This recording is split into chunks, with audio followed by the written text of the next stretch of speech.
Alright, ladies and gents, as ever, my name is Shane, that's Shane is Games, and tonight we're going to be playing the Shadowrun Hong Kong DLC, confusingly titled Shadows of Hong Kong. This won't be your first time playing it, so if you want to see how we got to where we are tonight, or check out some of the games I've played in the past, be them obscure, unusual, or nostalgic, feel free to check out my YouTube channel. But for tonight, let us go ahead and get back into the game.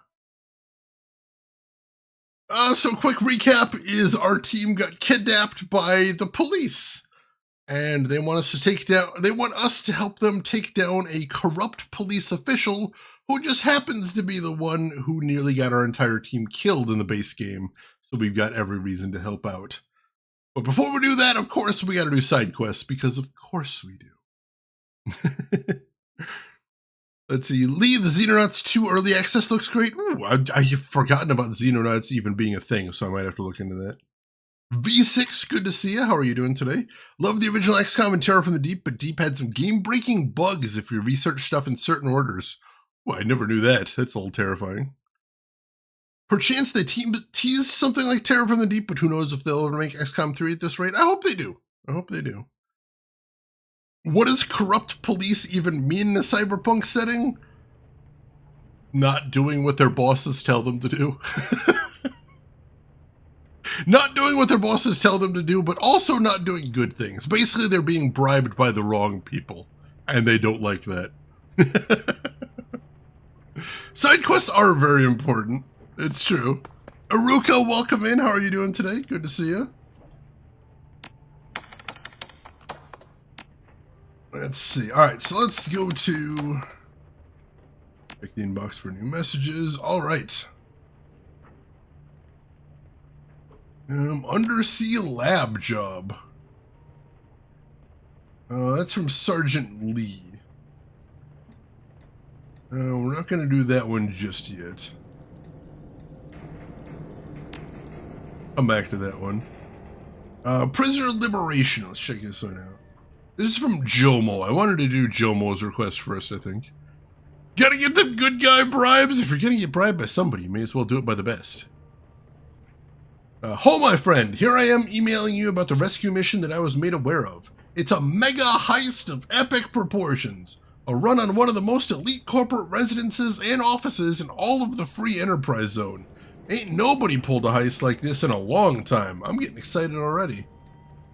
With a big family like mine, we make a lot of friends. My second cousin on my stepmother's side dropped me a line last week because one of her friends, a man named Martin Lai, had a big problem.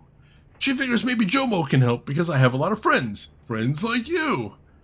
So I say to my cousin, hey, I smuggle things. I'm no Shadowrunner, but I do know some runners that I could pitch this idea to. She says, fine. Tell them Martin will pay them a hell of a lot of nuyen, but they'd better be really fantastic at this, because if Lillian dies, it's my ass. No problem, I tell her. So naturally, I think of you. Martin Lai works for Yamatetsu. Yamatetsu and Fuji Industrial Electronics have been butting heads here in Hong Kong for a while, scrapping over who has more sway throughout the Executive Council.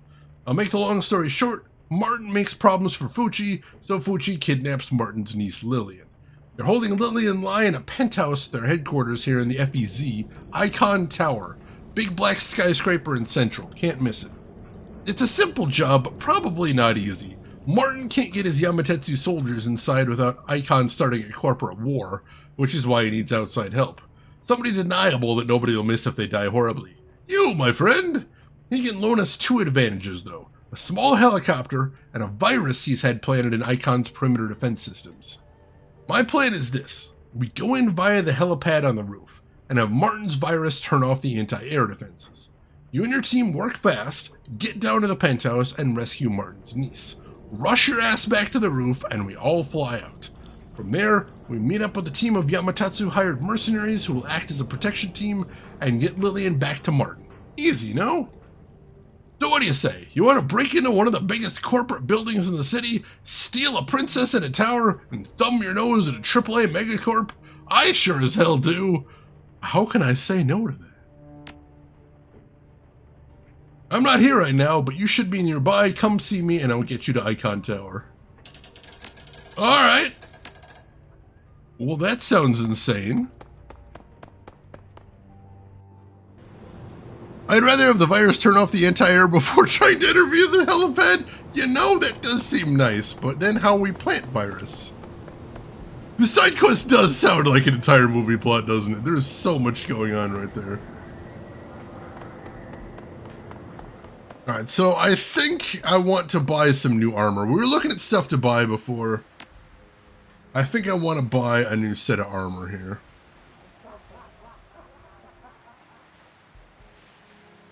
So let's get this. And then confirm.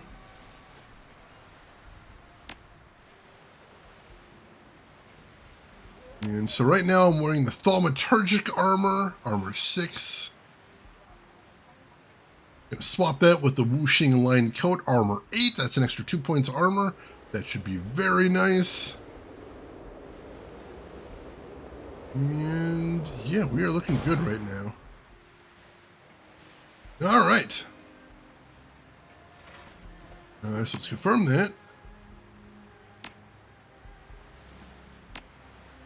And that's basically everything we want to buy from him right now. Your princess is definitely not going to be another castle. I sure hope she's not. That'd be all kinds of problematic. Isabel would love this. I think she's coming with us, probably. Let's talk to Jomo. Tell me about those sim chips you were mentioning before, Jomo.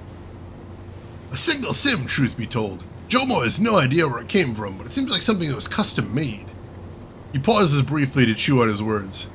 It is, shall we say, specialty product. I haven't tried to open it myself, but the label on the chip says ratparty.sim. I do not know who would commission such a thing or why, but I'll give it to you 50 Nuyen. Surely it's a bargain at that price. The mysteries of the Rat Party are surely worth such a paltry sum.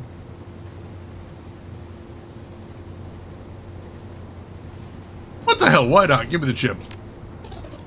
Very good, very good. You never know when you'll need one of these, yes? He nods decisively and stamps a foot. Now let us speak of this no more. What could possibly go wrong? Oh, God. Let me see what he's selling, too.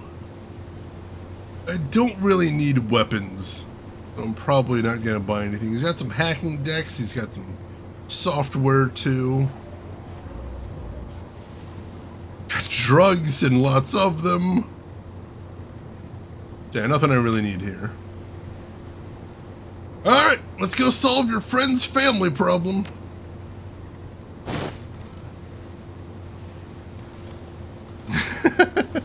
As usual, we will be taking Isabel, because we need somebody to deck.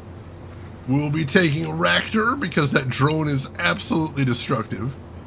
And we'll be taking Duncan, because he's pretty good at putting bullets in people. And I appreciate that. We should probably look into getting him a better gun at some point, too. Seamus! Welcome in, Seamus. How are you doing today? Thank you for a 58-month resub, and thank you for the reminder about the category. That is not just you, that is also me. So much appreciated. Also, go to bed, but good to see you again, Seamus. Are we in the walls? I don't think so. I mean, I am technically within the walls, but not inside the walls. Subtle difference. Subtle difference.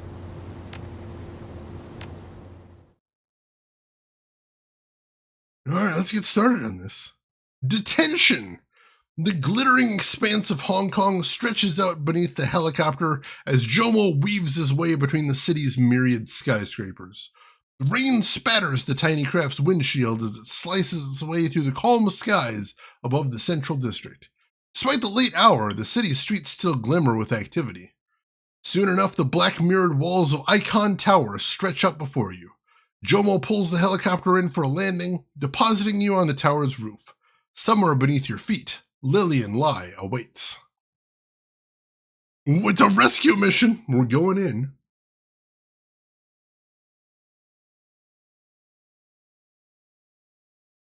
All right. Well, if nothing else, we're doing this for a good cause. That's not always the thing with Shadowruns. But this one, at least, hey, we got somebody that needs to be rescued. I can get behind that. That is a cause I can support. All right. So it looks like we are pretty well equipped. I am going to throw on another advanced med kit because you can never have too many of those. Otherwise, I think I'm good here. All right, and yeah, let's go.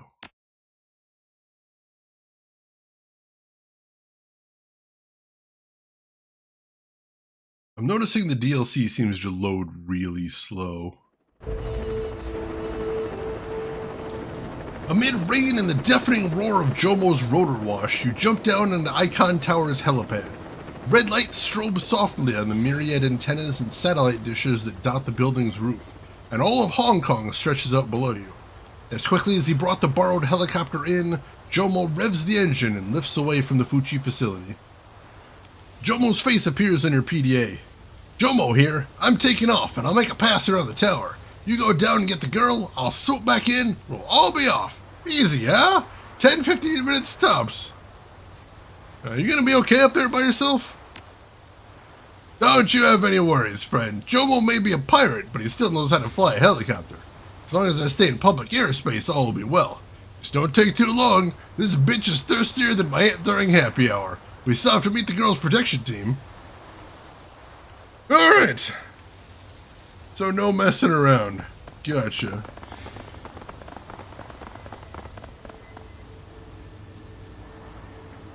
Let's see, nothing to see around here. That looks like our destination elevator right there. Whoa! Shit, we got drones! Well, that didn't last. Felt almost peaceful for a moment. The peace did not last. Okay! Let's see, Max, you're gonna pull up right here. As soon as anybody says it's easy, you know it's going down. Alright. Accuracy on them. And then, throw a lightning on this guy? Can I not see him? I don't appear to be able to see him from where I am.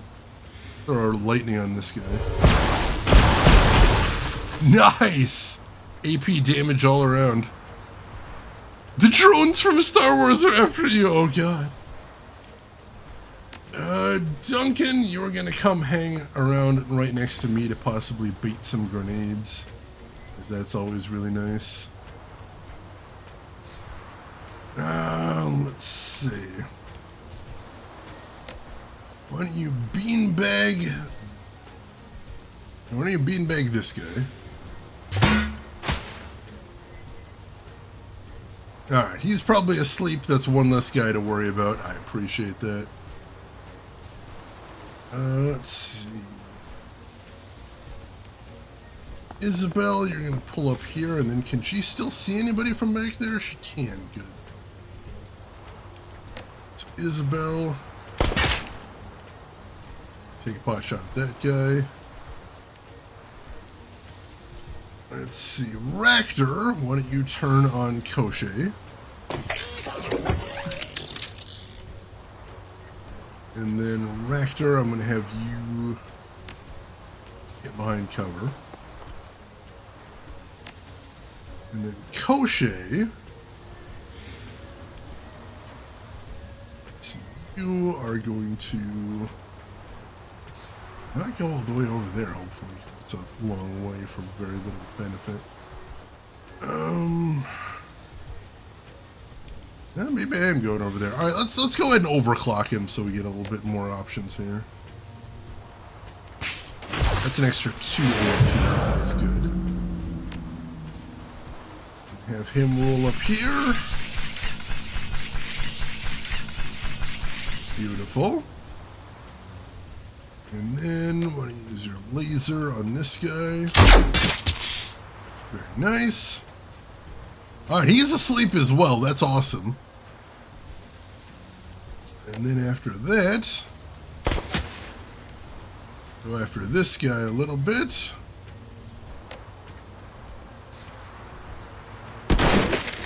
Nice, that's some good damage. Oh, he's got a healing program. I don't like that. Oh, there's another guy over there. I didn't notice him. Well, shoot. So let's start with Koshe here. See if we can take out our sleeping friends. Alright, they're down. And he's still got an action. Still got one action after all that. Beautiful. Alright, let's see. I recently got a new pillow organizer and has a different colored section for each day of the week, and they're all in colors of the rainbow. And when I tell you this has made me 80% better at remembering to take my meds. Sometimes it's the little things. And getting those reminders is definitely important. I forget frequently myself. And it sucks. It sucks. Alright, let's see if we can pop this guy out of cover. Alright, cool. Oh, he is not technically in cover for this turn, which is lovely. And then, let's see. Go ahead and do a little bit of damage there. He cannot even see anybody. But that's fine. Just gonna manual focus. Perfect. And then, I guess, probably Overwatch? I don't know. Turns out making things fun makes it easier to remember them. Who knew? Gamification is a beautiful thing. This is true. Can confirm. Alright, there we go. That guy's down. I like that.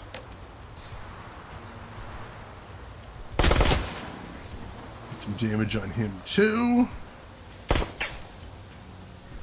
Alright, that just leaves Max himself. Let's see, Max.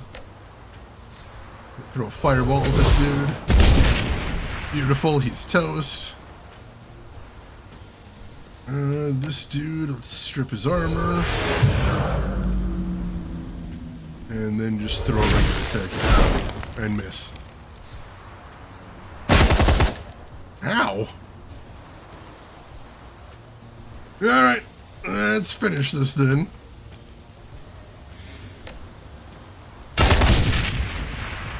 Alright. That could have been a lot worse, I think. We are still alive, I'll take it. Toast. Alright, that's the first part of our mission completed. We hit the elevator.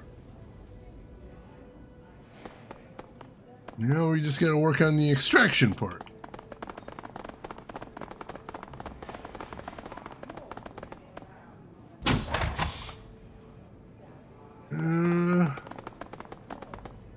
You step into the opulently appointed penthouse to the sound of voices. Several adults are scattered about the room, with one standing in front of a young teenager. The young girl is engaged in an argument with a woman whose nose has a long scar over it, and whose body language speaks of weariness. Little girl, I don't care what the Fuchi team told you. I'm freelance, and I know exactly what my contract states. It states that I keep you here, in this penthouse, and that you don't get to leave or receive any visitors unless Mr. Johnson says so. Simple as that. The girl, your target, Lillian Lai, growls under her breath. Why you gotta be that way? You're more pig-headed than an actual pig. She looks past the bodyguard and spots you. Her eyes go wide, but she doesn't say anything. Practice, girl. A lot of practice and a lot of years working for Met 2000. I get paid really well for what I do, but I do not get paid to listen to bullshit. The scarred woman narrows her eyes at Lai. Look at me when I'm talking to you. She ignores the scarred woman and continues to look past her towards you. With a quick flick of her wrist, she dismisses the woman's command. Yeah, okay, whatever, I'm sorry, blah, blah, blah, we done here. Annoyed, the scarred woman glances over her shoulder and locks eyes with you. Well, well, looks like some freelancers. She turns to face you with a slow confidence, and the Fuchi guard follows suit. Let's see, nobody move, and nobody has to get hurt. Oh, maybe nobody has to, but it sure seems likely, doesn't it? She glances left and right at the Fuchi guards, gesturing for them to remain calm. The name's Kanair. Isane Kanair. Looks like we got a problem. You're a freelancer, and so am I. I'm getting paid to guard this girl, and you must be getting paid to take her out of here. Isane clenches a fist and pops each knuckle independently. Seems like it'll be you against me. Wu grits his teeth and snorts. Lady, we've killed nastier stuff than you on our way to the subway. Isane folds her arms with a smirk. Come on, I'm a professional. You think I feel threatened by my own kind? Look, we don't have to fight here. Oh yeah? How do you figure? Isane crosses her arms over her chest, waiting.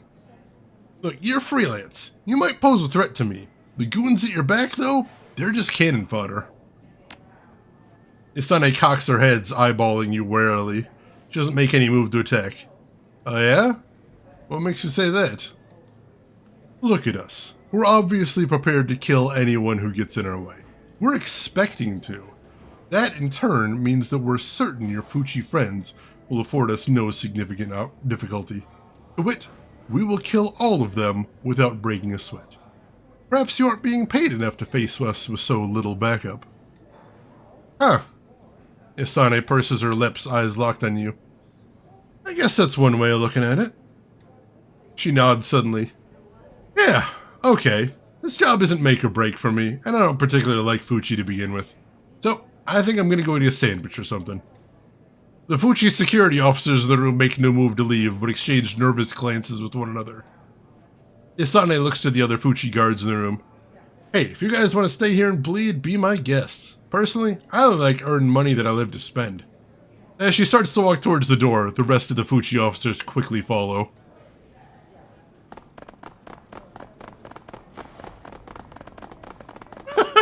"10 out of 10 intimidation! Works well. Works well." Via the Google Play app, seriously? I didn't even know that was possible, Board Jams. That's interesting.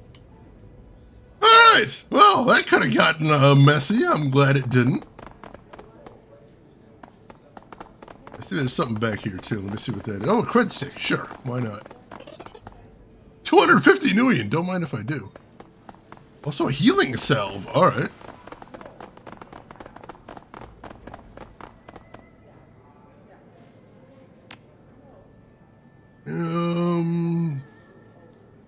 And I'll put it in the stash.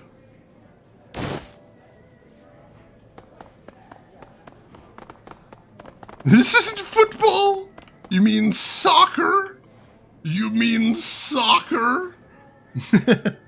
Listen, your job kind of sucks. Like, you're not getting paid a lot, and I will kill you. So, maybe just leave. Maybe just leave. Oh, he tried to find. Oh, that is funny. Diplomacy, when it works, it works. Bruh. The girl watches the guards file out of the room and grabs her head in astonishment.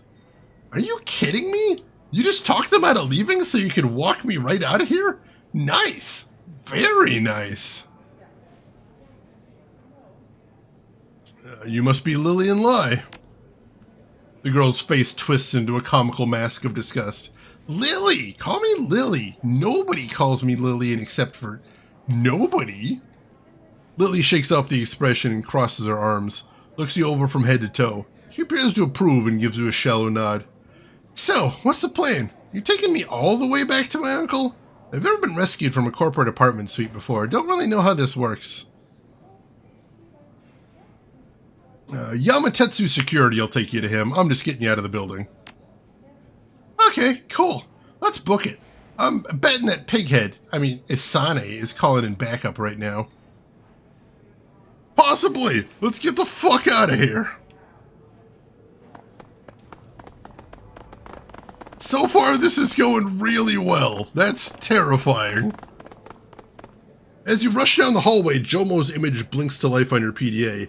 His face has been painted neon by the reflected light of the cockpit, and the ambient drone of spinning rotors threatens to drown out his voice. Ah, bad news, my friend. Jomo cannot land on Icon Tower right now. Whatever it is that you have done, Fuchi seems to know it. Their anti-air missiles have come online. They tell me that I must leave or be shot down. So how are we getting out of here? Get down to the street. Fuchi may control the air around Icon, but the streets are for everyone. If you can find a nice open area, I will land the helicopter to pick you up. In the meantime, I will call to change the meet location for the girl's pickup. We'll have to do it in front of Icon. Jomo won't risk being shot down with the girl aboard. Fuchi won't risk a corporate war by firing surface-to-air missiles into a public street. Maybe they'd try it if she were a high-ranking executive, but they won't stick their necks out over a teenage girl. They can still get trigger-happy with their soldiers, though. Hope your uncle's protection team is well-trained, Ms. Lai. And there's the twist. Yep, Emperor, as always, something has gone terribly, terribly wrong. Oh, God. Lily tentatively steps from the elevator and glances up and down the hallway. She looks at you, her relief plain. Alright, the coast is clear. Wish we could ride all the way to the ground floor, but this building is so big they stagger the shafts. Keeps the rabble from getting up to the top floor from the shopping mall. We have to elevator hop to keep going down. As for this section of the building... She coughs and shoves her face into her elbow to stifle the following wheeze. A few seconds later, she lowers her arm, clears her throat. Excuse me. You okay? That didn't sound good. Lily waves a hand dismissively. It's nothing, just dust in my nose. As I was saying, I think that this level just contains a bunch of mixed rooms. Offices and meeting rooms, maybe some management residences. She shrugs. Probably. Isabel looks towards Lily surprised and drops her gaze to the floor. That is an oddly specific remark. Lily smacks a hand to her forehead and lets out a low, frustrated groan. Are you for real right now? Or does your line of work just make you crazy paranoid?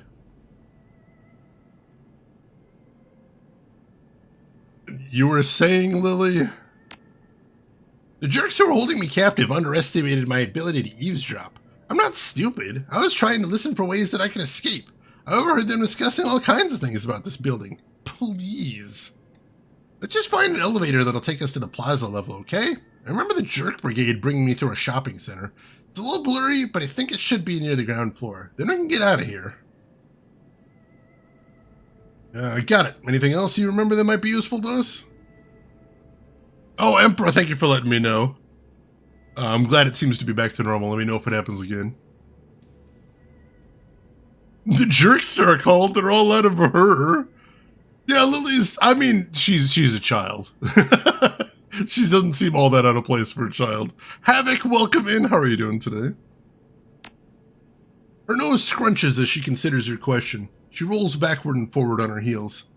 Just that there are a lot of people in Icon Tower. Fuchi probably won't lock the whole place down. There'd be too much backlash, which means there might be other ways out of the building. Alright, well, that's promising. I see somebody down there. I'm not a huge fan of that. Oh, jeez. Repscallion, welcome in. How are you doing today? I'm doing good, Havoc. How about you?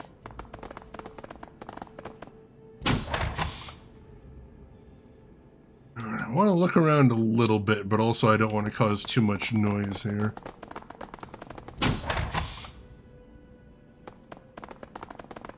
There's an elevator there, but it appears to be locked down. Shoot.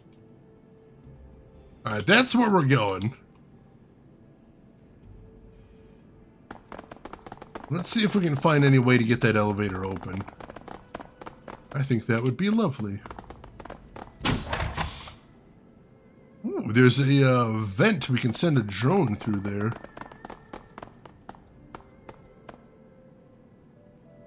This vent looks large enough to accommodate a typical drone. Absent that, there doesn't seem to be much you can do there.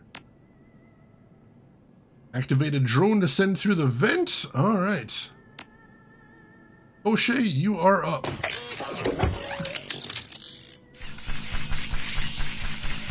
Let's see what's through here. A gas stove. Let's see. Doing fine, thanks for asking. Glad you were doing well also. Thank you, Ripscallion. Oh, jeez, that is always frustrating on a weekend, Havoc. I'm sorry about that. Let's see. This gas range is a rarity in the age of microwave induction stoves. Judging by the row of woks and large pots nearby, someone who works on this floor must be a fan of traditional Chinese cooking. Something much harder to do without large amounts of open flame. The gas hose that connects to the back of the range looks loose. Strips of peeling duct tape form a tenuous seal between the hose and the oven. Oh, look at the little murder machine go. LTG, I wouldn't mind some Chinese right now. Some honey walnut shrimp and some crab rangoons. Ooh, those sound really good. How are you doing, LTG? Hope you're doing good. What do you think, chat? Should we do some chaos here and see how it goes? I am feeling like I kind of want to do some chaos here. Egg rolls, I can see that. Occurs to me that Koshei doesn't actually do much killing with his killing legs. Now we kind of spec him for range, but he can. The answer is always chaos. Fair enough.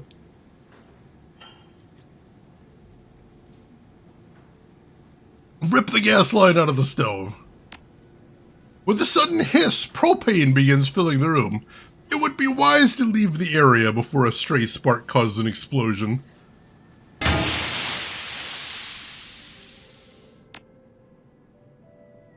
Koshei, get the hell out of there!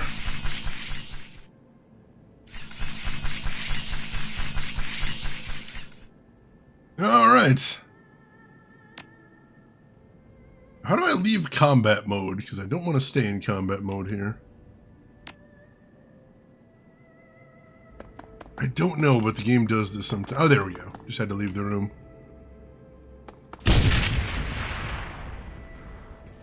As the sound of a gas explosion fades, you hear the tromp of boots in the distance. Duncan glances over at you. Oh, sounds like that got somebody's attention. Hopefully they'll be too busy investigating the fire to notice us. That would be very nice. Any chance that got the elevator open, or did that just distract some guards? Nope. Probably just distracted some guards. I'm gonna check in this room then, if there's anything we can do about this.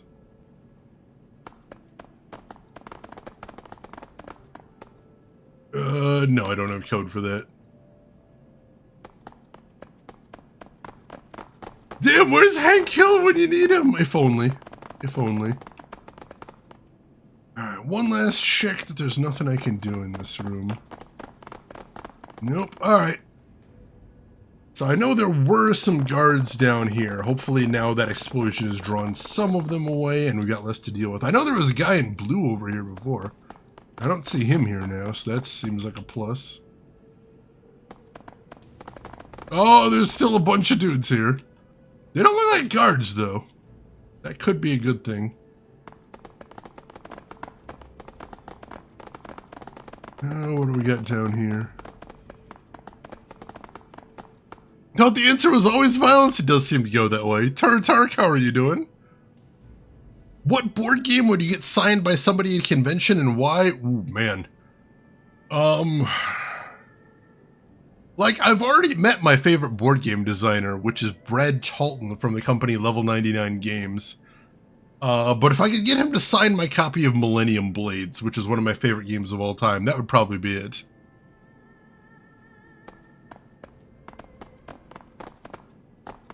I don't know what's going on in here, but let's talk to him.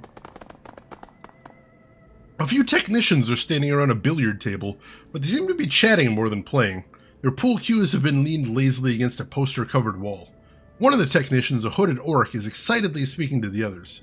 His name badge is strung on the side of the billiard table. Francis Chow, an unusual name given his prominent Western features.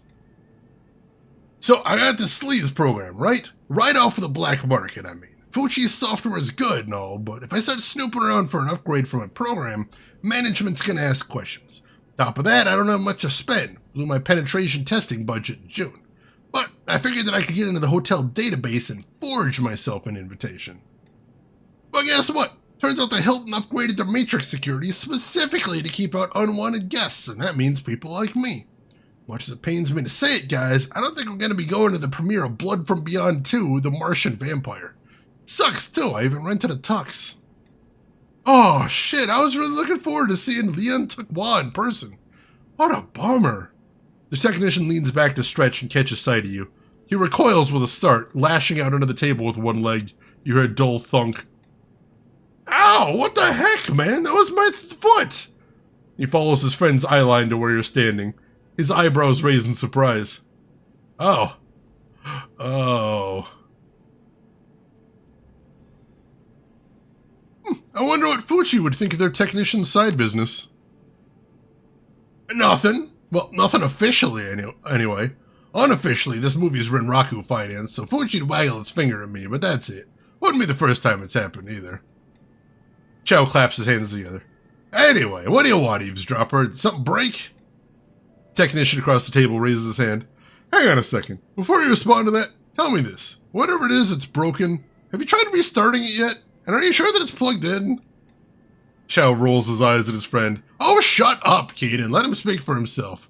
Go on, stranger. Tell me what you need. Hey, what are all those people doing in the lobby?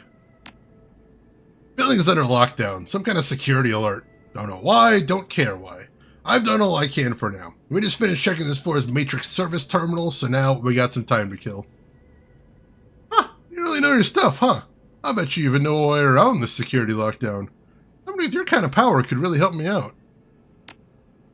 His chest deflates. It would seem that his confidence only extends as far as the door. No can do, Chief. Rules are rules, and I don't want to get chewed out by the boss. He screws up his face in concentration.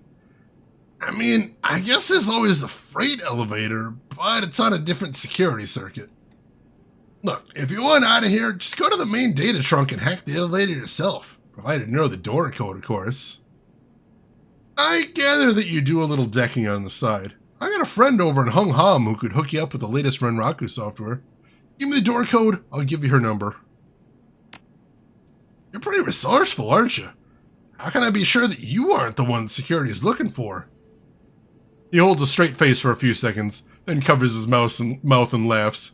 Yeah, right. Not with that little girl of yours.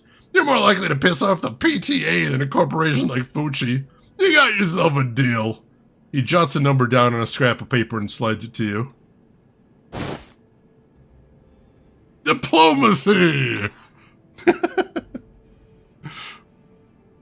Ooh, Isle of Cats, another good one there, Turatart. Good call. Chanenin, welcome in. How are you doing today, Chanenin? Hope everything's going good with you. All right, let me pull out my little notebook here. I love how this guy is basically doing your bidding for a copy of Sony Vegas. I love it. I love it. Let's see. Mission items. Let's see. 40561. Write that down. 40561. There we go. Let's see if we can get out of here the quiet way. And Lost, I'm doing good. How about yourself, Lost? How's everything going for you today? Now, we did see a door that took a code. Let's head over there to see what happens.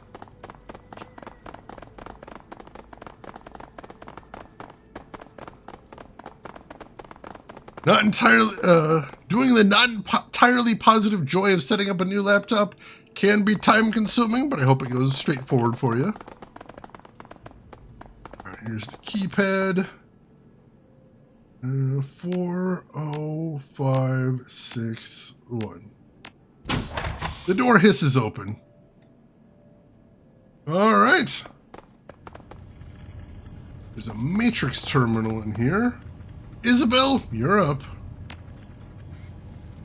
In you go. It'd be good to have a laptop where the battery isn't bulging up. Oh god, that's a little terrifying. Alright. Looks like we're heading down this way.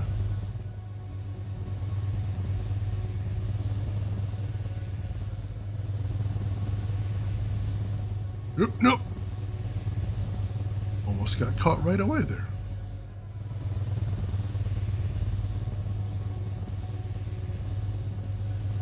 There we go. Slipped through that segment at least. Now, can I pull the same trick again is the question. I don't think so. Nope. Alright, I'm going to run over here. And then I'm going to see if I can take that guy out quickly. Alright, let's start with, what's the thing that gives me more accuracy? Yeah, I use Sniffer first of all. There we go. Then we use Killer.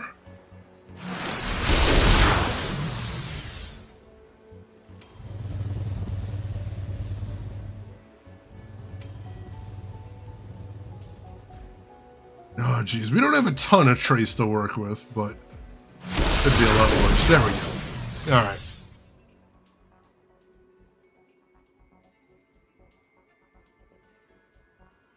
Alright, so freight elevator override. That's what we're looking for here. Blocker IC rating 8. Let's get in there. Alright, been a little while since we did one of these. Wish me luck, folks.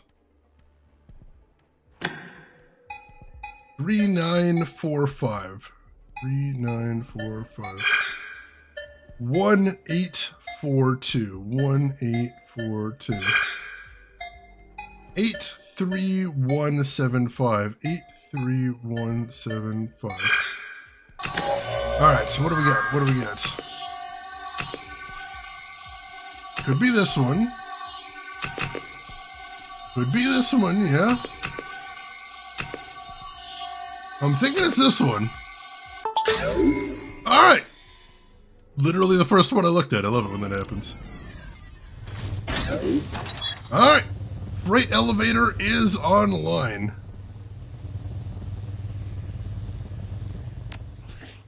Alright, so now we just gotta get out of here quiet-like. And we're good to go. Beautiful, beautiful.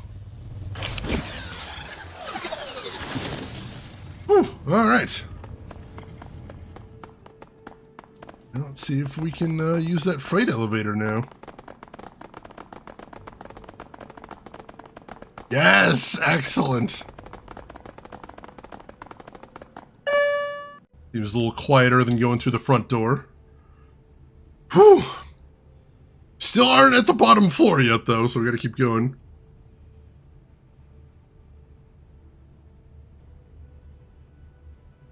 Lily lets out a breath with a small, satisfied noise.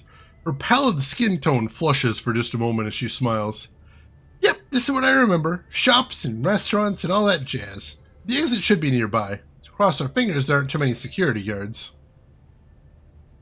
If it comes down to a fight, you know the drill. Hide and you don't die. The girl narrows her eyes and puckers her lips in annoyance.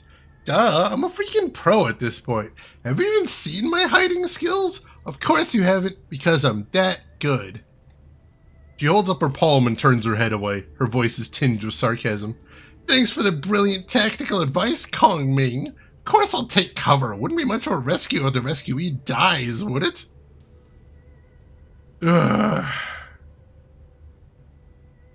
Just trying to make sure it doesn't happen. Lily's posture loosens. She coughs hard into her hand and then studies the floor at her feet before looking at you apologetically. Yeah, okay. Maybe thanks or something. Glad to see you got my best interest in mind. Alright. So, take a quick look around here. See if we can find anything clever to do while we're going around. Ooh, 4/6 shamanic fetish. We should be able to sell that for a good amount, if nothing else. Maybe give that to Gobbet, see if she wants it. I see a matrix node in there. I'm instantly intrigued. The break room is redolent with the smell of instant coffee, prepackaged steamed buns, and stale cigarette smoke. A trio of Fuchi retail workers are in residence. Two have their eyes glued to a Cantonese language variety show, and the third is fiddling with a dented electric tea kettle. As you enter, the tea kettle tinkerer glances back at you. Hey, this break room's for employees only. What the heck do you think you're doing back here? Despite her proclamation, she doesn't lift her eyes from the tea kettle she's holding for more than a split second. Her lips curl back and she begins muttering under her breath. What is wrong with you now, you stupid thing? Hey, you mind if I take a look? I might be able to fix whatever's wrong. The Fuchi employee blinks a few times, taken aback at the offer. After a moment, she tosses you the kettle. Here, knock yourself out. You help me get my tea, I don't care if you hang out in here. Prying off the bottom of the tea kettle's heating element, you quickly isolate the problem. The heat regulation dial had become unhooked from the power supply, rendering the kettle inert. You quick twist the wire later and you've reconnected the power. Replacing the bottom, you toss the kettle back. The employee cautiously fills the tea kettle and places it back on its base. Within seconds, the thing is bubbling away in front of her and she nods in satisfaction. She doesn't even turn back around. If anyone asks, you were never here. Just don't break anything, okay? Another Fuchi employee, a store manager of some kind, glances over his shoulder and hisses at the woman by the tea kettle. Would you please be quiet? Trying to watch Mei Sung's segment and I can't hear with all your chattering. For a moment, she looks like she's about to say something cutting to the man watching the trid. Instead, she bites her lowered lip and turns back to the newly functional tea kettle. All the while, the Fuchi manager remains engrossed in his trid program. The Fuchi manager doesn't bother looking back towards you, his eyes remaining glued to the trid. If he cares that you're in here, he certainly doesn't show it. Thank you. Alright, that works. It's your boy Kong Ming. That's all I can think of when I hear that name now. Here, Ractor, make this tea kettle into a battle droid. Can't use toaster repair on it, dang it. Alright, Isabel, you're back up again.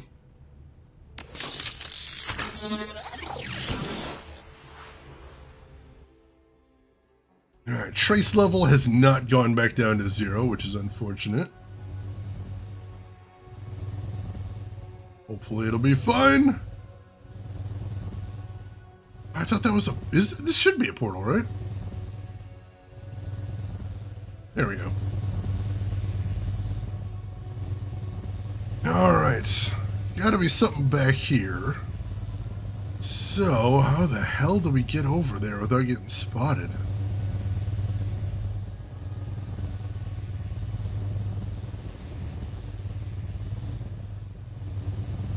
Alright, looks like there's a little... oh, God. No, I don't... we'd still get spotted by somebody going that way. I could go through here. Oh, if I go fast enough, I might be able to get through there. Oh, it's going to be close, but yeah, that might be a gap.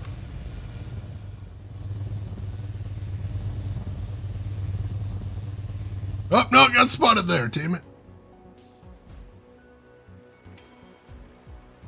Alright. What's the same thing as before? Let's do Sniffer. And let's do Killer. Crit.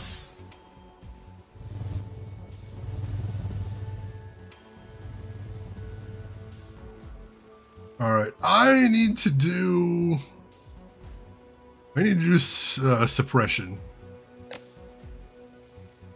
I'm going to trace down a little bit, give myself a little bit more room to work with. That brings the trace down by 50, but it's just going to increase it by 20, so not spectacular.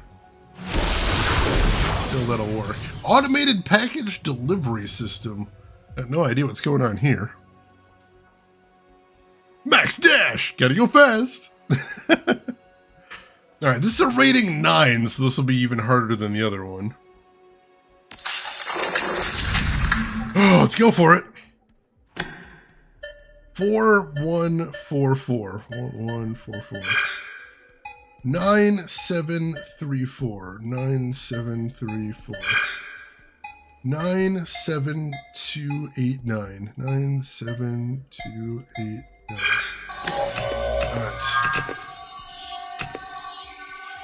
Alright. That narrows it down, I think. I think it's this one. No, it's not this one.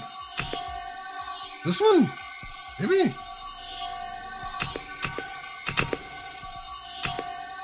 Yeah, it should be this one. Hacking! I am Hacksaw. Alright, I don't know what that got me, but I hacked into the automated delivery system.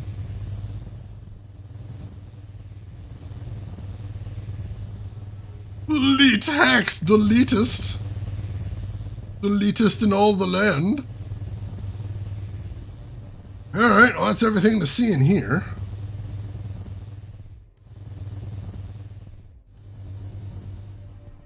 Unfortunately, getting back through this way, I think, is going to be a little bit tougher. Although I see there's a gap right here I can exploit. There we go.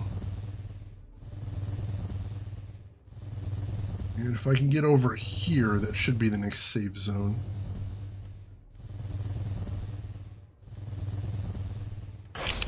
Oh, wait, nope. Gotta go back in. There's that other portal there. I officially request that it is a must, given you look how you look, that you say hacking the Gibson every time you do that. Oh god, I mean, yeah, Penn was in the movie Hackers. This is true. Which is hilarious every time I watch it, because that's a weird bit of casting. Not that I'm complaining, he is fantastic. But it is unusual. That was close, holy shit. Alright.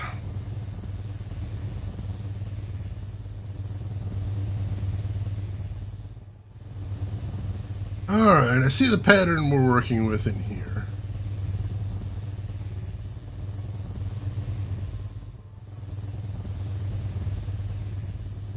This one's gonna be tricky. Ah, I got spotted. Shit. Let's run over here first. And then hit it with a killer.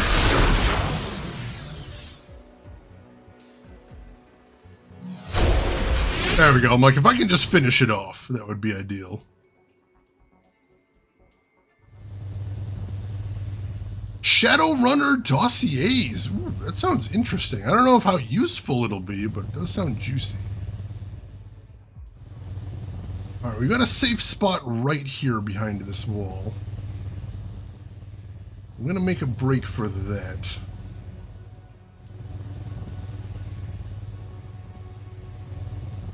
And then where's my next safe spot?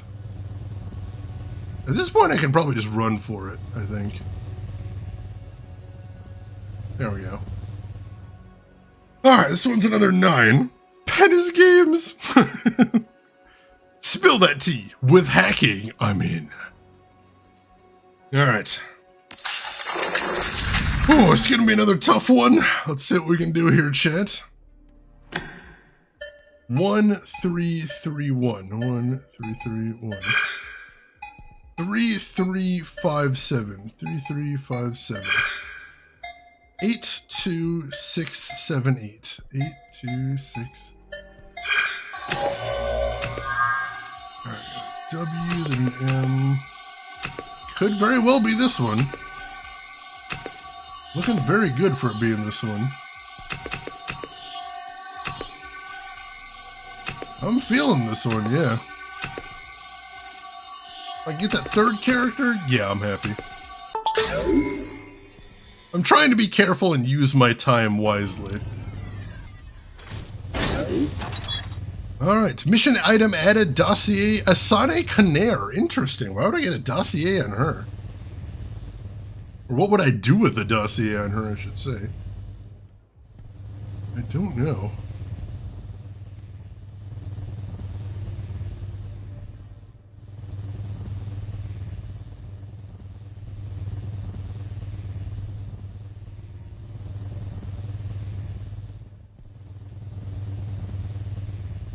Alright.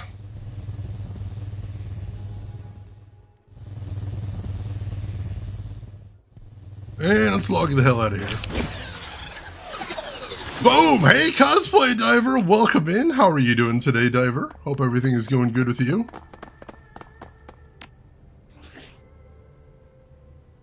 Alright.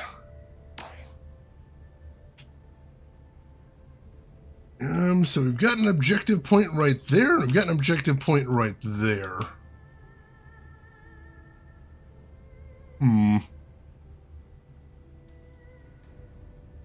I'm doing good, cosplay diver. How about yourself? How's your week going? And Punisher, good to see you. How's everything going with you? Hope you're doing well.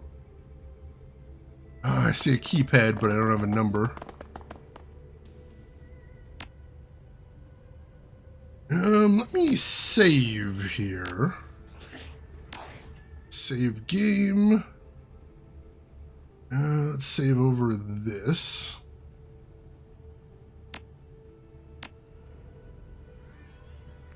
Oh, jeez!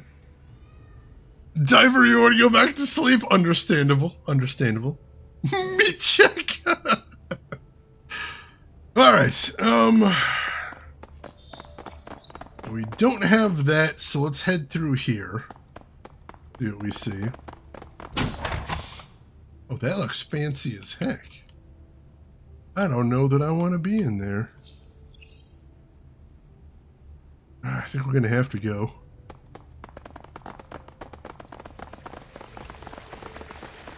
Oh, it is super fancy in here.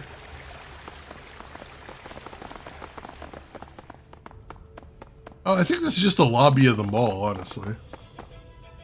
Alright, nothing in there. Odd machine! Oh, that sounds dangerous. See what's over here first. Nothing going on in that shop either.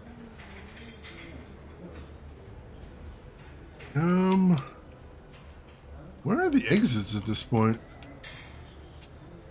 Alright, so there's one right there. The odd machine. Across the plaza, a number of guards have arrayed near the exit. Their faces are attentive and their eyes scan the crowd every few seconds. People who pass near them have their IDs checked and are noted down on their commander's PDA. Uh-oh. Wu shifts uneasily, casting his gaze around the rest of the plaza. There's no way getting past those guards without a fight. Either we shoot first or we stay the hell away from them. Maybe I can find another way out of this plaza level. At least some kind of distraction we can make. Let's look around. There's got to be something we can use. Yeah, before we go over there, let's look around.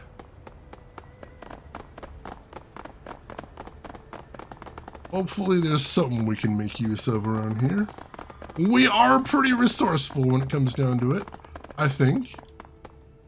There, just a normal shop there. Just a machine that can't even... Well said, well said.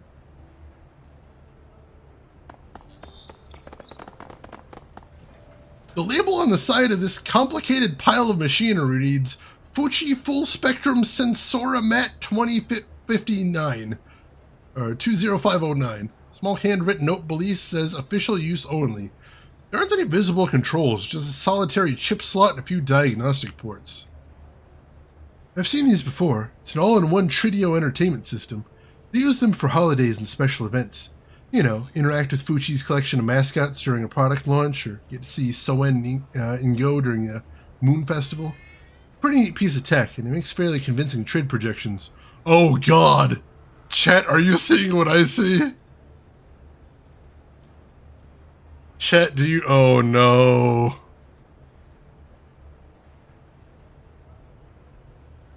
Oh no. I don't even know what we're about to do here, but something's about to happen. Oh. Hey James, no worries at all. You stop in whenever you want to, whenever you can, and whenever you got other things going on, don't worry about it. Absolutely. You take care of yourself. That's the most important thing. Good to see you either way. Oh, alright, let's do it. Insert ratparty.sim.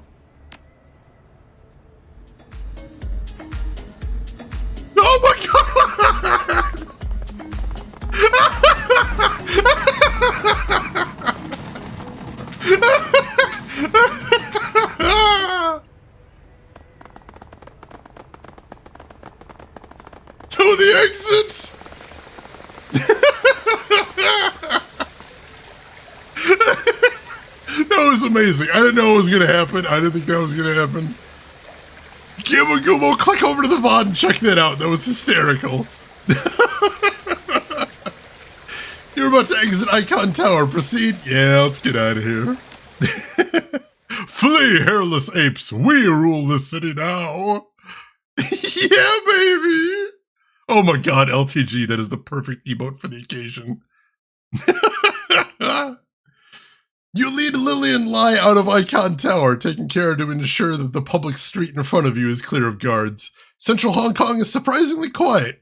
There is very little foot traffic at this hour, and only the occasional delivery van rolls by on the street in front of you. Time to make contact with the mercenaries working for Yamatatsu and hopefully get clear of the Fuchi forces behind you. Oh god. I should see if I can look at that dossier we got too. Lily leans over to you. Her expression is of the strictest seriousness. I need that chip. I don't know where you got it, but you have to hook me up. When this is all over, I expect a copy. I'll see what I can do. Lily takes note of her surroundings. We're close now, almost free from this stupid tower. I think I've made a good impression so far, don't you? Yeah, that ought to teach Fuchi not to fuck with me. Her hands clamp over her mouth. Crap, please don't tell my uncle I said that. Please, I'd never hear the end of it. Oh my god. Casita, thank you so much for clipping that. It's amazing. How does one click over to the VOD? Click on the videos tab and go to past broadcasts, and you can watch the VOD of this stream as it's happening. So that's usually, if I miss something in a stream, that's usually what I do, is I click over to there and just go to the current broadcast, just go back a little bit. Rat party emote, Rooks, that'd be amazing. How are you doing today, Rooks? Hope you're doing well. Let's see, Dossier Asane Kanair. This file is full of personal information on Asane Kanair and includes a plan to blackmail her into working full-time for Fuchi, with an understanding that she will be sent on missions considered too dangerous for company employees. Interesting, interesting. Just had breakfast? Nice. What'd you have for breakfast? Awesome, awesome, Casita. Thank you, both of you. I appreciate the heck out of that. Alright, there's a guy I'm supposed to talk to right here. Let's see if it's the guy.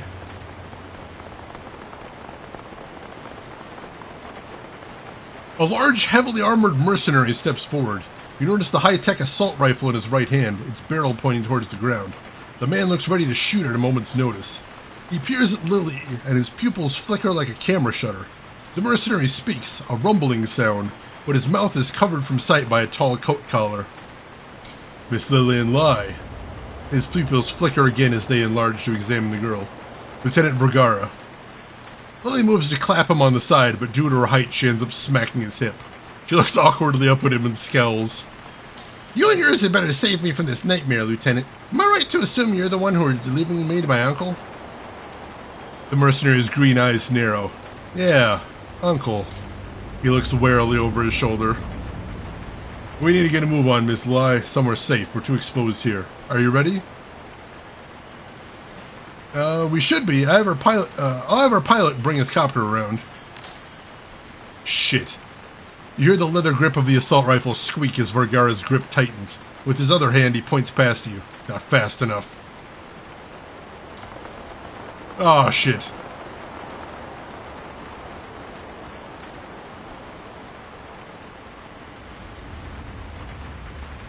What about the VOD?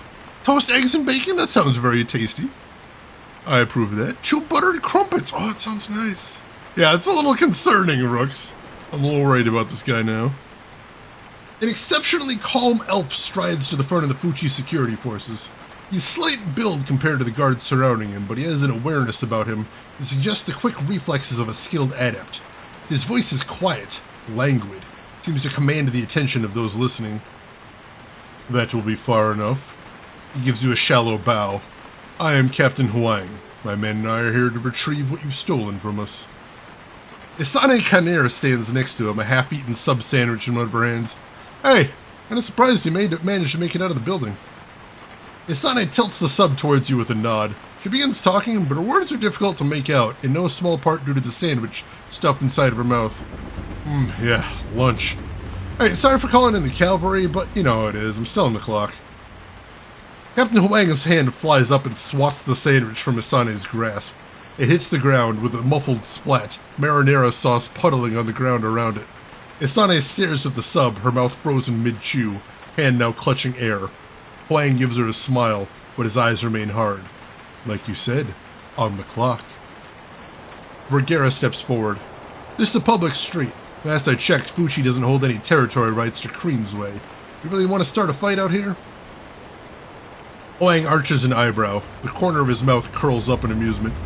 It's common knowledge that Yamatetsu's position on the Executive Council is weaker than Fuchi's. We'll pay you whatever fine we accrue. Small cost to keep you from kidnapping her. He nods towards Lily, whose tiny body is almost completely hidden behind Vergara's bulky frame. Duncan drags his hand over his face in frustration. You calling us kidnappers? Fuchi took Lily first. Hell, we found her locked up inside a room here, in a Fuchi building. Ah, is that what you were told? Then I understand your confusion. You see, Miss Lillian is not from Yamatetsu. Rather, she's under the employ of Fuchi, and a company executive no less, vice president of her division. Fuchi must be pretty desperate if they're resorting to hiring tweens. Isane purses her lips and nods thoughtfully. I gotta agree there. Some sort of program for school credit or something? Vergara cuts in, his patience thinning. Don't let this suit get to you. No, he's not lying, but he's also leaving out important details. Lillian isn't a child, she's a woman-turned-child.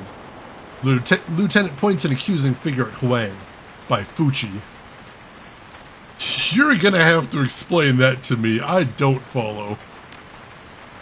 The corporation offered Lillian a series of leonization treatments.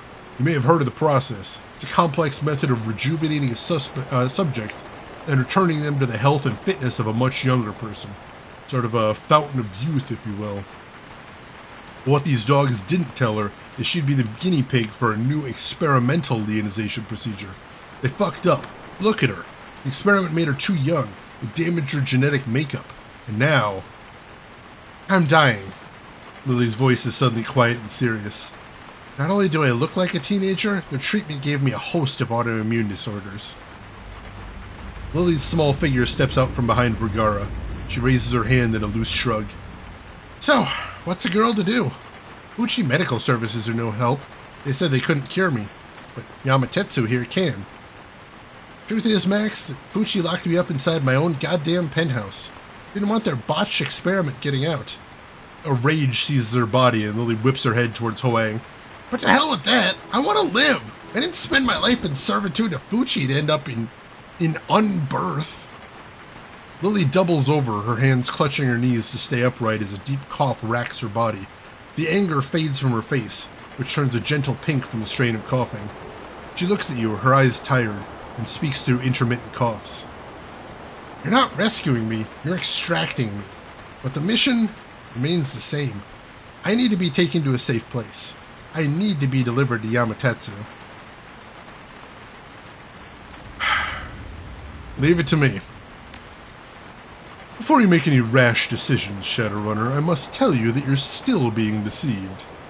Huang's voice cuts through the air, and the Fuchi troops behind him cease their muttering to listen. Fuchi can save her. However, Miss Lai has been fed misinformation by Yamatetsu. Lieutenant Vergara's knuckles whiten as his fists clench tight. His stare is venomous. More Fuchi lies! True, I purposely withheld details before, but only to prevent this situation from getting too bogged down with irrelevancies. Though it seems now that I have no choice. Captain Huang opens his arms in a harmless gesture. Lillian, Yamatetsu is not here to save you. They're here to acquire you, to dissect you, to learn what processes Fuchi used to make you what you are today, and steal that knowledge for themselves. We have proof of this. Our communications engineers have been tapping these Yamatetsu soldiers' comlinks. Their orders are quite clear. Vergara rounds on Lily, his voice desperate. Are you seriously going to believe this man after what Fuchi did to you? He's just biding his time. Probably has backup reinforcements on the way here now. We need to move. Now. Miss Lai, should you leave with this crew, you'll be walking to your death. We have undeniable proof of Yamatatsu's motives behind this extraction. I'll gladly share our records of this with you. You deserve to know. Fuchi can help you, Miss Lai. Perhaps even reverse the process. We can't guarantee that you'll recover completely, but perhaps a little. And at the very least, you'll be alive. Think about it. Alive, we can reinstate some of your privileges. Give you some freedom back. You could live functionally again under Fuchi's care. You're valuable to us, Lillian. We would not kill you like Yamatatsu would. You can't be sure that their so-called proof is real. You wouldn't even find out till you're back into your possession, and then it'd be too late. Come with us. Yamatatsu wants to help you, Lily. We'll use all of our resources to figure out what they've done to you and keep you alive. With what we learned from you, we can even go on to perfect this kind of leonization. And we could use that technology to surpass Fuchi in biological sciences. No! The sound of Lily's shrill voice rings in your ears. She stands apart from Vergara now. Her eyes dart back and forth between the lieutenant and the captain. You both suck! Oh god, this is a mess. Literal de-aging. Literal de-aging. Oh, Hasanka, welcome in. How are you doing today? Hope you're having a good weekend. Oh, hope your work is going good. Hope you enjoy the lurk as well. Bibliophilus, welcome in. Didn't know people were allowed to stream other games other than BG3. It does kind of feel like that today. How are you doing, Bibliophilus? Lily, what do you want to do? Neither of these men care about me. I'm just a thing to them. Property to be fought over. Maybe neither one can help me. Maybe neither one should. Maybe it'd just be better if I died. I don't know. What do you think, Max? I just don't know. Lily looks up at you, her eyes clouded and wet, but stubbornly refusing to cry. She looks frail. Her limbs shake and she's covered in a light sweat. You practically see the shroud of death hanging off of her. Oh, God.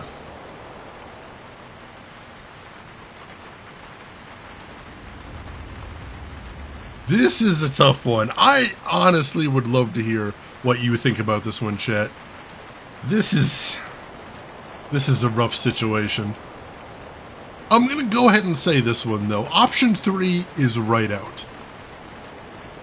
Like, saying to hell with both of these, she's going to die if that happens. She needs medical attention, and it needs to be highly sophisticated. So she needs to go with one of these people if she's going to have any chance of surviving. So the question is who to trust here.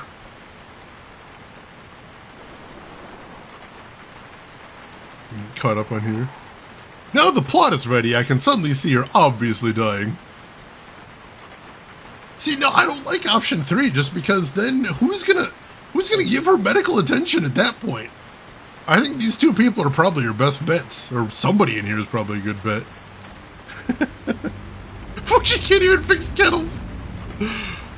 Also, I should mention I'm back on the hunt for new void juice, so I'm about to try a new flavor here. This one I'm about to try is mango and white peach cooler. Give this a shot here.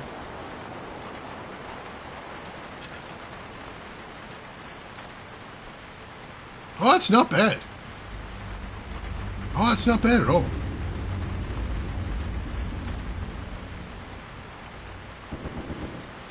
Yeah, that tastes like mango and white peach, actually. That's pretty good.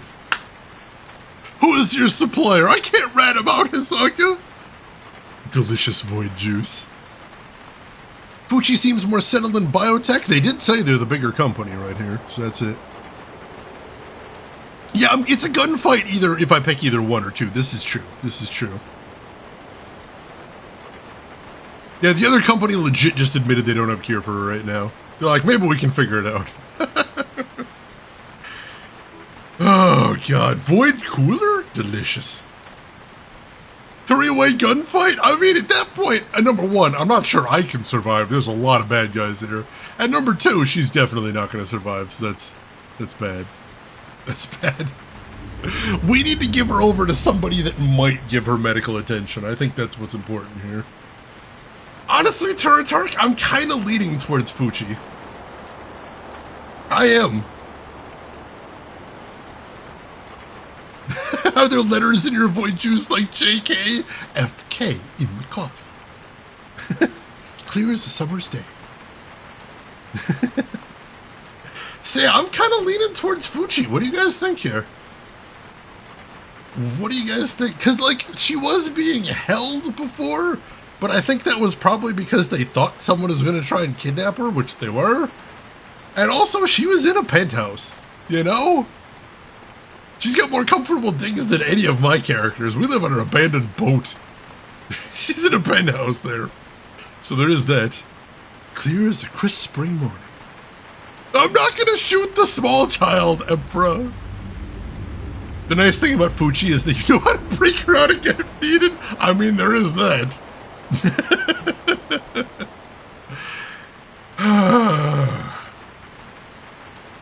I'm going to blow my nose real quick. Keep telling me what you're thinking, chat. And I will make my decision as soon as I come back.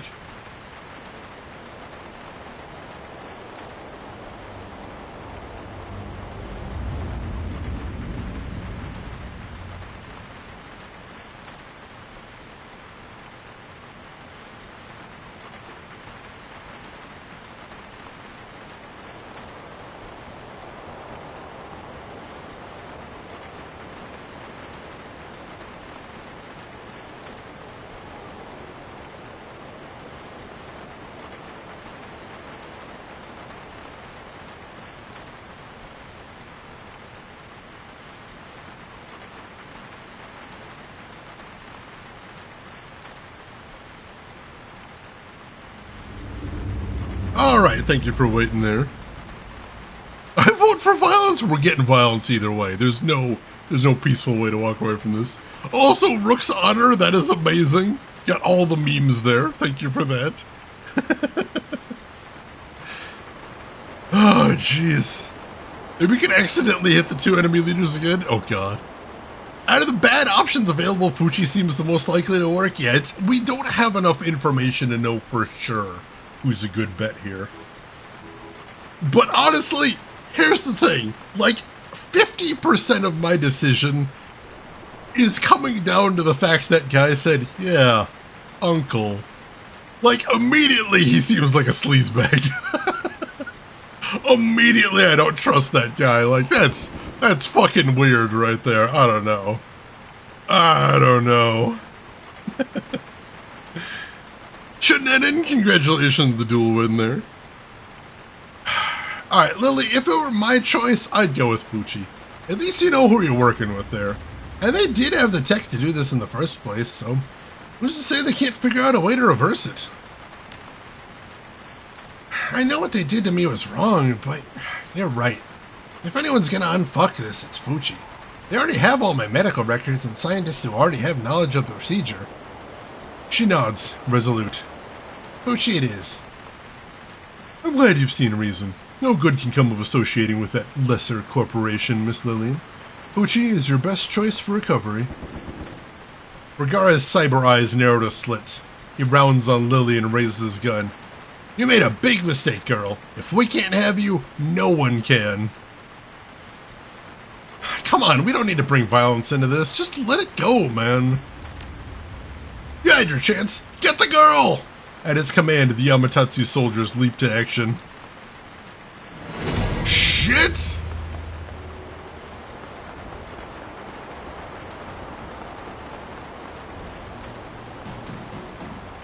Oh god, they've got 6 soldiers there. Run! Alright. This one could get ugly. Let's see, Max, I'm going to have you pull up to here. Go ahead and throw a wild aim on Duncan. Beautiful. That also hit Isabel, I like that. Whomever could have foreseen this pew-pew? Big shock, much surprise. She did run into sight of the sniper, that's not ideal, but hopefully they'll be, I don't think, they're not going to try and kill her, is the, oh no, they said they were going to try and kill her. That's true, I don't know. We'll see what happens. Just throw a lightning bolt on these guys. Oh, only hit the one? Rude. Alright, Duncan, you're gonna come over here and bait grenades. Shit, that's not Duncan. That wasn't Duncan. God damn it. Alright, you are completely out of position now. Come back here. And then, turn on Koshe. That's Shronkin! I was close, kinda. Duncan, you come over here and bait grenades. And... alright, the Grenadier over here is, kinda out of cover, which is lovely. Let's see if we can pop him completely out here. There we go. They didn't do much damage, but he's not in cover anymore. Hopefully that should help the rest of the team. Alright. Koshe. You are going to roll up to here.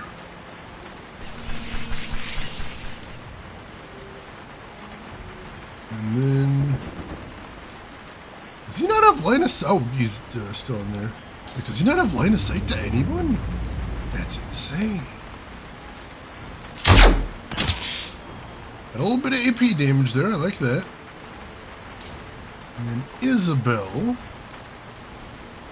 I'm going to roll up back here. And see if we can get a clean grenade shot off. Oh shit!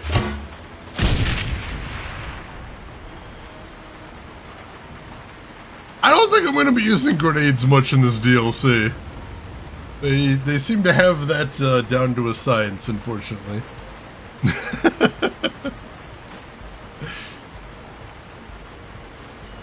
Let's see. Turtark and Miss TTRPGs to have dice pools. Do the new versions of World of Darkness have dice pools?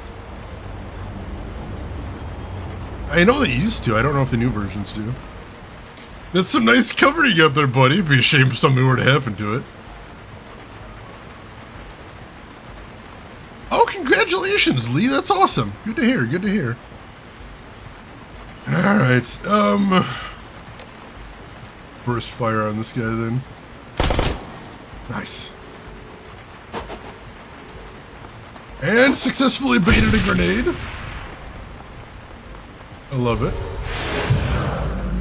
Oh god, the Grenadier has better accuracy now. Ow! Jesus. Did that say kamikaze?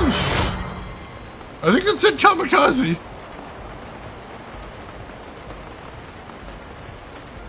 Alright, she's getting the hell out of here. That's good.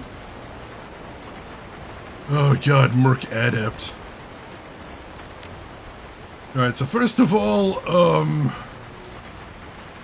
do heal wound on Ractor, because holy shit, that hurt. There we go. And Ractor,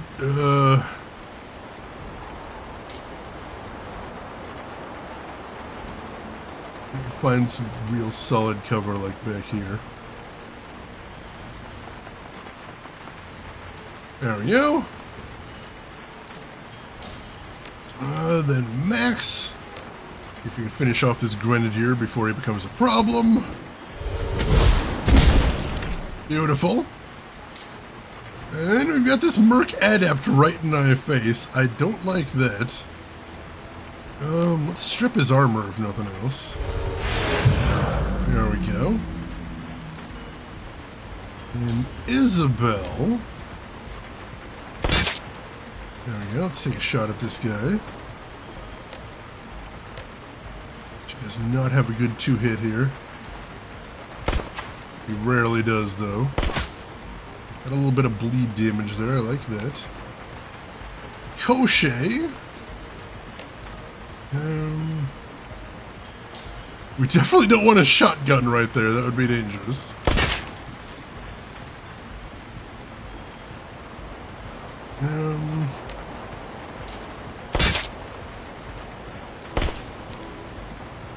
we're so close. All right.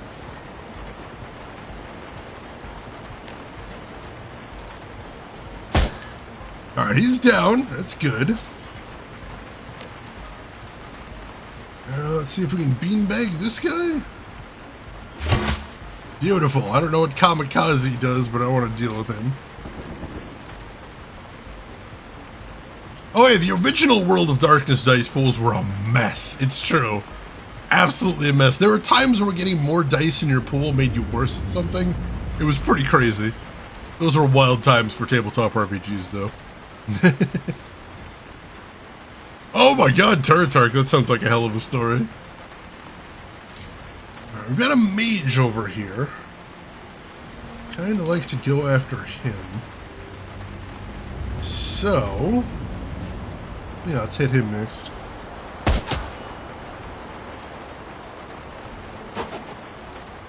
Bait another grenade. Lovely. I didn't even see that guy. Holy shit! That's some damage. Are these good guys or bad guys?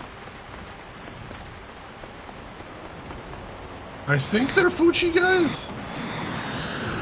Oh, no, those are bad guys. Oh my god, there's so many. Holy shit, that's a lot of guys. These guys are on our side, though. Oh, that's too many guys. That is a complete miss there, my dude.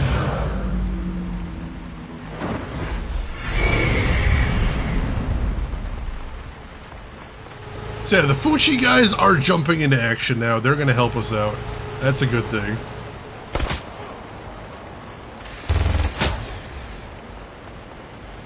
We're going to need some help here, I suspect. Judging by the armies of baddies out here. Oh, God. Alright. We need to get over and help her as soon as possible. Max, throw a lightning bolt right over at these guys, because they are primed for it. Nice! Got all three of them. But the mage just sleep as well, so that's beautiful.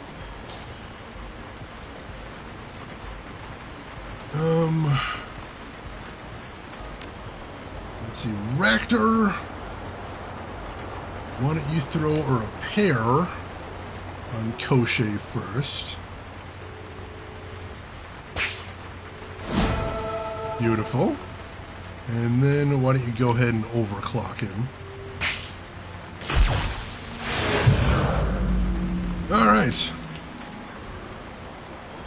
And then let's bust out the shotgun.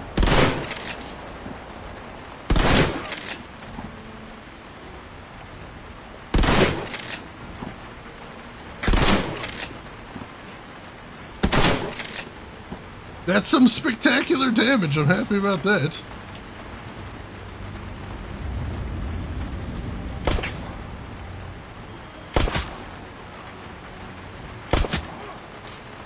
All right.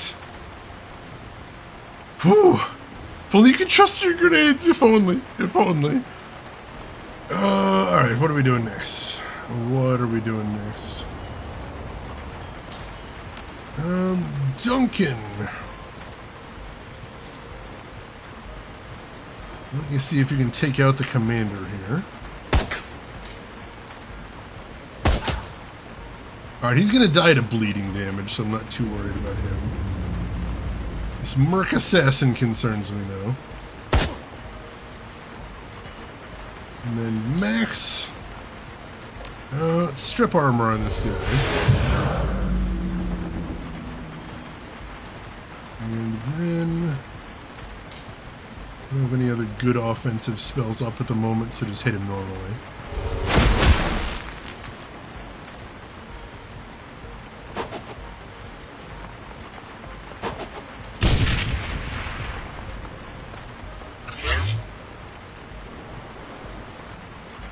Alright, he's got some sort of auto regen. I don't like that. Oh shit!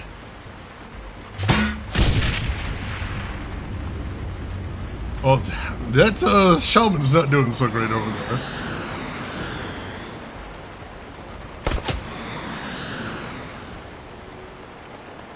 Now, I've got no obligation to protect the Fuchi guys here, so they're basically on their own.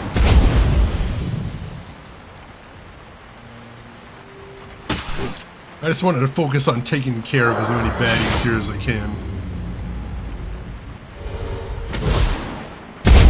Nice! There we go.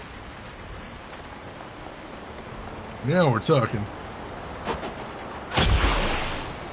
Nice, got them. Ooh, put them both to sleep. I like that.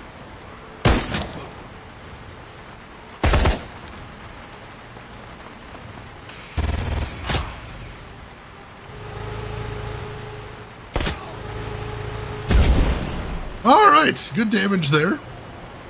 They're the closest ones to Lily, but luckily both of those guys are at a loss for AP for the moment. So they should be not a huge issue. Alright, so all we've got over here... Oh, there's a summon over there. So we're mostly done over here. All we've got is this Merc Gunner. So that's actually really good.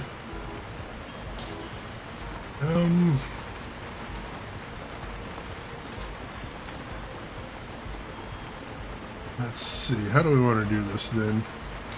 Let's see if Duncan can finish this guy off. So Duncan, pop him out of cover first of all. Nice. It did a lot of damage.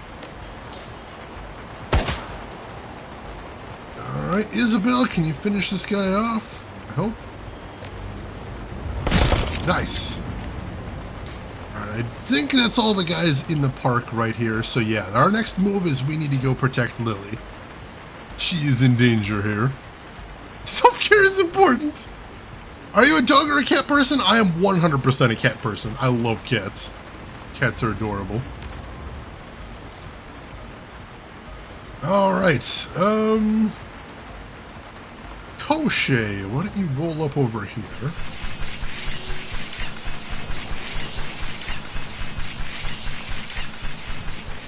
That leaves 2 AP. Why don't you use one of them? Steal an AP from that guy because he's a little scary. Use a shotgun on these guys next. Beautiful.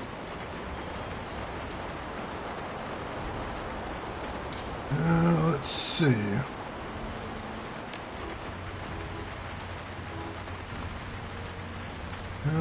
Raptor.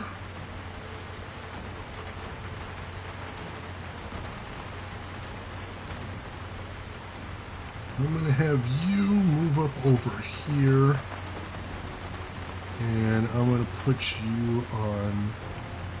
Actually, no, why don't you just go ahead and see if you can take a shot at somebody here. Beautiful. Max. Max, I'm going to have you roll up to here.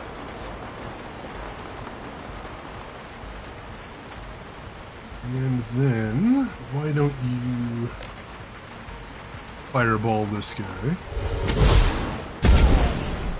Nice damage, I like it. And then Isabel. It's not really close enough to do too much, unfortunately. Isabel is way back there. I'm going to have her move up to here.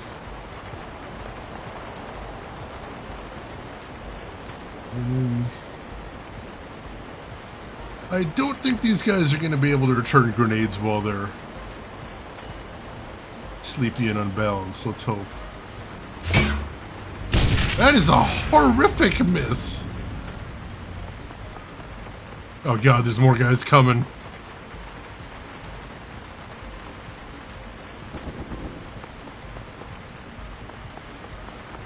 There are so many bad guys in here.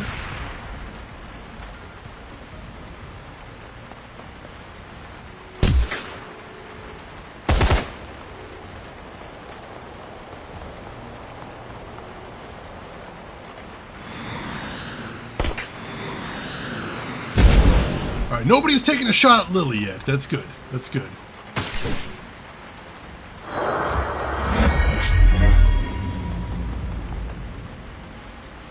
I'm gonna leave this flank down here to Fuchi, because I've got enough to deal with up here.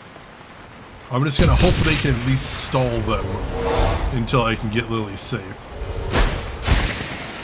Alright, mage is down. That's beautiful. That's a nice crit down there too. A couple of nice crits.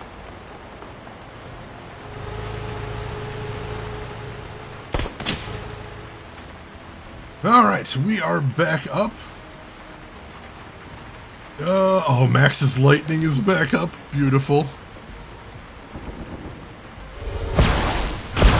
Oh, only hit the one. I hate when that happens.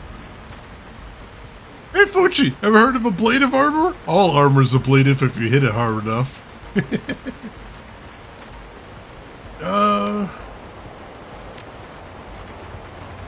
Let's see, what bonuses you got? Go ahead and give an aim bonus to Koshei.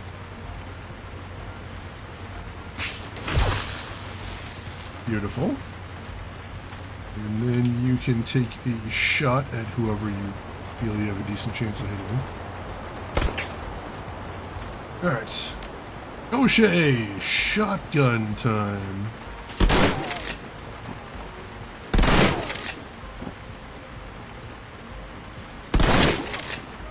I'll take that. That's some decent damage there. Alright, Max, why don't you strip armor on this guy?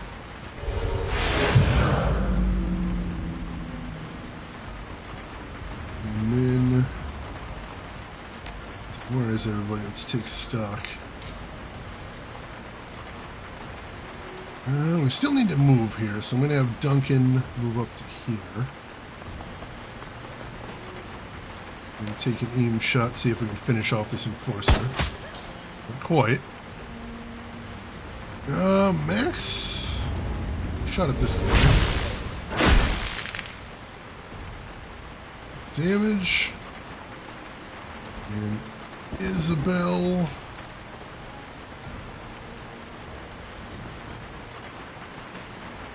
Isabel's got no chance to hit from back there. I'm gonna have her...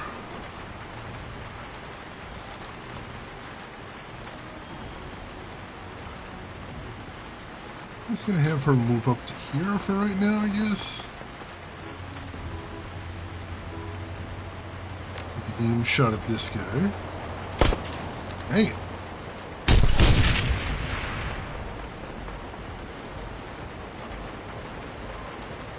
Well, these guys are moving up pretty aggressively here, so... yeah, that's gonna move them into my range before anything. Isabel, you look so swell, she do.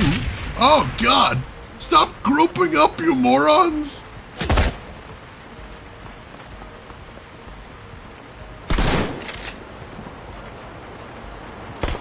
Hopefully you still got some melee dudes in there. We do have them badly outnumbered at this point, so that's good. I like that at least. That was a very stupid... what is wrong with you? How are you so bad at this? That was one bad guy and 3 of yours that AoE. I did describe it as meat shields, but it's their meat shields. That was their own guys they shot at there. Oh, that's insane. Alright, so up here we've still got the Grenadier, the Gunner, and that Mage right there. That's one of their guys, that's one of their guys. Alright. He does not have much to contribute this turn. So you go ahead and shoot at whoever you can.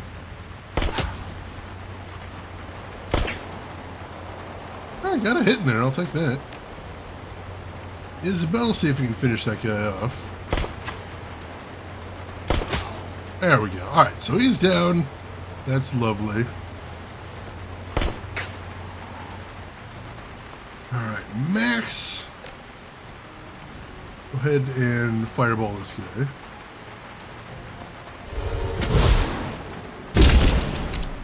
Alright, he's down. I like that. Strip armor on this guy. It's not funny if you actually use them as literal shields made of meat. Just looking for an excuse to cut barrel? Is this what they call aggressive downsizing? Jeez. Alright.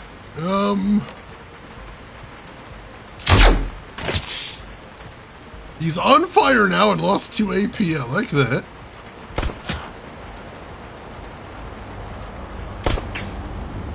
Alright, he does not have much going for him now. Duncan, I'm going to have you advance to right here. And take a shot at this guy.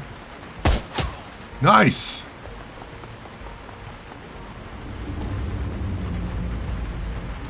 I don't know where that was going, but it didn't hit anything. They are definitely running out of dudes now.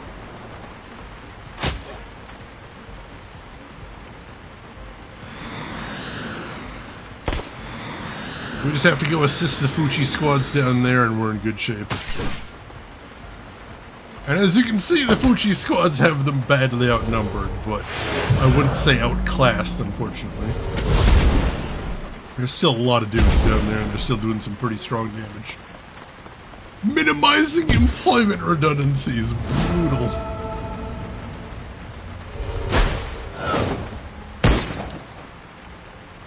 Yeah, they seem to be whiffing a lot is the problem.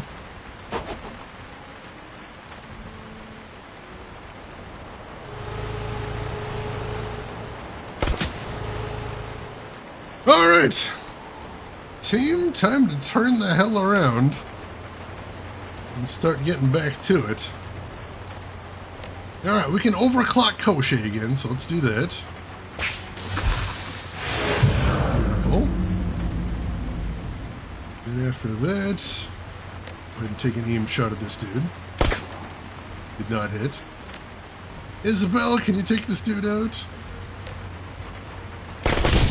Nice.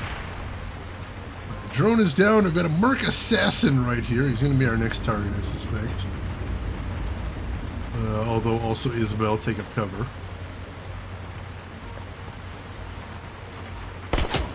Nice! That bleed damage is going to do not great things for him, which I appreciate. Max.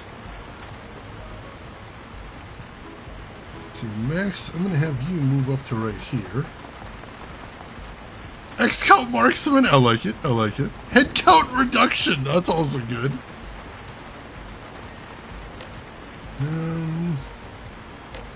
I don't want to do anything too fancy on this guy, is the thing. Let's see, Duncan.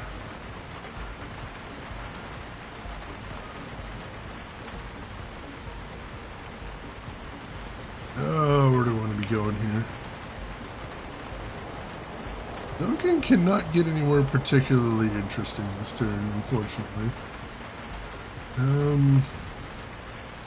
Duncan, why don't you just roll up to right here?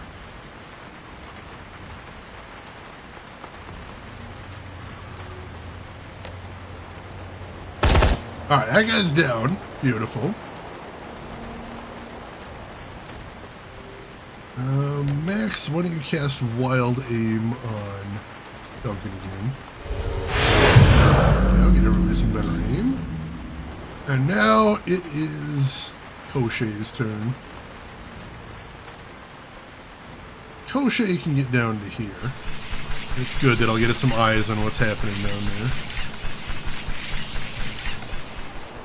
there. Alright, so I see 3 guys down here. It's not great. Oh, this guy's a bad guy too? That guy's a bad guy too, alright. Well, that guy's toast. Beautiful.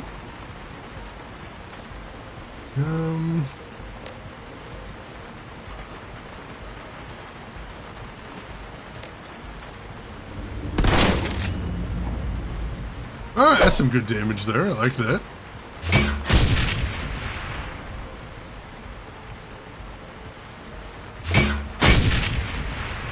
with grenades. But yeah, it's just those 3 guys now.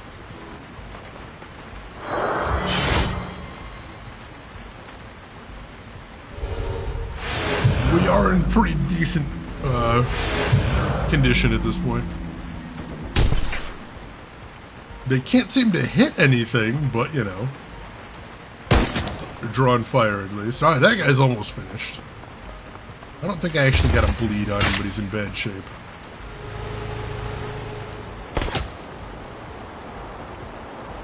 Alright, our team is back up. Let's see, Max. Max, why don't you roll up to here? Get a better shot. And then... Did I roll this guy? Sure. Good damage. Alright, Isabel's reloaded. That's good. Alright, take an aim shot at this guy. For some reason everybody's having a lot of trouble hitting this guy. I don't know why.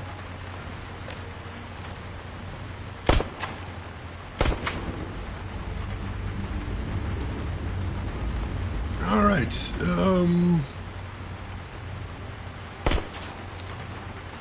that's fine. Throw an aim on O'Shea. There we go. Duncan. He's all the way over there. Wow, 83% and we missed. Brutal. And we gotta reload. There we go, and the best we can do is take a regular shot. Alright, Koshe is still overclocked. This is good. Nice laser hit there. I like that. An Apple mouse? Oh man, I used an Apple puck mouse back in the day. The perfectly round one. That was a weird experience.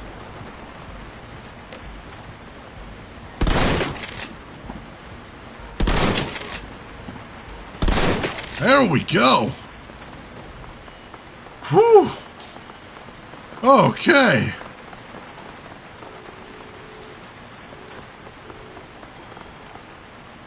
As the echo of gunfire dies and the smell of cordite clears, Lily waves a hand in front of her face, coughing roughly. The street is eerily quiet, probably owing to the fact that there are no longer any civilians anywhere to be seen. Lily surveys the street in its attendant carnage. Damn. Hope this was the right choice. It is, Miss Lai. I can assure you of that. Whatever Yamatetsu promised you, you've been a Fuchi citizen for most of your life. We take care of our own. Isane nods towards you. Hey, glad to see we didn't have to kill each other. Professional courtesy and all that. Besides, I like your style. What do you think about Lai's chances?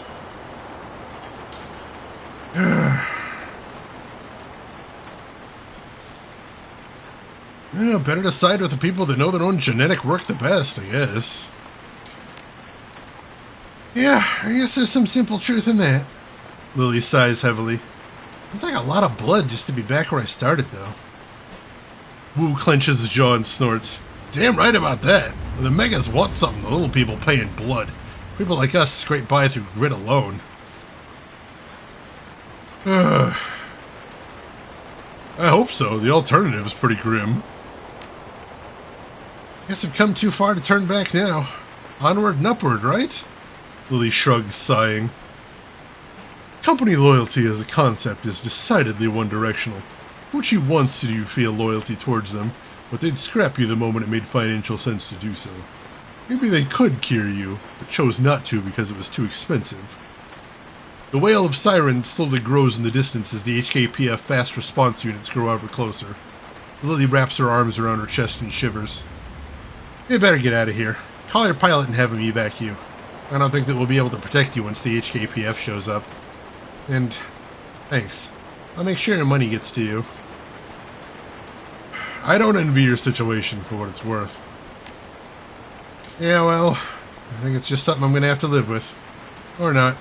as the case may be. Oh, this got grim. Now revenge for that guy ruining my sandwich. How would you ruin? Why would he ruin a perfectly good meatball sub? That's just evil right there. Pure, unadulterated evil. The night sky stretches out around you like a neon-streaked velvet. Vergara and his mercenaries lie dead in the street, and Lily has been safely returned to Fuji. Maybe she'll live, maybe she won't. But returning her to Fuji was the obvious choice, giving her their familiarity with her condition. As the aircraft descends towards the impound lot, you begin gathering your gear and prepare to disembark. The sub did nothing wrong!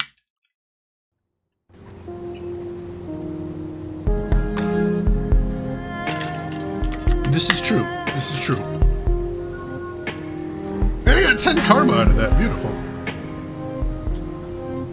Let's see if Jomo has anything different to say. Nope, nothing new. Alright. Hashtag justice for sub! Or just get her a new sub, you know. Give her some justice. Sergeant Lung taps the butt of her cigarette. The ash, caught in the sea breeze, disappears behind her in a whirl of wind.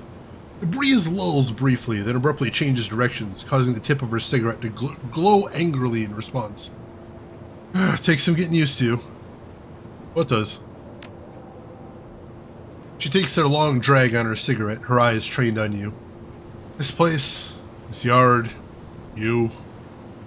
I worked in an office before this, at a desk in a place we called Cubicle Row. You know what I'm talking about. Hundreds of little boxes, all covered in paperwork. Mine had a perfect view of the corner office. The windows were shuttered most of the time. I'm not used to seeing open skies and smelling unrefined air. She sweeps her hair, wind-tossed bangs behind her ear, cigarette smoke billowing across her face at the motion. The criminals that I worked with were all names on documents. Rarely did I have to interact with them in person. I'm just trying to adjust, that's all. Interesting change. Requested or ordered? I requested it. Needed to mix things up. She waves her hand dismissively, cigarette smoke trailing behind. Something you need from me, runner? Nah, I'll get going. Let's see. Do you think if you sided with Yamatatsu, you could have flipped Asane with that dossier? I think so. I think we could have. Because that was some compelling evidence that they were trying to screw her over. I'm sorry we didn't have a chance to give it to her anyway. That is unfortunate.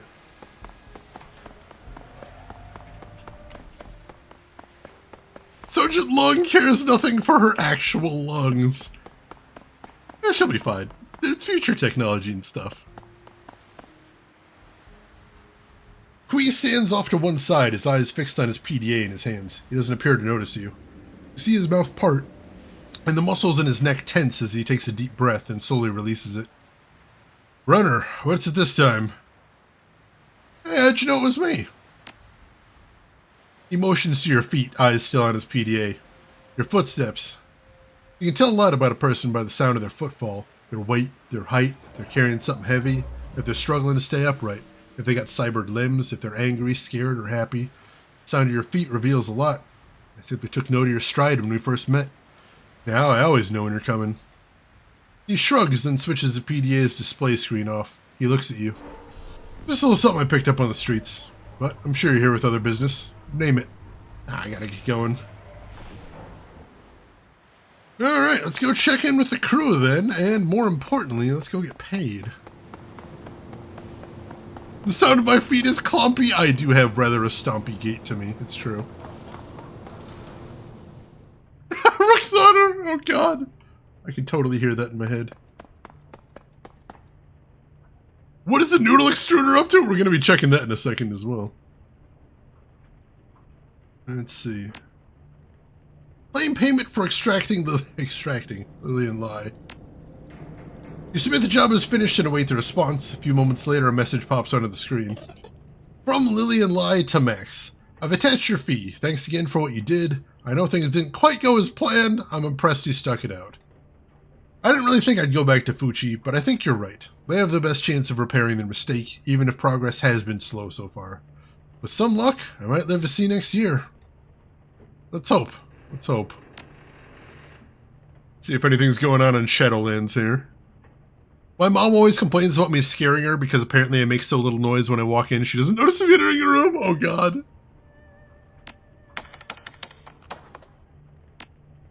We've got some... Oh, no.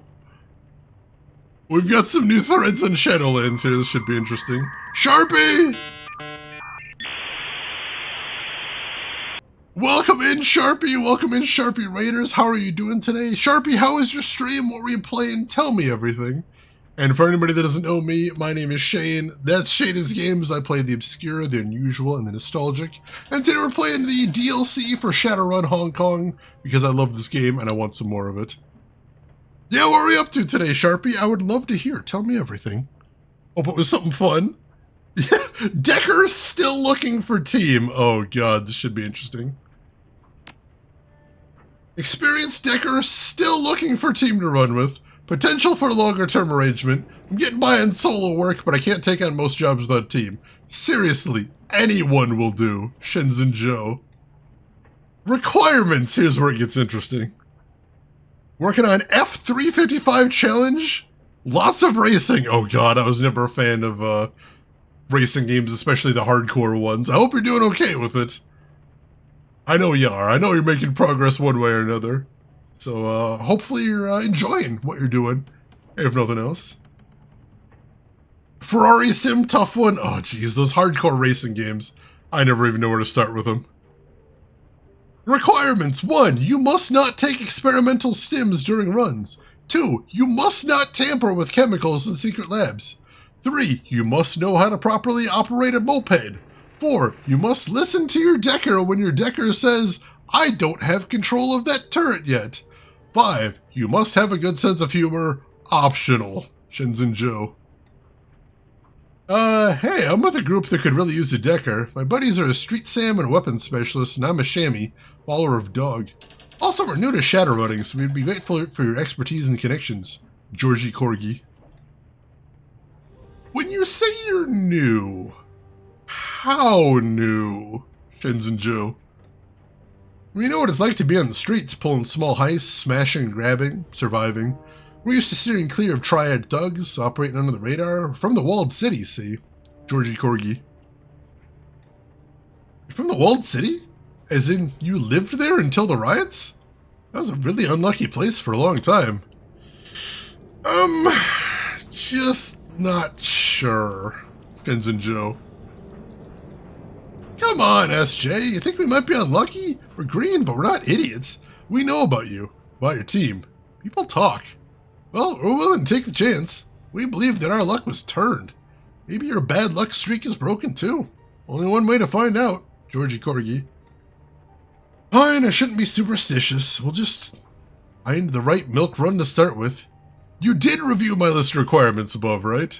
Shenzhen Joe. Oh yeah, this is gonna be a blast! Georgie Corgi.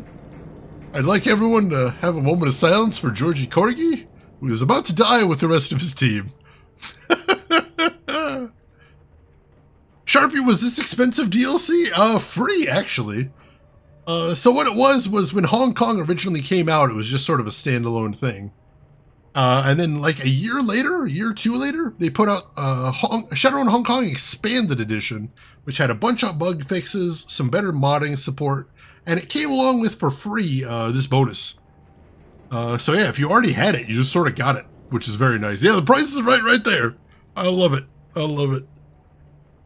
In the SNES Shadowrun, you were a shaman follower of a dog. I did not remember that. I always wanted to finish that game someday. It seemed pretty interesting.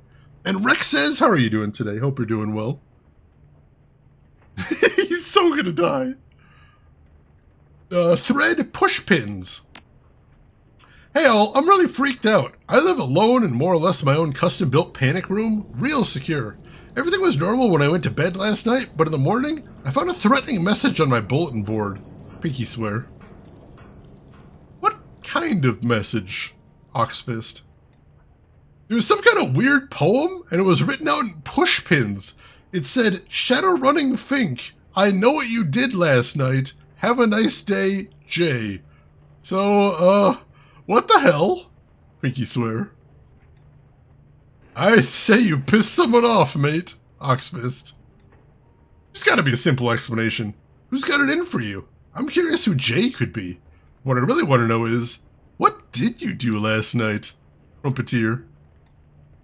I was on a run, man. Nothing special. Can't talk about it, you know. Pinky swear. Au contraire, Pinky swear. It's the key to the mystery. Who'd you hit? Any megacorp could punch through your flimsy personal security system like a drunk orc with cyber fists opening birthday presents. Harbor Rat. What corporate name starts with J? Shenraku? Jazz Technology? Oh, JRJ International. Crumpeteer. You're an idiot, Crumpeteer. No corporation's gonna track down a runner just to leave a nasty message in pushpins. No, this is a dark and highly personal vendetta. Phoenix Ascending. Yeah, that guy's dead. That guy's going to die. It's a bad day for people on ShadowNet. Return the necklace, oh god. Jivebot? How would Jivebot use pushpins? That's a question. Thread police records.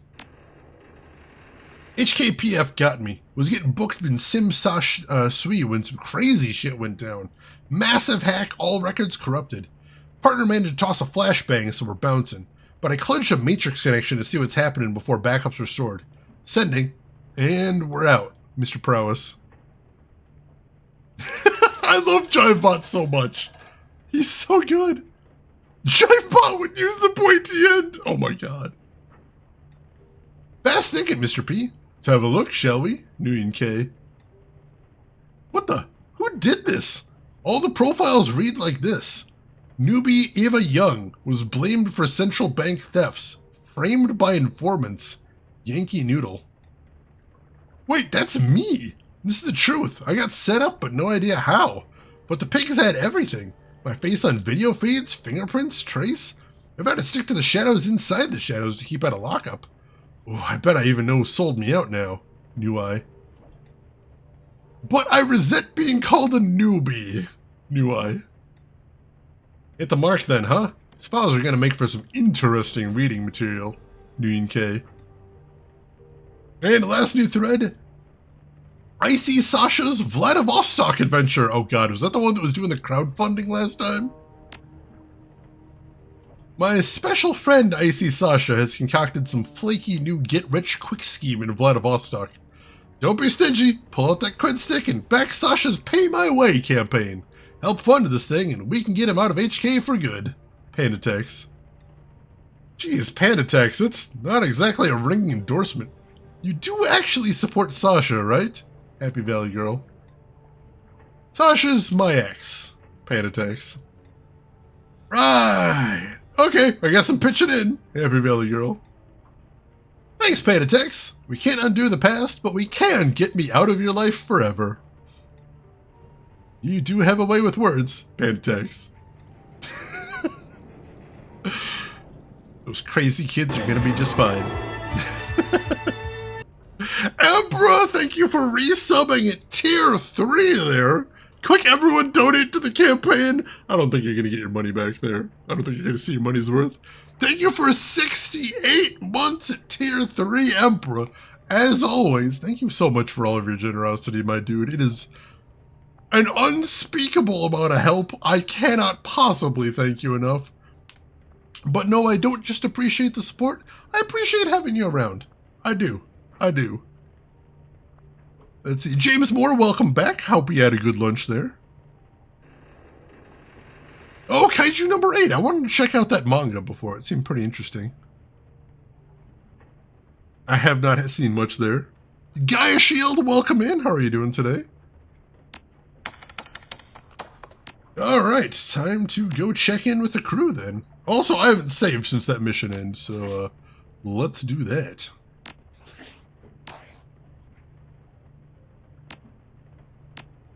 There we go. Also, I've got 11 karma now. What do I want to spend that on is the question. Yeah, like getting more willpower would be really nice. That'd just increase the 2 hit of my spells, and I really like that. Emperor, thank you so much for the gift sub to Siamese as well. Gift sub number with 1,390 in the channel. Very much appreciated there, Emperor. Mostly right bribe. Let's see, Gaia Shield, you haven't finished this one. Oh, it's good. I think it may actually be my favorite of the trilogy. It's really solid. Oh, fruit smoothie. That is fantastic. Love a good smoothie. So yeah, I may just get some more willpower in there, honestly. That seems like that would be nice. I mean, it wouldn't be bad to get some more quickness, too. Just make sure I'm not getting hit as often, but, like, honestly, just making sure my spells hit more often seems really nice. We'll check that out in just a second. Shane will get some more willpower. Ah.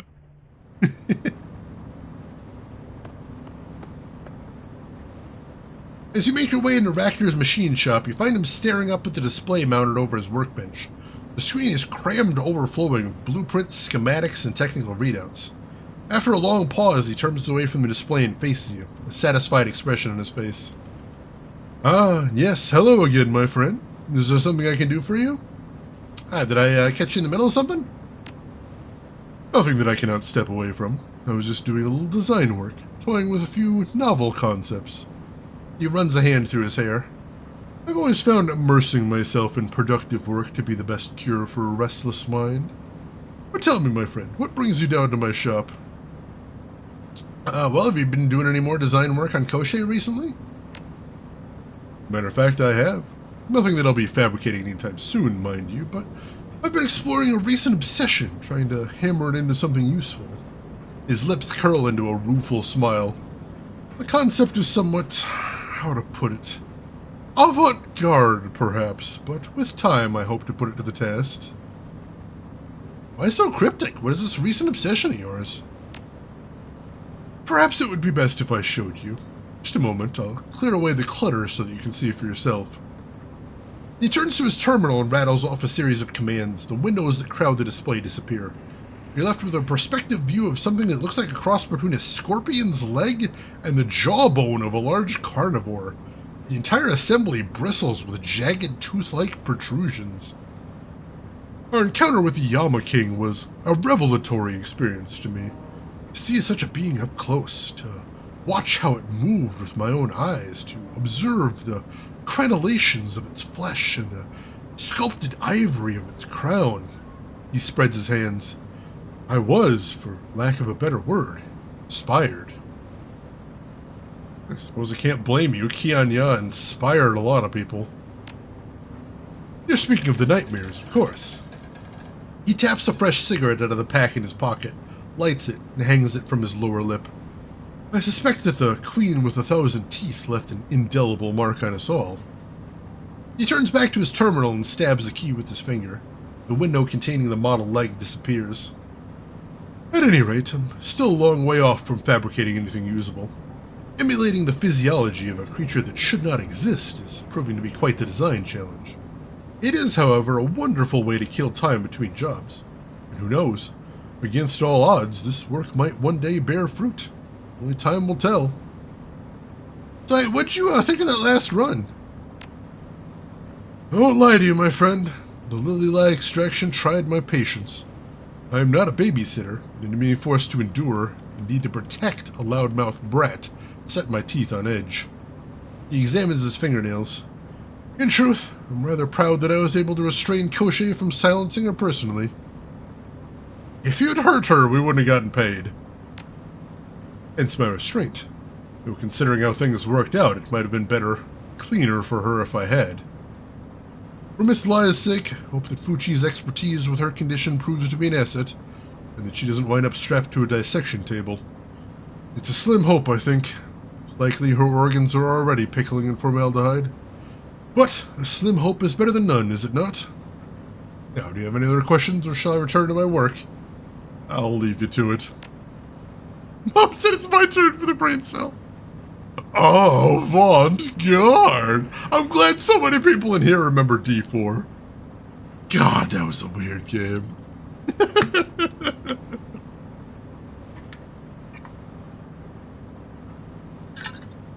this is really not bad.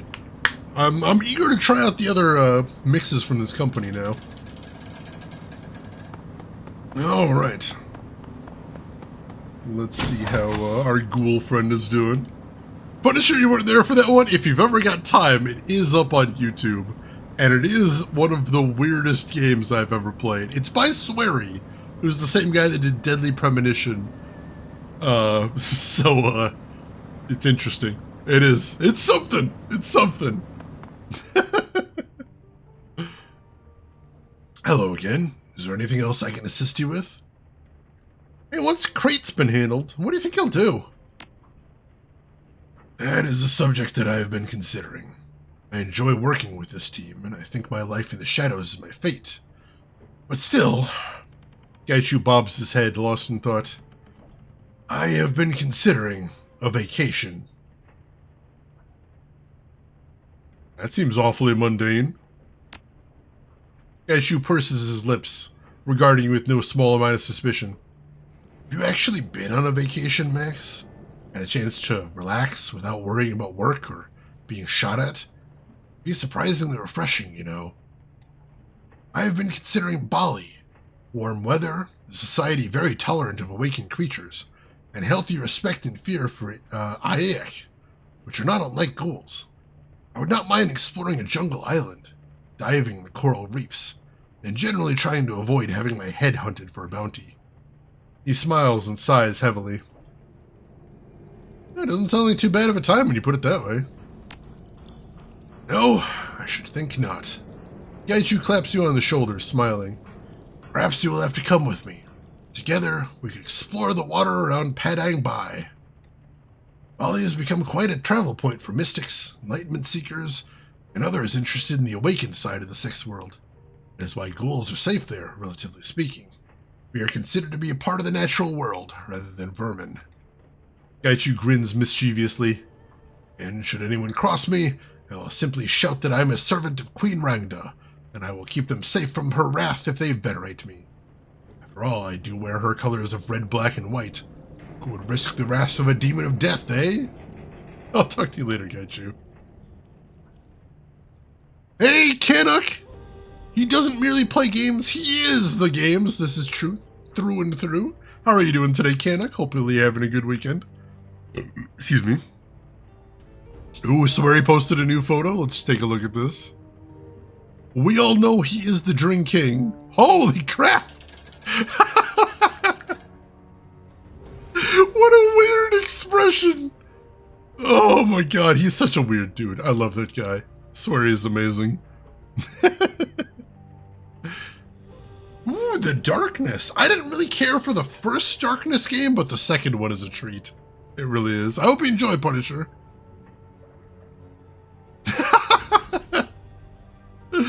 I suppose, though, the captions would be confused about the concept of a friend who is also a ghoul.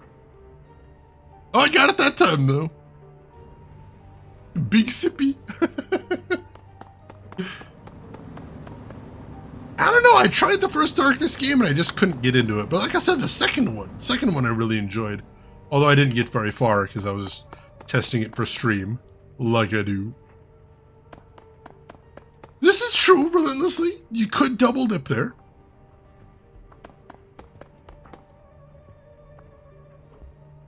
Need something? Hey, Duncan, have you noticed all the bird crap in the Kraken? What gives? I know, I haven't seen any. His lips part and he snaps his fingers. Actually, hey, now that you mention it, I might have heard a bird. He nods thoughtfully. Yeah, that's alright. I thought that maybe it was just a rat scratching around in the walls, but it didn't really sound like one. Little fucker kept me up a couple nights ago. Does it count as an infestation if there's only one? It's keeping me awake? Then fuck yes it does. It needs to die. Right, so what's the plan? Man. His eyes scour the room as he considers a question. Maybe I can lure it out. Somehow. Yeah, as long as I don't wake up in the night to you calling here birdie, birdie, birdie. Even with his eyes covered, you can feel his eyes narrowing. Not a chance. I had a feeling this whole thing is going to wind up being a real pain. He looks around and shakes his head. Jesus, this place. Can't wait to get out of here. Hey, what'd you think of that last run? That Lily was thunderstorm and no fucks given, wasn't she? Just knew how to get under your skin. She pissed me off, but I gotta say, I respected that she had the balls to call people out on their shit. He rubs his neck while he thinks. She might have been in her 70s, but that didn't make her any wiser. Side with a corp after all she's been through. Damn, what a waste. But I guess people will do anything when they're desperate. Hell, I know I have. Still, it'll be nice if someone manages to benefit from the crap these corporations pull for once. Who knows, maybe she'll live. I honestly hope that she does.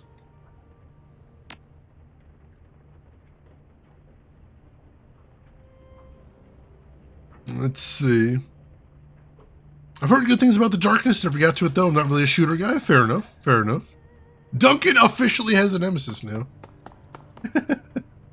Local murdermonger bamboozled by a small bird. News at 11.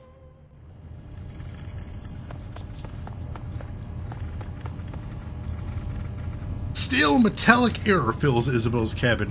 The round window that's usually cracked is shut tight. It feels like the temperature of the room is raised somewhat, maybe due to the lack of ventilation. Isabel is on her knees, hunched over her cyberdeck, typing vigorously. You can see sweat beading on her forehead. She looks exhausted. She pauses and sits up for a moment. 4:19 a.m., 1 nano drive. You okay there, Isabel? Isabel turns towards you. A pair of tired eyes meet your gaze. Her shoulders look stiff as if she's been hunched over for a while, and a single red cable protrudes from the dark mass of her hair. She repeats herself. 1 nano drive. She leans back and continues to click away at her deck. 4:48 a.m., 1 splitter. 5:33 a.m., small double-end cable bundle. Her voice suddenly turns angry as her fingers jam the keyboard. And my favorite hairband! She suddenly lurches upright and looks at you, her brow furrowed, and proceeds to stare in silence. What's this going on about a hairband? Her lips pucker as she studies your face. The damned bird. It took my favorite hairband. Come again?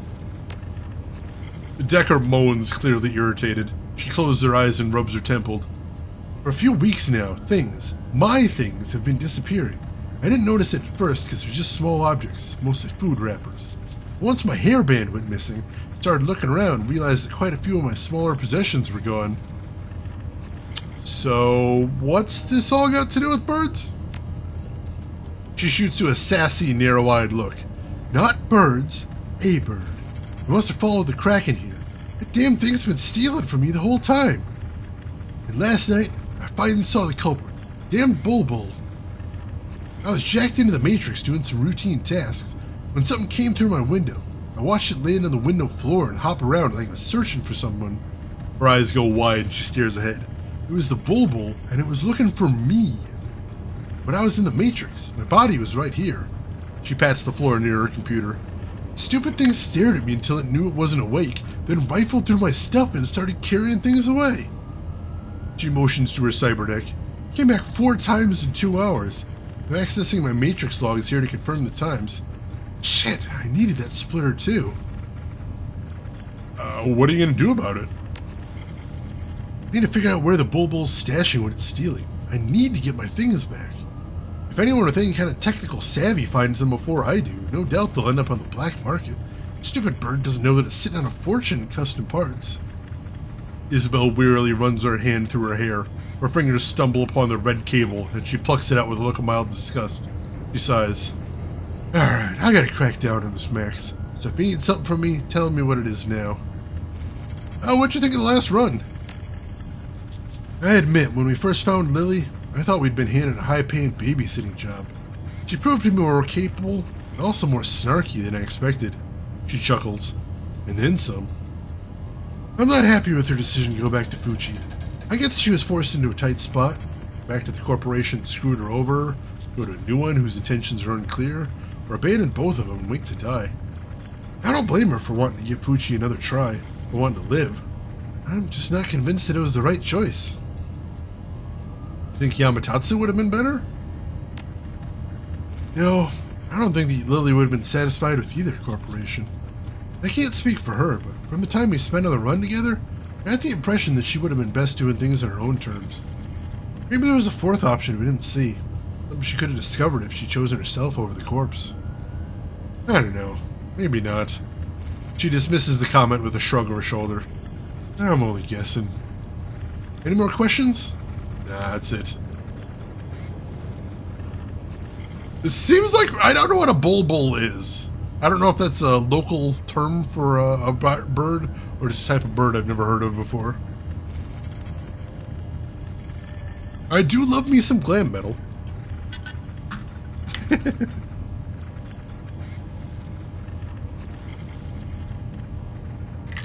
Thought we were going to see Poison. Malkill, how are you doing? How's everything going with you?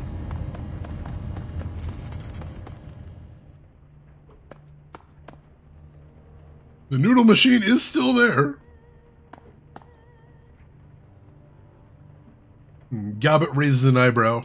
Another day in paradise, eh, Seattle? Seriously, though, we should get on that run for Q and Lamb, or Chew and Lamb. The sooner we hit that police station, the sooner we can watch Crate's messy public downfall. Not usually one for spectator sports, but this is one I want a front row seat for. Hey, don't worry, Gobbet, we'll hit that station soon enough. Good. So what's up with you? Well, after we kill Crate, what's next for you? Got any big plans? She shrugs. Not really. I'm happy where I'm at. Even Auntie Cheng has gotten nicer since the whole walled city thing. What about you? You think you're doing something different after all this is over? Nah, I'm perfectly happy where I am. Good. That's real good. I'm happy to hear it. She pokes you in the ribs with an outstretched finger. Because even if you were to scurry off somewhere, I'd keep tabs on you. It's what friends do.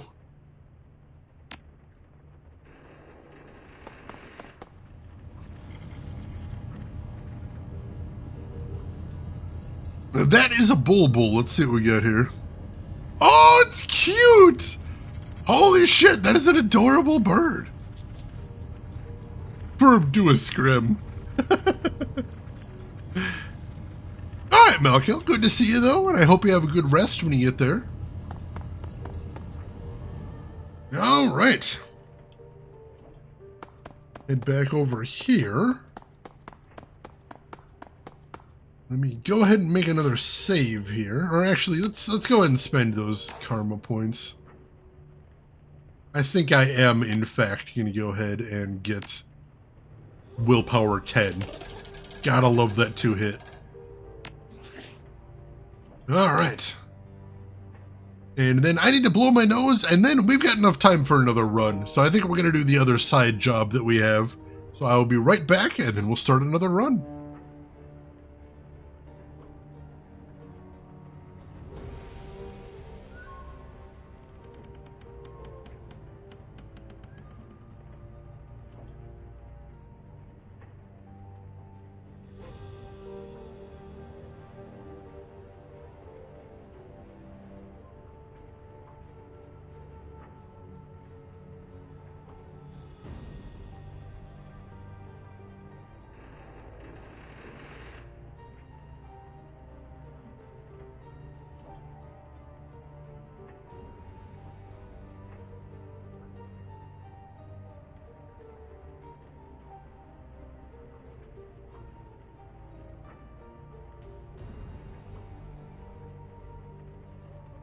Alright, thank you for waiting. I don't know what's making my allergies act up. It's very weird. Alright, over to the mission computer here. And LTG, thank you for those links right there. I appreciate that.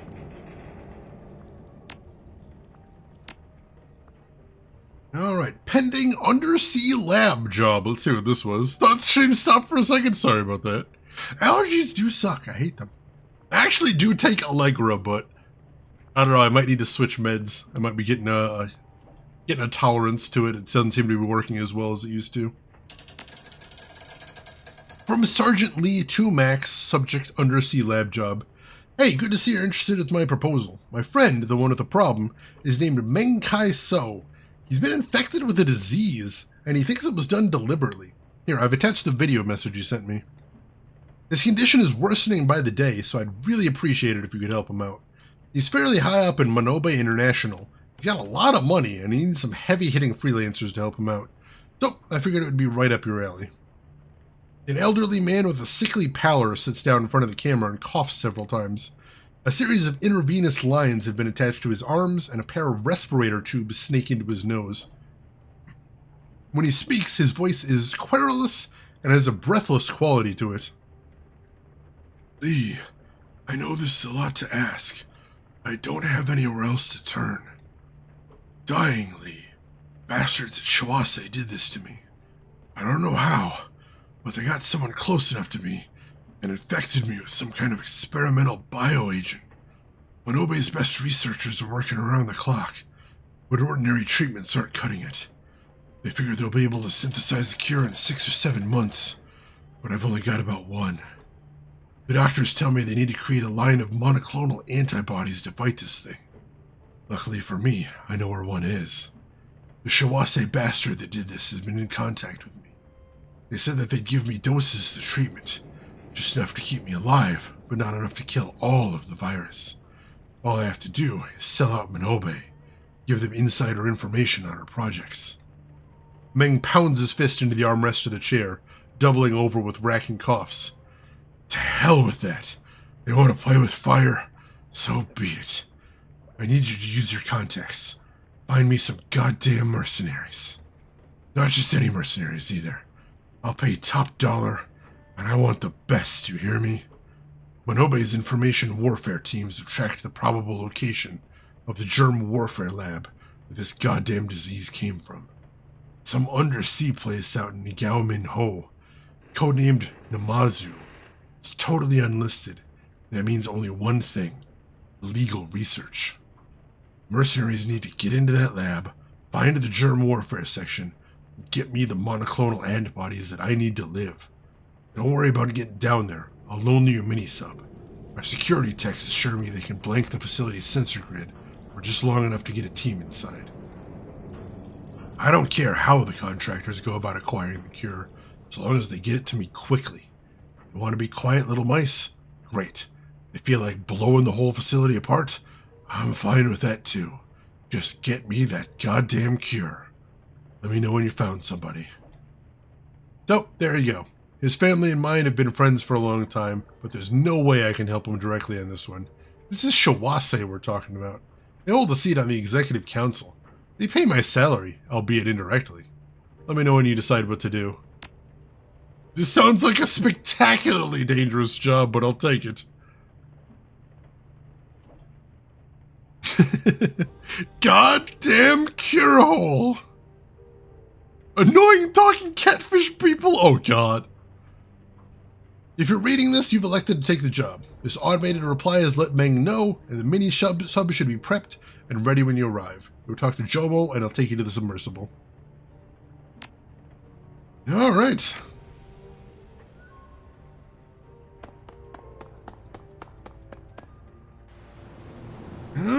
We don't really have much left to buy. But I might want to see if we can get Duncan a better gun, possibly. Let me see what he's got as far as automatics.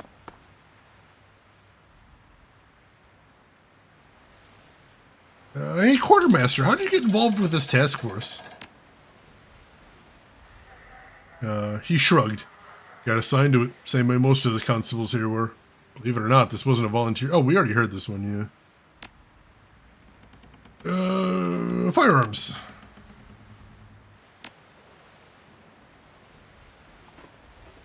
Is this the good stuff up here? It's all pistols. SMGs. There's Smart Link. I don't think he has one of those. Shotguns. Not looking for those.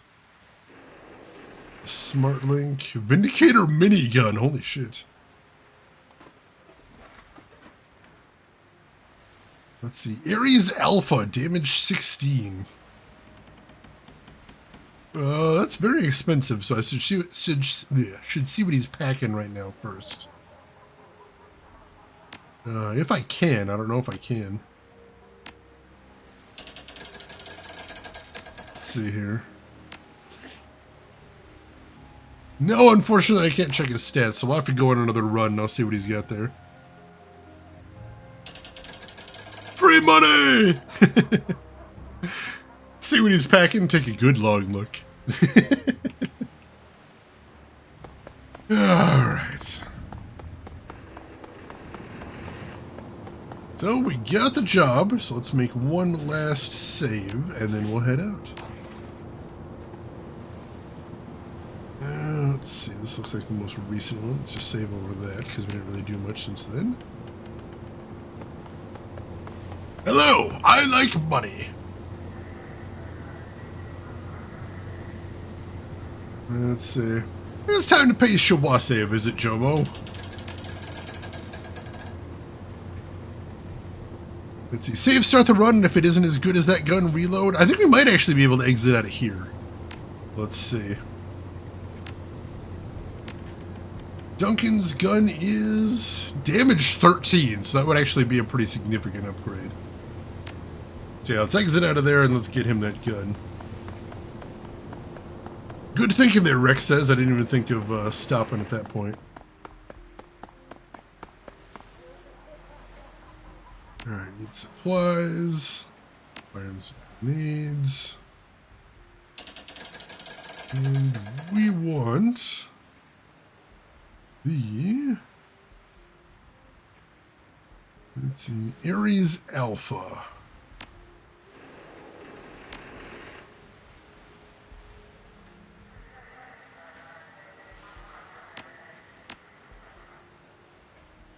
Oh, actually, I already had a pretty decent rifle in there. That's interesting. We got some stuff to sell if we need to upgrade our gear at least, so that's a good thing. Alright. Confirm that.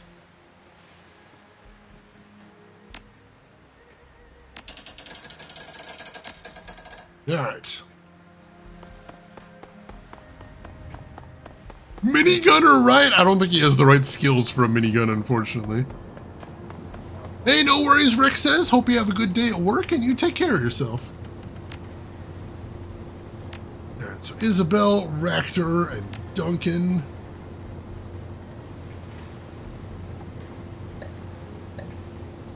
And...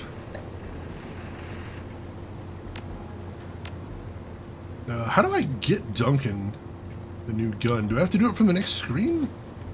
I think I do it from the next... Yeah, I think I do it from the next screen. Alright, so we got all of them. We're good there. Confirm. It's a confusing system that you have to already be on the run before you can actually do the equipping like that. A trip to Lee's loaned mini-sub is uneventful, as is the transit to the area near Hong Kong where Shawase has built a research lab. The sub descends swiftly, and you're kept company by the hissing of the oxygen scrubbers, and the occasional ping of active sonar striking your hull. As you near the coordinates of the lab, Jomo begins switching off all but the most essential of systems. After a few minutes, brighter light filters through the portholes as you ascend into a moon pool, and there is a dull thud as the facility's clamp closes around the sub to lift it free. Alright, so here we go to Duncan. And we want to give him the Ares Alpha. And then we should just be able to equip that in the mission, or just basically switch to him using that, I think. And that should be good. Alright. Shawase means happiness. Interesting. Kind of an ironic name for an evil megacorp. The submarine base smells like a hospital, antiseptic and sterile despite the presence of seawater. The sharp scent of rubbing alcohol intermingles with the sharp bite of stainless steel, dominating your sense of smell and drowning out everything else. The floor vibrates faintly under your feet, a soft electrical buzz, likely emanating from the electronics packed behind the facility's walls. You can hear the hum all around you, like the droning sound of 1,000 tiny wings.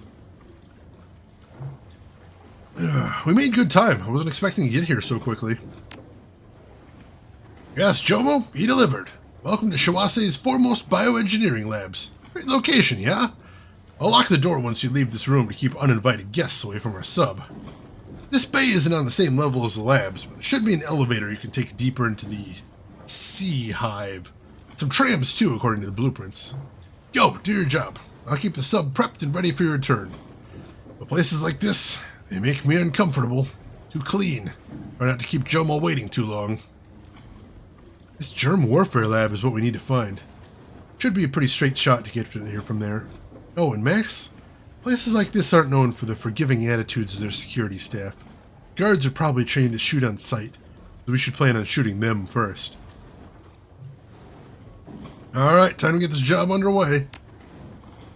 Yeah, we're not going to be able to do too much sneaky diplomacy in this area, because this is a high security lab and we're absolutely not supposed to be here. So, it's going to get messy. It is going to get messy. Hey, Trinetta, welcome in. How are you doing today, Trinetta? Hope you are having a spectacular weekend so far. And if we have any mods around, can I get a shout out for Trinetta? I'd appreciate that. Alright. There's our first objective. Like nothing in between us and there, so let's just hit the elevator.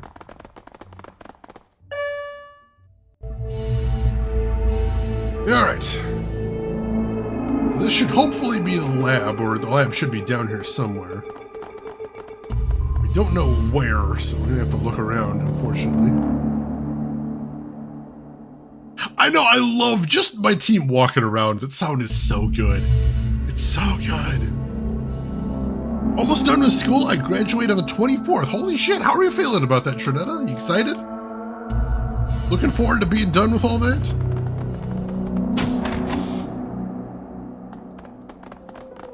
Alright, I see scientists. Isabel hisses under her breath, grabbing your arm.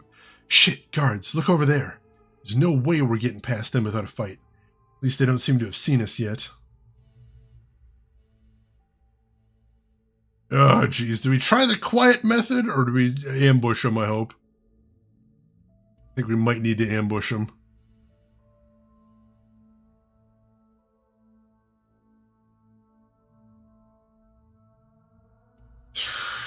I don't know. Yeah, poor fools won't hit them. I think fast and hard is the strategy right here. Alright, so we got a mage down there, we got a drone. Those are the only guys I see right there. So let us make sure there's nobody else here I didn't see.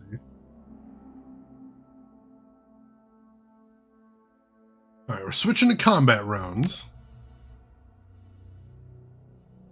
Let's turn on Koshé. And let's also overclock Koshé.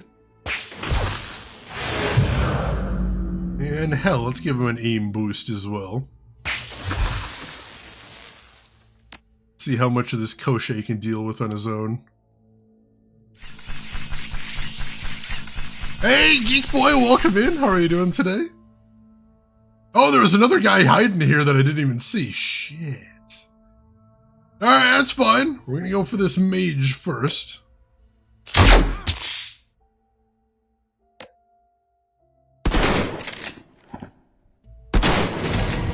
Alright, mage is down. That's pretty nice. Let's see. Duncan.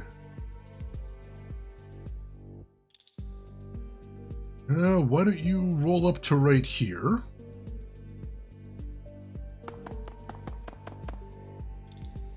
And then I don't think you can beanbag a drone. I don't think that counts. I'm just gonna have him shoot the dude. Let's see, Max. I'm going to have you roll up to right here. Let us strip armor on the captain. And then let's fireball the captain. That's some nice damage right there. Isabel. You can see if you can hit him from here. I really hope so. She can. Good.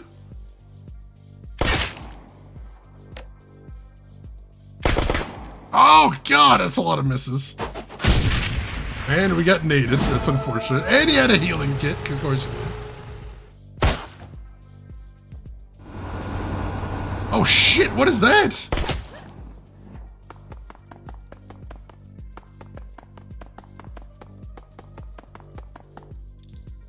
Alright, the lab guys are making a break for it, but I don't think I care that much.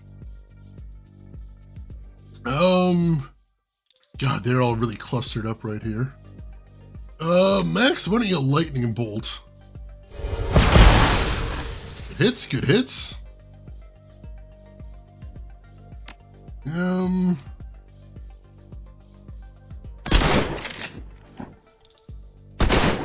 Alright, captain's down.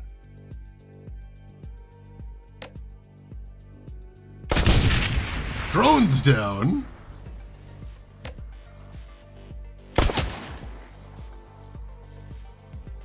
And good hits on that drone too. I love it. I love it. Let's see, Max.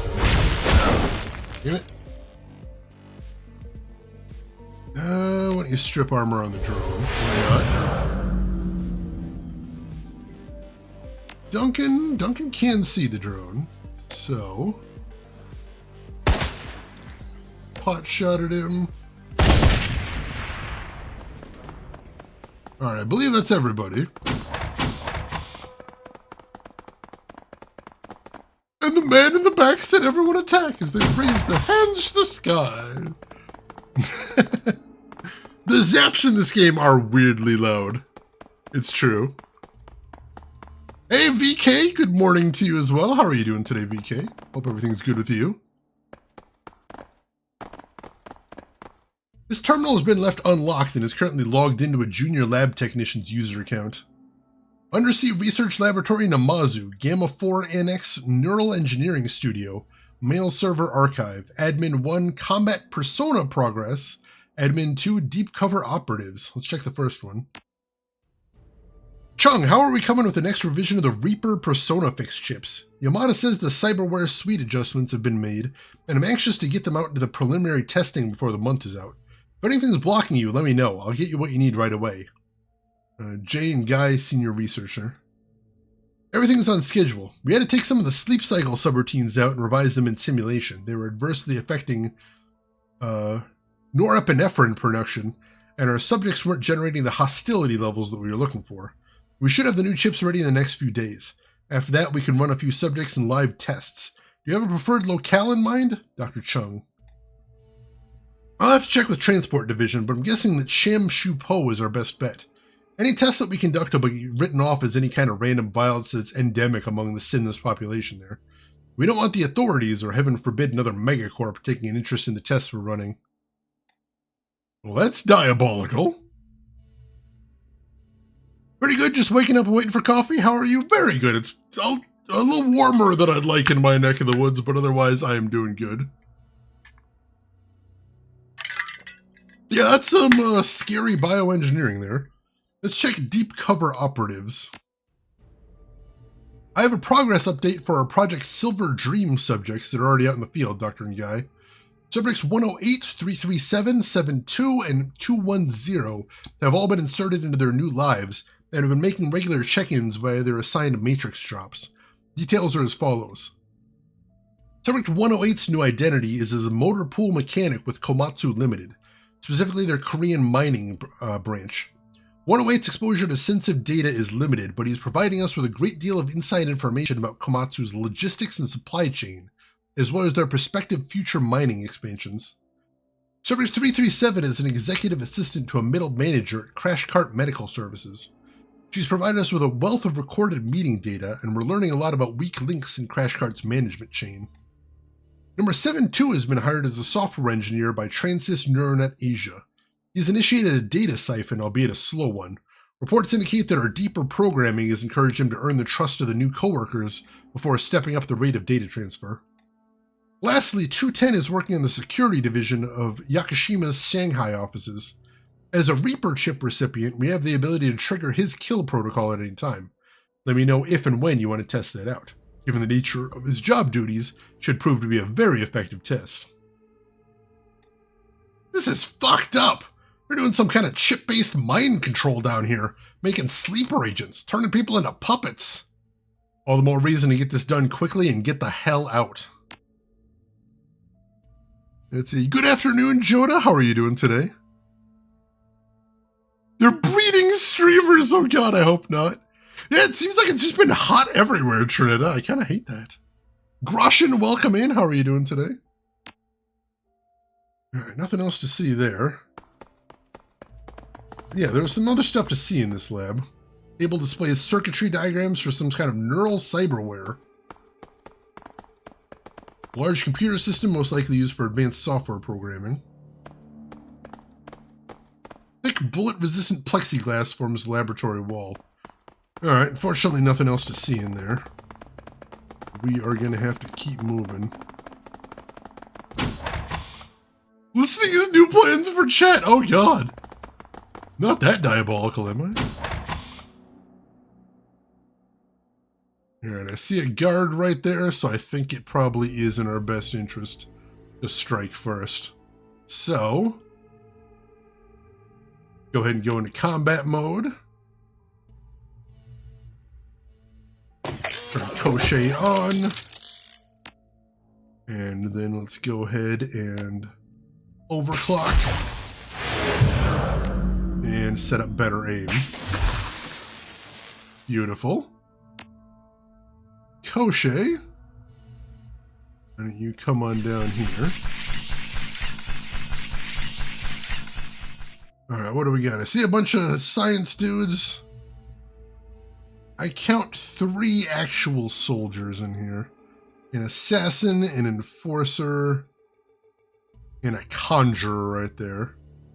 If there's any way I can take out that conjurer, that would probably be for the best. He's got no cover, if nothing else. I do appreciate that. Unfortunately, he's also pretty far away, so I did not have great 2-hit odds there. Let's go ahead and cast Wild Aim on Duncan. Catch some of the rest of the group in the aura. I appreciate that. Duncan will head over here to bait grenades, because that's always nice.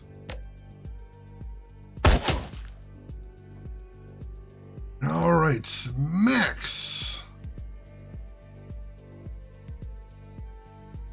Let's see, where's the other guy? Right there? Alright.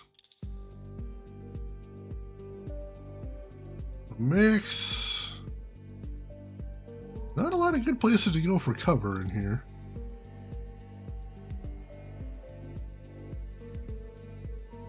Let's see, Max, why don't you settle on heading to right here. And then we can see this guy. I don't have great chances to hit him, unfortunately. I think I'm going to have to try. There we go. Alright, so one of them is down before they could even act. I like that a lot. Let's see, Isabel. Why is there nothing that provides cover? I think these tables would, but they don't. Isabel, you head up here for right now. Hey, Alex! Welcome in, Alex. How are you doing today? How was your stream? What were you playing? Tell me everything. And welcome in, Remy, as well. For anybody that doesn't know me, my name is Shane. That's Shane is Games. I play the obscure, the unusual, and the nostalgic. And today we are playing the Shadowrun Hong Kong DLC for my very first time. Let's see. Computer, welcome in. How are you doing? Hope you're doing good. Hope you are doing well today. Glad to have you with us. So yeah, Alex, what were you playing? Tell me everything. I would love to hear.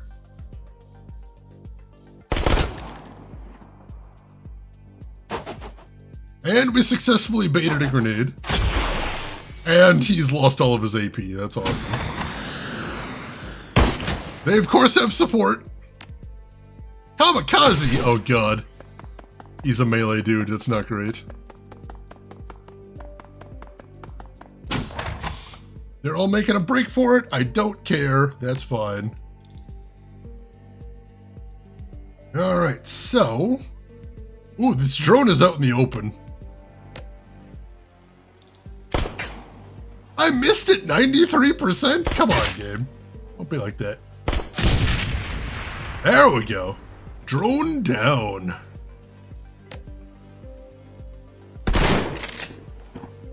Alright. Just wrapped up on DBD, died a whole bunch, typical things. Back in the Shadowrun grind here, so good. I've never played the DLC before, so this is the last bit of the Shadowrun trilogy that I have not played. And I'm enjoying it so far, most definitely. What do you think of the new announcement for the new killer in DBD, Alex? I'm curious. Let's see. I want to see if you can beanbag this guy. That would have been really nice if you could. Alright, some good hits there. Some good hits. Isabel...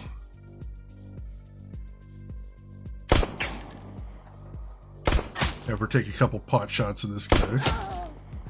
A little bit of damage there. And Max... Max, why don't you step around the corner here? You're out of cover, which is very dangerous. But... this guy needs to die. There we go. And Ractor... just roll up right here, I suppose. Alright, there's the scientist dude's leaving. And this guy still doesn't have any AP, so it's just our turn again, which is lovely. There we go. That's an alarm. Shit. Cyberware Research Terminal. Let's see what we got. Let's see. Big, terrifying alien creature with acid armor, unreal strength, and incredible agility that will now meet its match. Wooden pallets and out of shape 30 years old. When you put it that way, it sounds hilarious. Alright, so... custom request. Kendrick, I need a favor from you. I need you to get me one of the non-Reaper subjects from Project Silver Dream. It should be somebody who'd be good for a blue-collar job in a cafe or a restaurant or something like that. Wipe the subject's chip clean, save for the basics. We need to build a custom identity from the ground up. Give me a day to clear the paperwork with central control. Won't take more than 5 minutes to clear the persona fix for whatever slob I pull. Are you looking for any cyberware in particular? If so, that might complicate things. Most of our subjects have had pre-assigned suites installed for testing purposes. As long as the subject has relatively unobtrusive implants, it should be fine. No visible combat augmentations or obvious cyberware. Nothing like that. Just use your best judgment. I have to work a few things out with Tang in pathology, but you can take your time on this. There's no rush. Good to know. I think I have one that'll work. Number 91. Human male, late 20s, average height. His only obvious implants are a data jack and an ordinary cyber leg. Pre-existing too, so it's not one of our upgraded models. I'll have him prepped. Second message, Silver Dream Resources. Silver Dream Asset Accounting and Disposition. Active 41 subjects, field 29 subjects, inactive killed 416 subjects.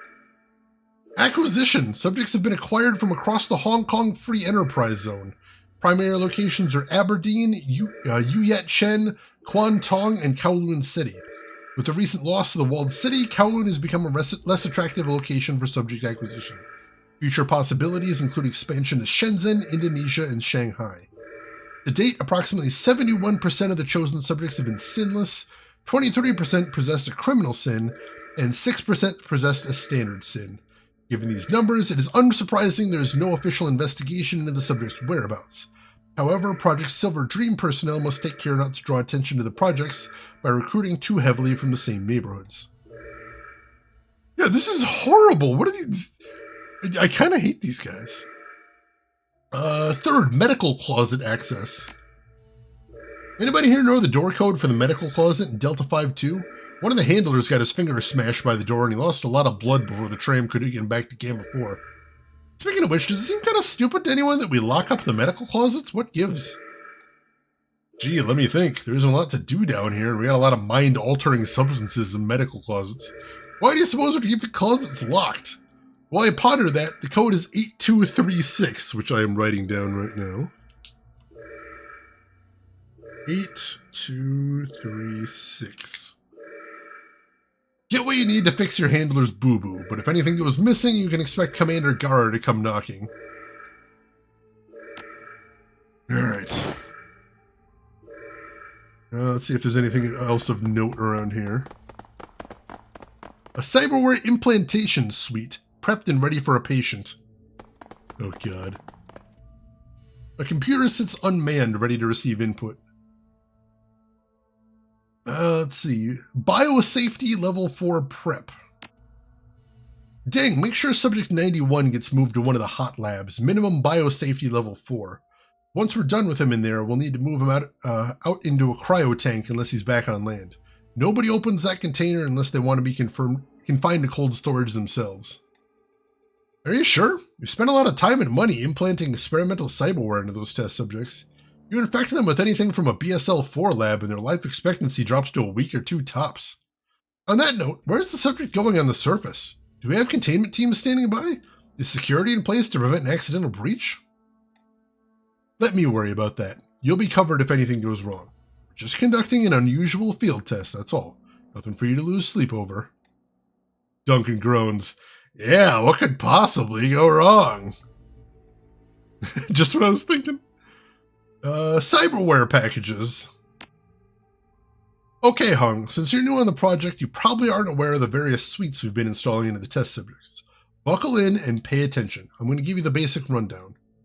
Reaper. The Reaper suite and ship were designed for heavily enhanced combat models. They've been given a variety of implanted weapons, musculoskeletal enhancements, and an assortment of bodywear packages to enhance their close combat capabilities. The Persona Fix chip keeps them docile and ensconced in whatever fantasy life we've cooked up for them until we flip the switch. When that happens, all hell breaks loose.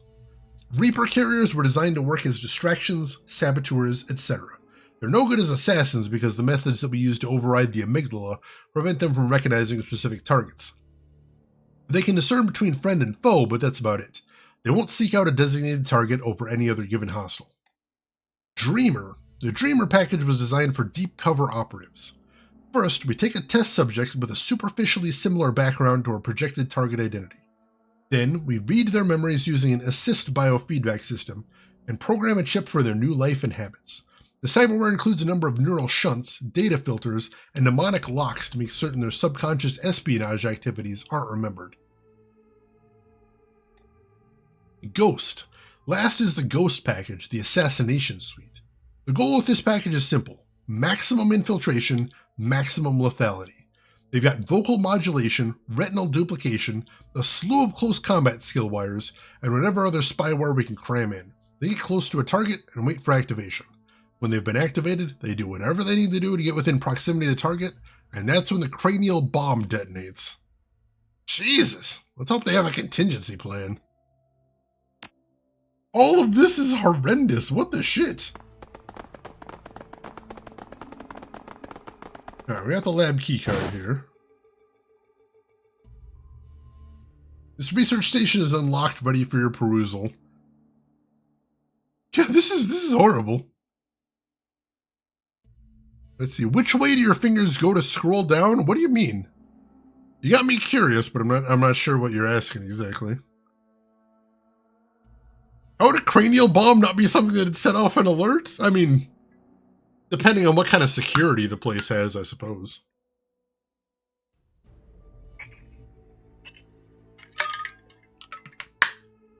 I mean, they can't exactly have metal detectors with these places because everyone has metal in their bodies in the future. Alright, timeline on special project. Let's see, on the touchpad, your fingers go X direction, the screen scrolls down, genuine scrolling. I mean, I go from top to bottom if that's what you're asking.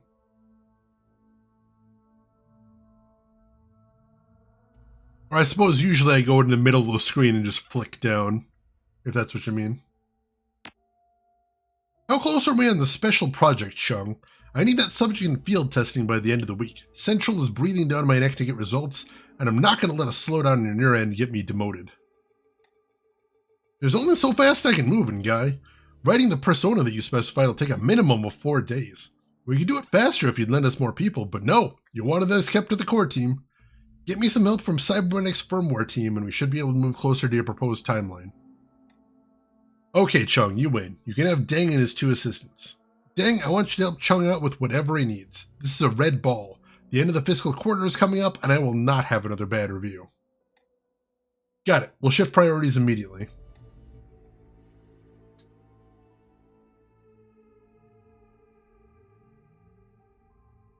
Ah, got it. Got it. That makes sense, Shanoon. Alright. Items missing from weapons locker.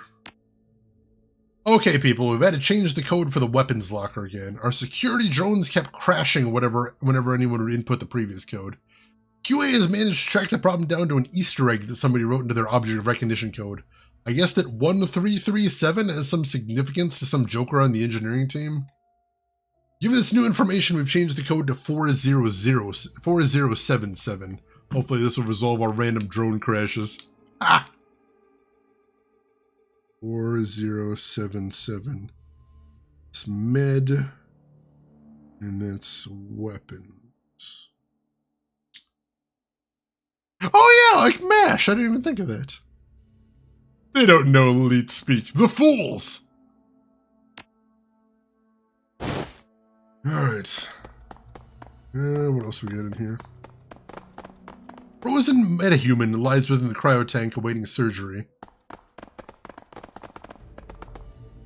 The telecom blinks to life and a woman's face appears on the screen. The HUD below the image identifies her as Dr. Janet Tang. Below her name, the words Gamma-4 Pathogen Hot Lab appear in bold red print. It's difficult to make out the woman's features behind the telecom screen and her hazmat mask, but her eyebrows are knit together in an angry line. She taps on the receiver. Hello? Can you hear me? She leans in towards the screen, squinting. Much of her face is covered, but her clear complexion tells you that she's probably young, in her late 20s maybe. Her mouth and jaw are hidden behind a rebreather, but you can hear the frown in her voice. All this damned racket is making it hard to hear anything. I've got alarms blaring from every corner of my lab. I don't know what you're doing over there, but it is impossible for us to work under these conditions. Her voice gets louder, angrier. I swear, if this is another impromptu drill, do you know how much progress I've made on HN 539? Do you? Almost none. I'm barely a quarter of the way into this thing, and I've got a deadline to meet. Everything's fine over here, Doctor. Probably just another security drill.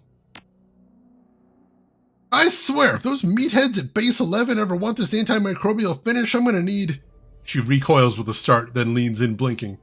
Hey, you're not security.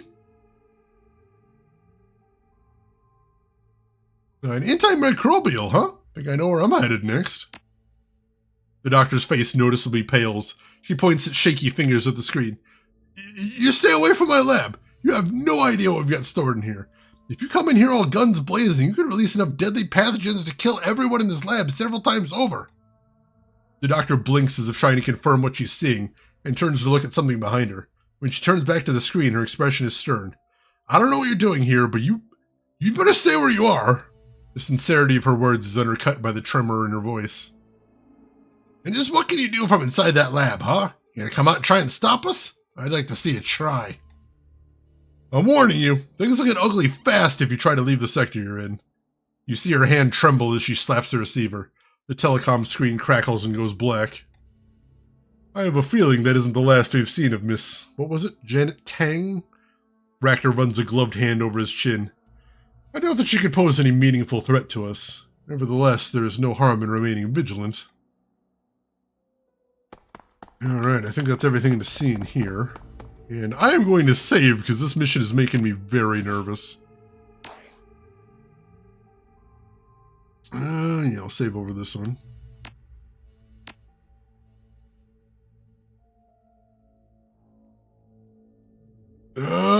Let's see what we got here.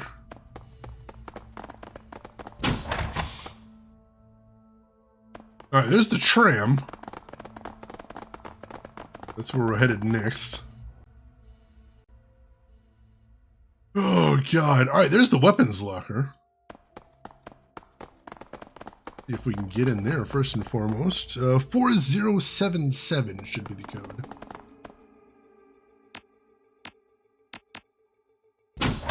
There we go. Anything juicy in here? There's a grenade. We'll put in the stash. Excuse me. And a decent pistol.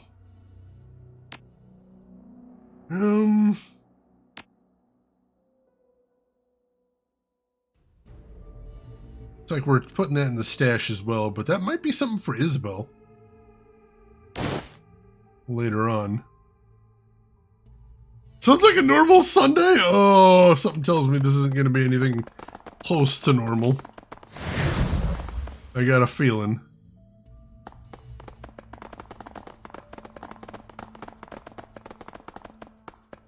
Row upon row of man-sized pods line the walls of this room. Each pod contains a single occupant, men and women bound by restraints, all of them apparently asleep. The people in the pods seem almost peaceful in their slumber. They occasionally twitch and sway, but otherwise they remain motionless. You lean in to get a closer look. The sleeper inside has the weathered, craggy features you've come to associate with street-level living.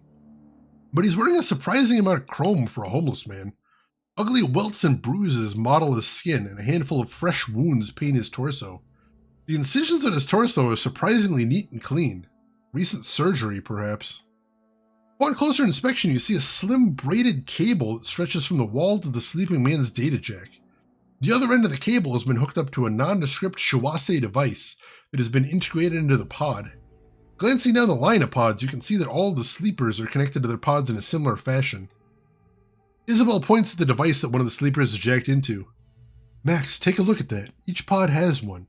My guess is they're jacked into the Matrix and being forced to sleep. Like a dream world that shuts down their higher brain functions. Christ, look at them. There's no way they're here by choice.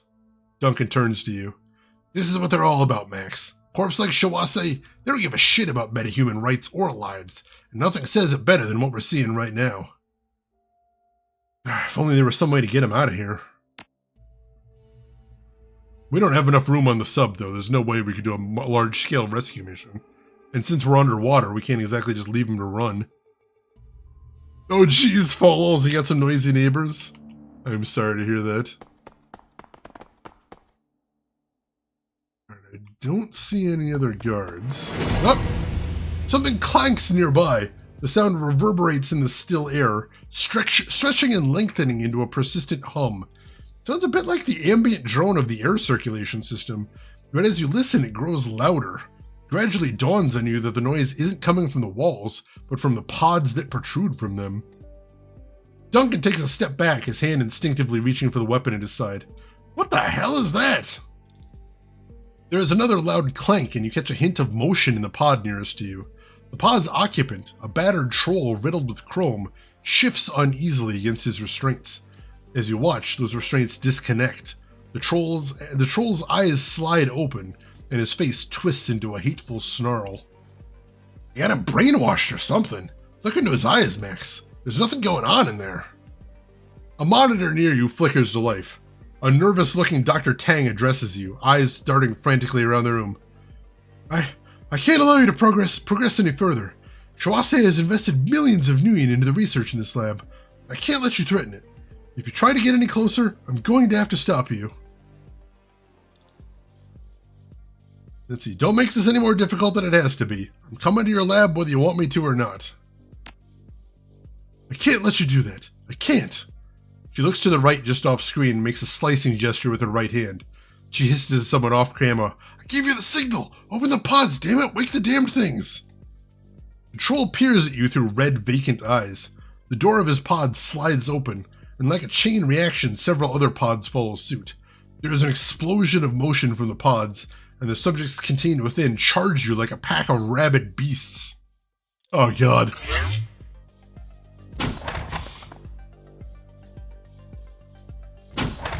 Shit!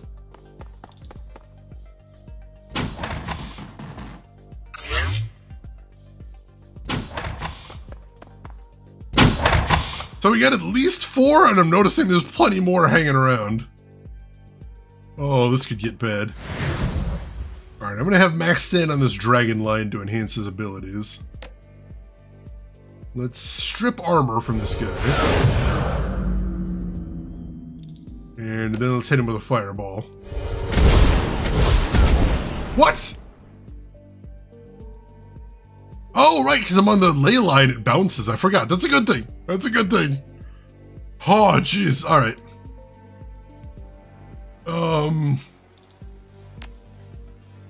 Let's see. Raptor. You are going to activate Koshe from right there.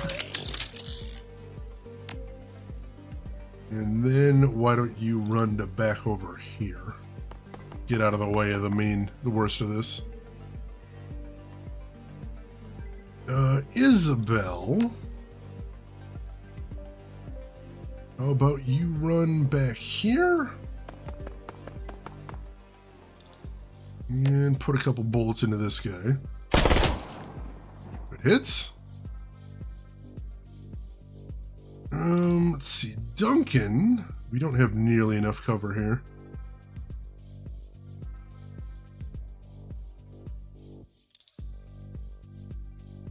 Let's see. Duncan, I'm going to have you run over to right here. And then why don't you beanbag somebody here? One less dude we have to deal with for a round. And then Koshe gonna come over here. I don't think we can be baiting grenades here. Are they podcasting? You would think, Lost. That would make sense. Fresh from the farm. How considerate. Oh, God. All right. All right, so we got the big guy down at least. That's good.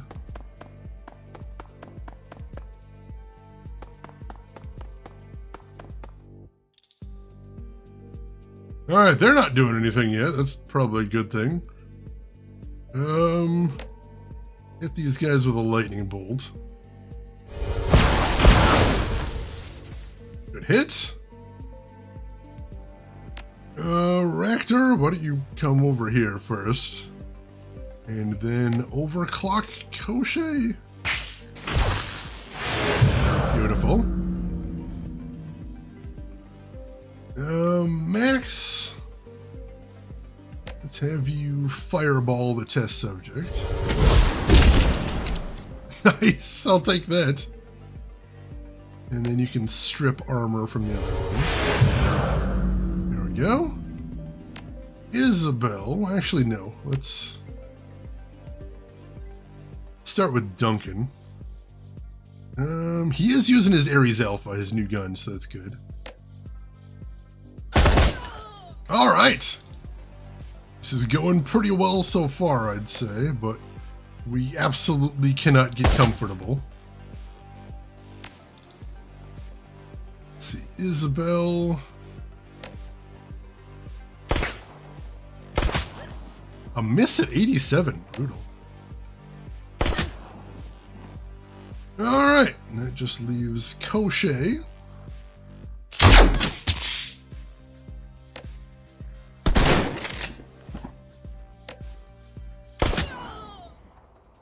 You turn to see Dr. Tang watching the scene from the telecom. Her face visibly pales as the final test subject falls to the floor. She splutters, barely able to form a coherent sentence. I can't... All of them? She stares bug-eyed into the camera, her pupils flitting back and forth as she takes in the carnage on her screen. But they were supposed to be killing machines. Their cyberware was top of the line. You're gonna have to do better, than that. Oh, that time. All that research. Gone. Tang stares vacantly at the screen, as if still processing the situation. She looks exhausted, terrified. Her skin shines with sweat. I hardly even slowed you down. She pulls herself back with a shake of her head. Her voice is weak. Look, you don't know what you're doing, how dangerous this is. You even being here is a huge breach of every lab safety protocol in the books. But you can still turn back. The deaths of those test subjects is on you, not me. But if you do what I say, there doesn't have to be any more bloodshed. Duncan nods. You heard the man. We're in this up to our armpits already, and we've got no intention of turning back now. All you're doing right now is pissing me off. Look, you just don't get it. I work in a BSL-4 hot lab. That means that I'm surrounded by aerosolized, lethal, highly infectious pathogens. Her voice comes out in a tight rasp. Literally, anything that you find in here could kill you. Horribly. Hell, half the stuff in here could cause a global pandemic if it were to escape quarantine. This is more important than your damn job. She takes a deep breath, then releases it into the mic. Look, I don't expect you to listen to me, but I'm going to say it one last time. It would be in everyone's best interest for you to turn back, especially yours. She cuts the transmission and her face winks out across the various trid screens in the room. Ah, jeez. That is frightening. There's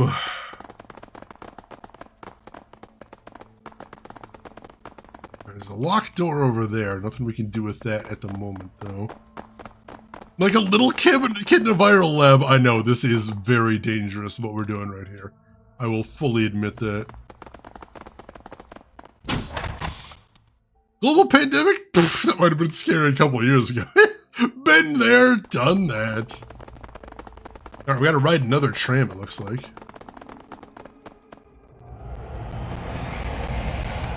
Alright, I think we're getting close to our destination.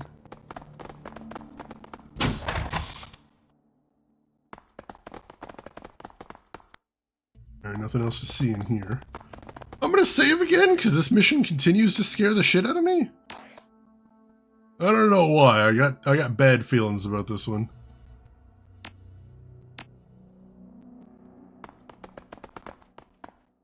The door is sealed tight. An access panel behind it flashes red. Laboratory Gamma 4 quarantine. Security lockdown engage.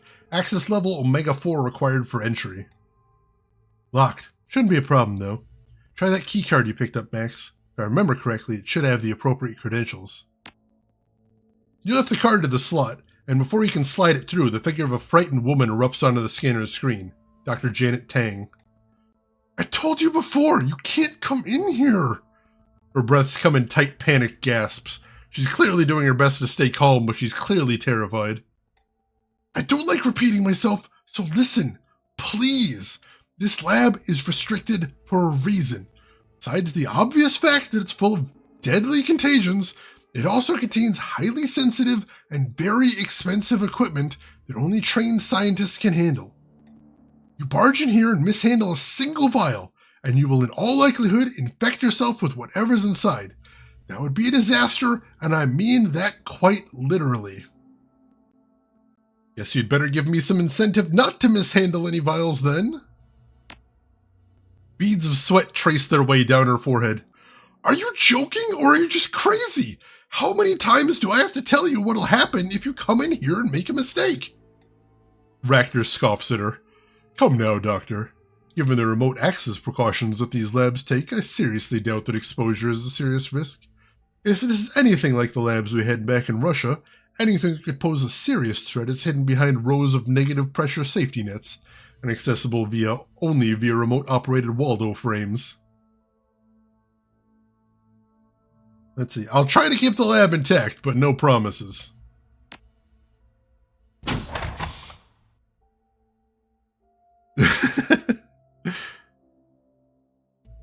Make every game not savable a la PS2 Orphan? Oh god, I actually have that on my list for one of these days.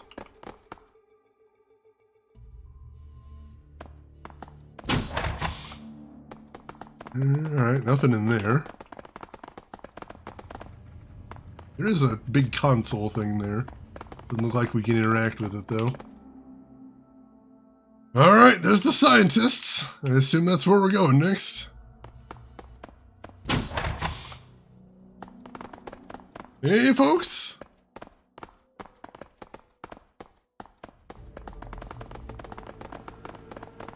Dr. Janet Tang stands firm. Given the situation, she looks remarkably well composed. She waits calmly as you approach, her shoulders held rigid and her arms crossed over her chest. Her two associates shuffle awkwardly behind her, their hands shaking. They both look terrified. Told you not to come in! You shouldn't be in here! Her tone is firm, but there's a slight tremor in her voice. Listen to me. You've made a horrible mistake. One wrong move and you'll release God knows what into the room. Look, if you work with me instead of against me, we can all leave in one piece. She raises her hands in a calming gesture. I understand, and we're willing to cooperate with you to move things along faster. We all want to get out of here alive. So, this is me cooperating. Tell me what you want, and I'll give it to you. No more arguments. Tell me about the super disease you're cooking up in here. It has a cure, right? The doctor blinks at you. Her voice goes cold. You're talking about pathogen GT0009.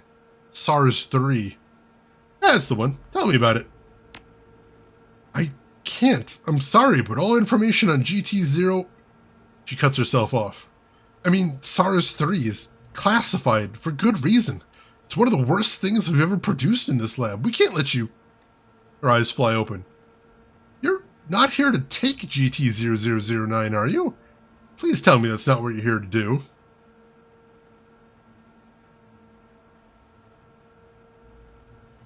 Let's see. Remember what we agreed on. Help me and no one gets hurt. Don't go back on that now. She glances at her associates, both cowering behind her and shaking violently. You can hear one of them murmuring something in a language unknown to you. From the cadence of their words, you'd guess it's a prayer. She exhales slowly through her rebreather. All right. I'll tell you everything I know. SARS-3 is a Category 4 lethal pathogen. It's 99.98% fatal, excruciatingly painful, and it kills within a matter of weeks. As of right now, the only cure is a prototype antibody treatment. We're still working on fine-tuning it. In case you haven't been paying attention, I'm going to say this one more time. SARS-3 is terrible.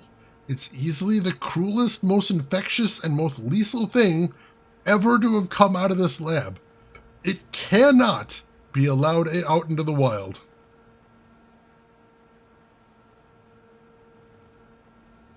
I want to know more about how SARS-3 kills. The disease works by replicating the identifying features of white blood cells. It tricks the immune system into ignoring it, and then it self-replicates at an exponential rate. During the early phase, while it's colonizing the body, the patient doesn't experience any overt symptoms. Just a mild temperature and elevated white cell count. That's it.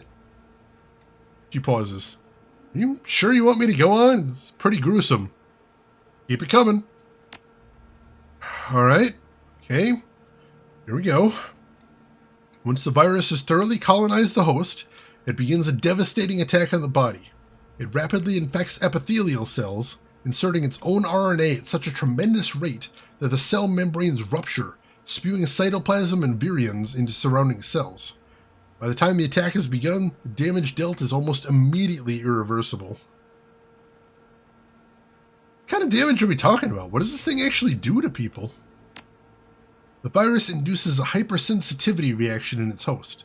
Lungs fill with mucus and sputum, leading to hypoxia. Victims drown in their own fluids. We spent a long time developing GT0009. The secret was hybridizing the standard SARS coronavirus with a third strain of virally induced toxic allergy syndrome, Vitus 3. That's why standard treatments won't work. That's goddamn horrible! Yeah, well, I don't want to be an I told you so, but... She shrugs. It's a bioweapon. They don't have much deterrent value if they aren't horrible. She sighs, her eyelids heavy. Anyway, there you have it. SARS-3. My baby. I'm not exactly proud I haven't made it. It has traps like unskippable cutscenes. Oh, God. Thank you for warning me, Nano. Hey, Dame Karen, welcome in. How are you doing today, Dame Karen? Hope you're doing well. It's 2020 all over again. I think this was released in 2022, if I remember correctly. Goddamn hellhole!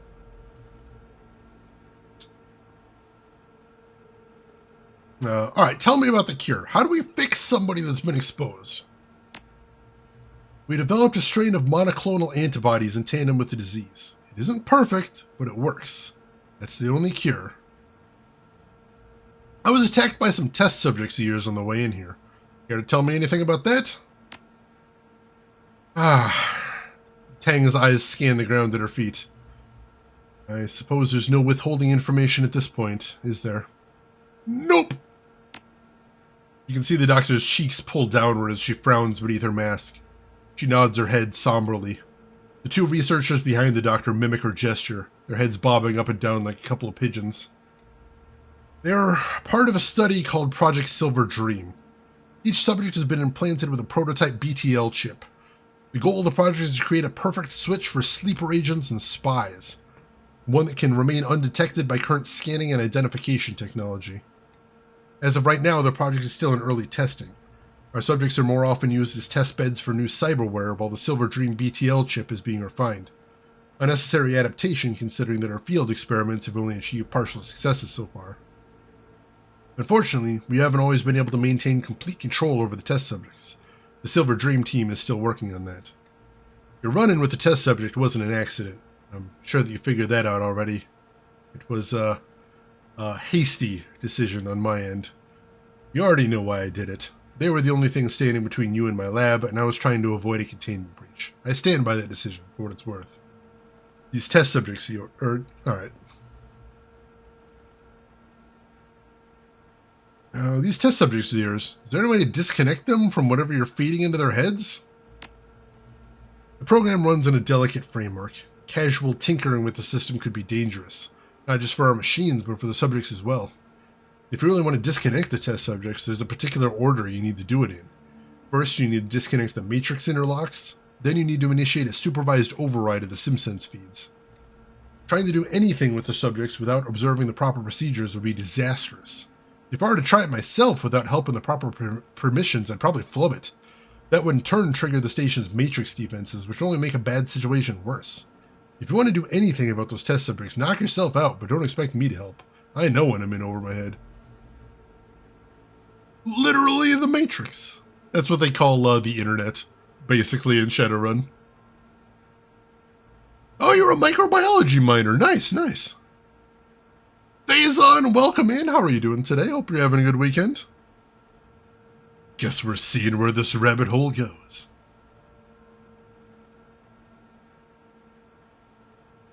Let's see. You know, those test subjects looked a little pale. Maybe even sick. Do you think... The doctor instinctively raised the hand to cover her mouth and nose. You can't be serious. If they were infected, then... Her eyes dart back and forth as she runs through the variables in her head. No, you should be fine. It takes more exposure than shared space. If you had prolonged exposure, maybe, but... No, the risk is 1 in a million. You're fine. Could any of the Silver Dream test subjects have been infected with SARS-3? No, no way. There isn't a researcher on the station who would do such a thing. She stops as if stricken by a thought. Wait. Dr. Guy came to me a couple months ago asking for a SARS-3 sample. I didn't think it was unusual at the time. All of us in Gamma 4 need the occasional sample for further studies, but... But what? As far as I know, I never received his report on that sample. The sample itself was never returned either. The way that our system works, it's impossible to take or return samples without our computers logging the transaction. Which means he either still has it, or he used it. Somehow. The last of the color drains from Tanga's face. His numbers were slipping, too. We were contacted by the board not long before he requested that sample, but I can't imagine he'd be desperate enough to use it in such a risky and uncontrolled environment, and on such valuable subjects. I have to concede it's a possibility, though. And what about this facility? Can you really keep your projects safely inside? I want details. Well, nothing's ever completely foolproof, but any project as sensitive as ours requires a lot of careful controls and strict adherence to procedure. Shawase is very strict about safety for obvious reasons. She begins ticking off items on her fingers. Reducing the number of potential exposures is one way that we've prepared for an outbreak scenario. We run on a skeleton crew, maybe 200 workers at most. As you can imagine, living down here for long periods can be difficult. People rarely acclimate enough to last for more than a couple months. To prevent our project from suffering, Shawase cycles its employees out every 14 weeks. There are no break days while working on the underwater cycle, but we're greatly compensated during our off months. Still, people find a way to get bored, so we try not to keep everyone on staff we don't need. Most of our security and menial labor is handled by drones. We still have a few flesh and blood security personnel. I think that Commander Gara has been down here longer than anybody, but mostly it's all drones for the blue-collar work. Excuse me. Dude at the bottom isn't wearing a mask? Oh, that's my character. I've taken no precautions. Oh, what irony. I know, all the evil corporations have nice-sounding names, of course. The doctor gives you a sideways look. This can't be why you broke into my lab. I guess that I can understand how you'd be curious about an underwater laboratory, but I don't know all that much, really. Only what I've told you. Alright, I've heard enough. Now it's just a matter of what to do with you and your team. She raises her arms, palms towards you. She's sweating. Wait! Just wait! Before you do anything, please listen. We aren't bad people. We're scientists, we're assigned a dreadful task, and who did what they had to do to keep their jobs. This kind of thing happens to everybody. I bet it's even happened to you once or twice. Please, don't hold our professionalism against us. Let us go, and maybe we can do some good out there. We'll find a different corporation to work for, and better projects to pursue. Don't kill us. I really want to kill him. I really do. Because, oh god, I'm just doing my job is not a good excuse. It really isn't.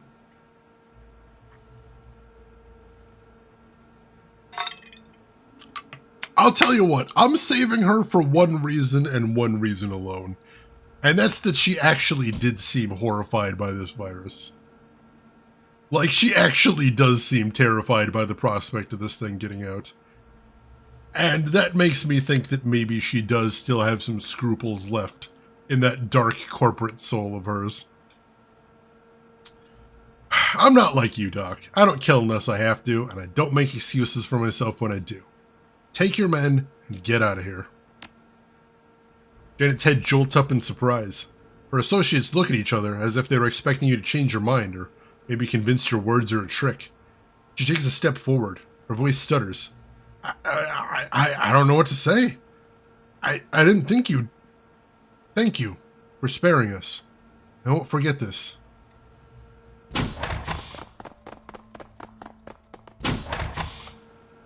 Duncan grunts as Sang and her researchers pass through the door. Not much else we could have gotten from them anyway. Anyone else want to get the hell out of here? With the sterilization countdown running, the Silver Dream thugs on our heels, and whatever horrible diseases might be floating around, that sub is sounding awfully nice about now. Our client requested a cure, Duncan. We cannot leave before finding it. Should be somewhere within this laboratory, likely under heavy guard given what Dr. Tang told us. The flashing light of a nearby console catches your eye. With a static click, a handful of monitors mounted around the lab display an unfamiliar face. Attention all staff, this is Commander Gara. I've ordered a red-level security lockdown due to a facility intrusion. All personnel should drop whatever they're doing and report to the safe rooms in Sector 9 immediately. The security breach has triggered an automated sterilization sweep. In 30 minutes' time, a squadron of drones will deoxygenate the premises to prevent the escape of any loose pathogens. If you haven't reported to Sector 9 by that time, you're done. You will not survive the sweep. A siren blares over the intercom as the lab's monitors replace Commander Gara's hard features with a countdown timer. Moments later, a computer-generated voice activates. Matrix system wipe initiated. Sterilization system on standby. All personnel report to Sector 9. Well, they couldn't spell it out for us any clearer than that. If we stay, we die. Namazu's sector commanders will no doubt have located overrides for the trams. We'll need to eliminate them to escape. Let's not die, but what about all those test subjects? They didn't choose this fate. Shwase made that decision for them. So should we lock them up or set them free? Your call, Max. Once the Matrix lockdown is in place, we'll lose the opportunity to do anything regarding the test subjects. Every computer down here will be encrypted to hell and back. If you want to intervene on the test subjects' behalf, either to set them free or lock them away for safekeeping, we'll need to do it before that timer is up. Rounds until system shutdown 5. Oh shit. Alright, we've only got a little time to work here.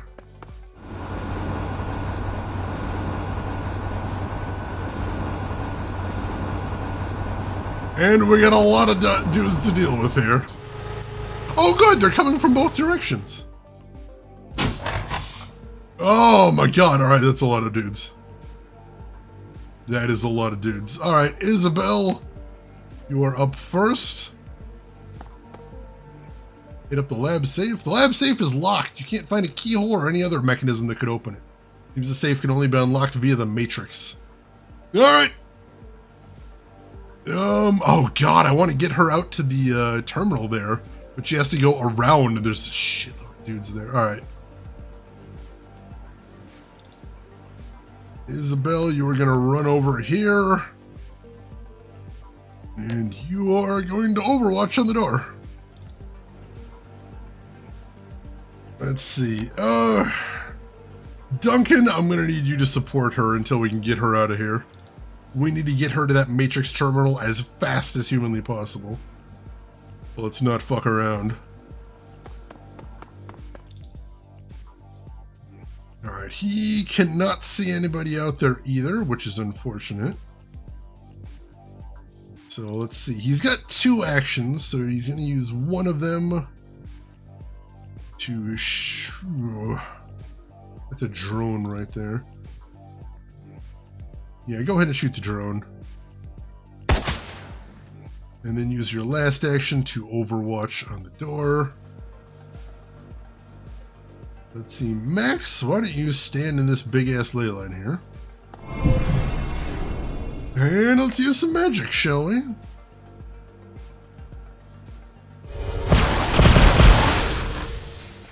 That was pretty nice.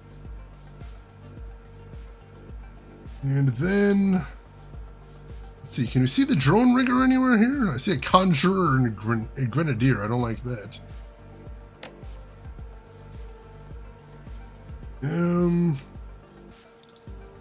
Yeah, see if we can take down this drone. Beautiful, beautiful. So we got 1 drone asleep and 1 drone dead before they got any actions. I like that. Rector! Time to turn on Koshé. Then you are going to take up some heavy cover.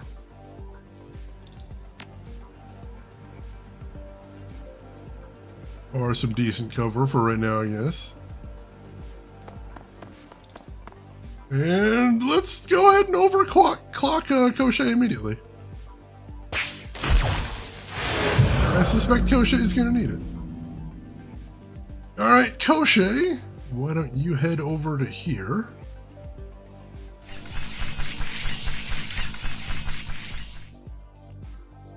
And... see if we can shotgun some dudes.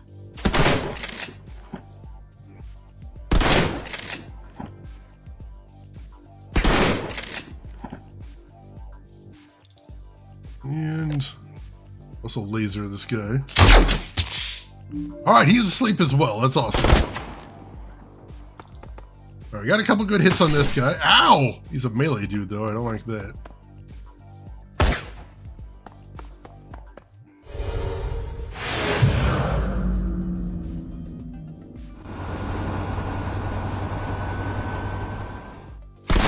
Ow!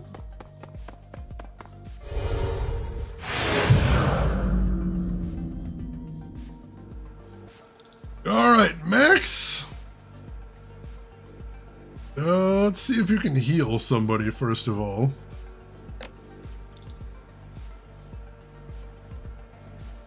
Wounded 9? Yeah, that's not a bad heal to do. I don't know if that'll help with the bleeding, but let's try it. Alright, that's a start. Then let's bust out the lightning again. Oh, only one hit? Rude. And let's see, let's strip armor from the captain, I think. Yeah. There we go. Alright, let's take care of the guys back here and then see if we can get Isabel where she needs to go. So, Isabel. Start by hitting this mage. 2 crits, I like it.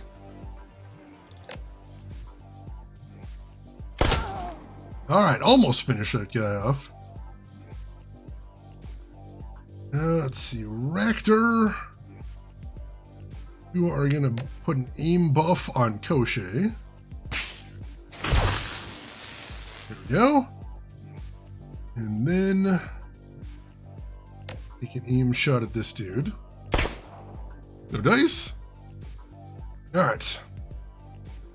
That dude's toast.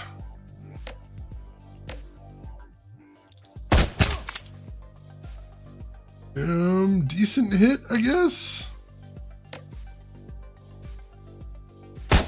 Not very accurate at super close range, unfortunately.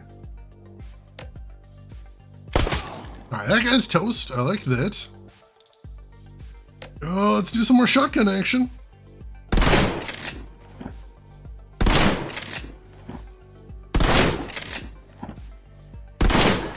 Alright. Ow. Alright, he's summoned a dude, but he's got like 1 HP, so he's not going to be dealing with him for very long.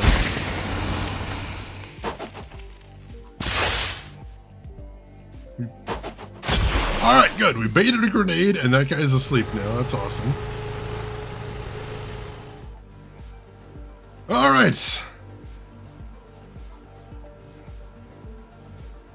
Let's see. Let's start with Ractor. Why don't you throw a heal on Koshe? There we go.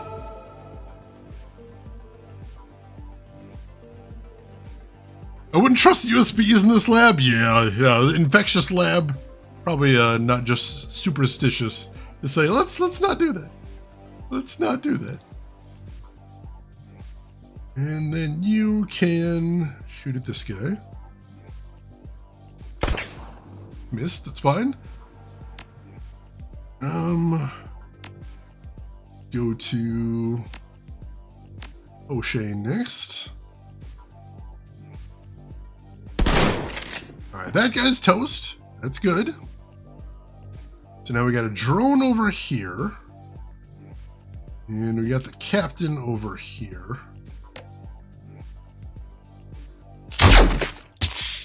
Alright, good.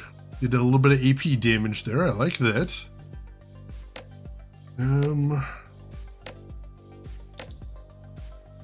Let's do...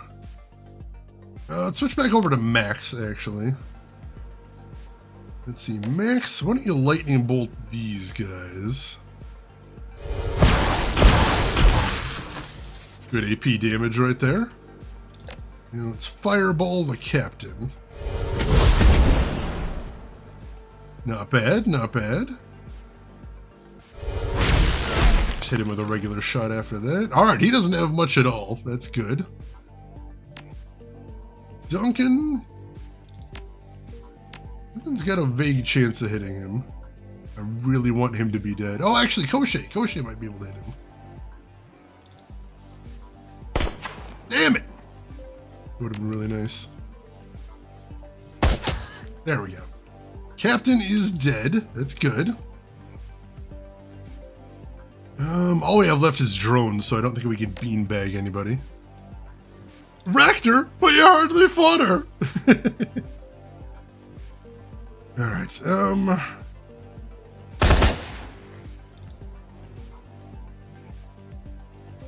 let's see, I'm assuming these guys probably can't throw grenades back? Let's find out. They cannot.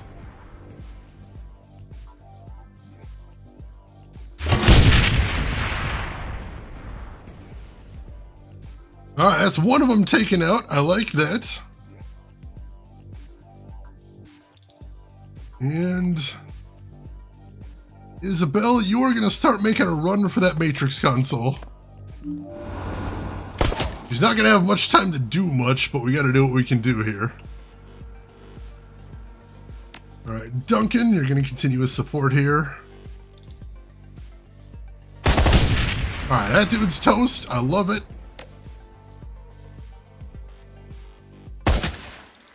Alright. Max.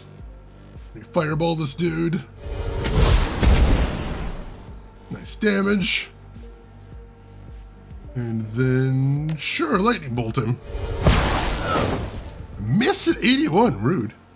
One of the few enemies in the game that can't lob grenades back, or at least in the DLC it seems like everybody wants to do that. And if nothing else. And I'll strip armor, that's going to make Koshei's job easier.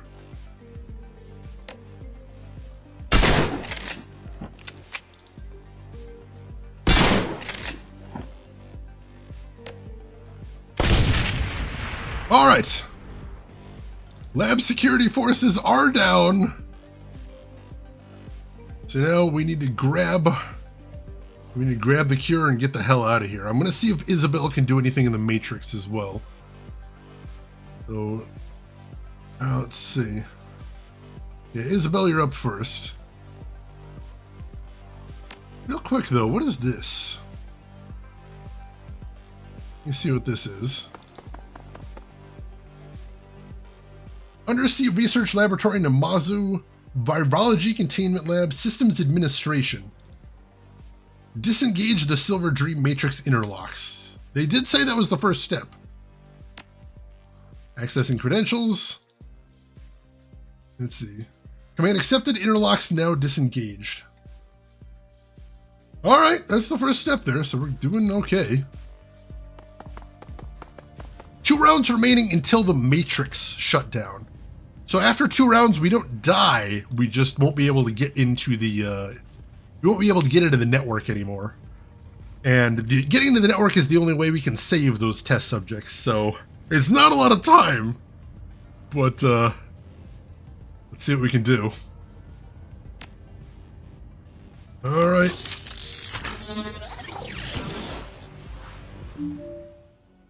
All right, Isabel is in.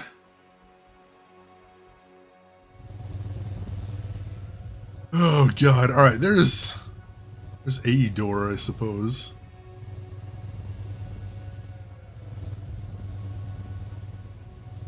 Shit. I got spotted! At least there's a very generous trace in here, that's a good thing. Let's use Sniffer. And then Killer.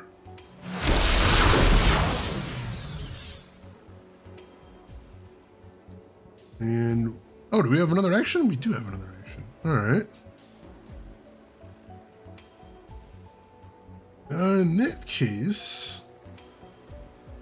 Oh, I think we didn't actually use... Oh, did we use Sniffer? I thought we did.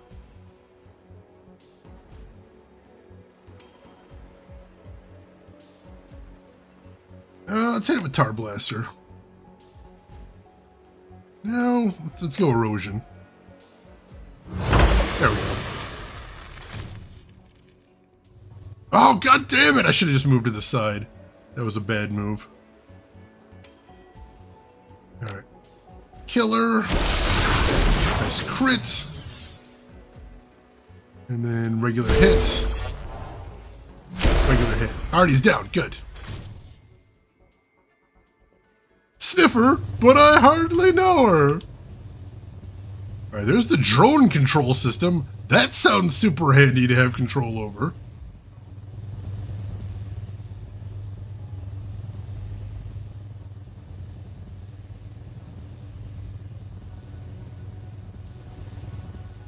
Blocker rating 9. It's not going to be pretty, but we should be able to do this. All right. Take a moment, and let's do this. 8461. 8461. 2659. 2659. 98925. 98925. What do we get? Would be this one, I think. No, not this one. One close to this. This one would be this one. Looking likely. Yeah, I'm liking this one. Yeah, there we go. My worst enemy memorization in minigames. At least you don't have to memorize for very long in here. That is definitely a nice thing. Accessing the master drone control network, you quickly disassemble the facility's drone network. The system hiccups a few times, then launches a reboot process. A series of status messages pop up. Apparently, you haven't just deactivated one segment of the drone network. You sent every drone in the facility into standby mode. You shouldn't have to deal with any drone-based opposition from here on out. Yes! Considering we had to fight, what, 5 drones in that last wave? That's probably going to be a big help going forward. Oh, jeez. Shane is hacks! Shane is hacker, man. I love it. Alright. Alright, so we're good there. Wait for this guy to sweep back around. Alright, we gotta go the other way now and see if we can get the test subjects out.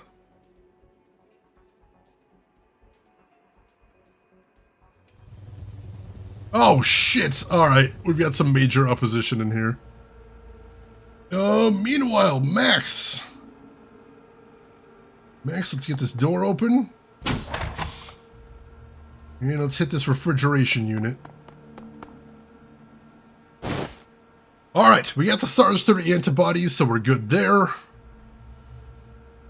Now we need to be starting to get ready to get the hell out of here.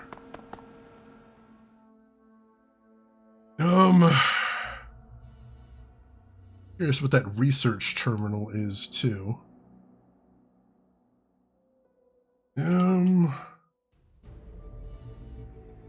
Duncan. Why don't you go check and see what that is? Let's see. Please select from the following options. Override the SimSense feeds. I think they said that was the second step. Yeah, I'm worried about the the bad oxygen thing. Because they did mention that was drone-based, so we'll see.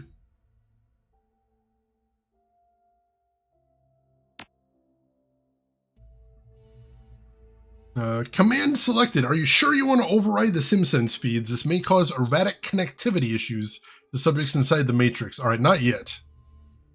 Not yet. Yeah, that thing. Sorry. Deoxygenization. I don't know why that was difficult. Did they say deox or detox? They said deox for some reason. Which seems, you know, needlessly complicated?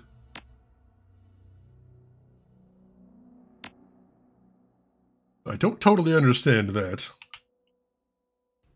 Alright, so let's start heading towards the exit, I think.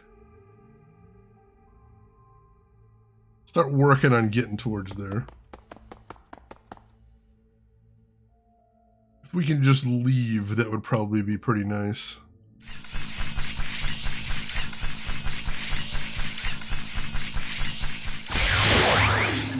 Oh, damn it!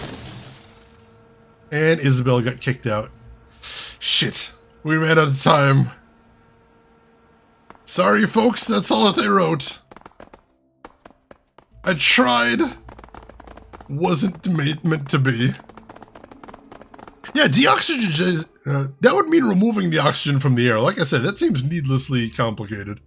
I don't understand that. Send someone up the air duct and suck really hard. Oh my god.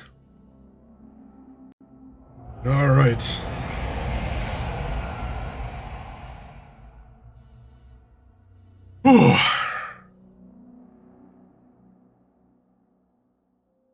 Alright, so we got through with the tram, but we've still got a ways to go before we can actually leave this place. Oh, this could get dangerous. Shit! Yeah, there comes the rest of the test subjects.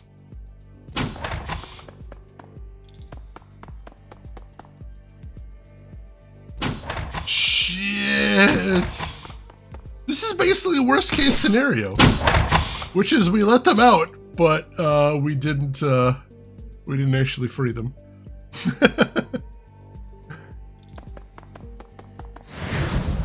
Alright, Max, you're gonna jump on there and then lightning these guys. Nice! That actually put 2 of them to sleep right away. I like that. Let's get Koshe on. And let's also overclock him immediately. See if we can get this taken care of as quickly as possible. I was told this would be a milk run. At least they didn't tell us it was going to be a milk run. They're just like, alright, yeah, this is going to be insanely dangerous.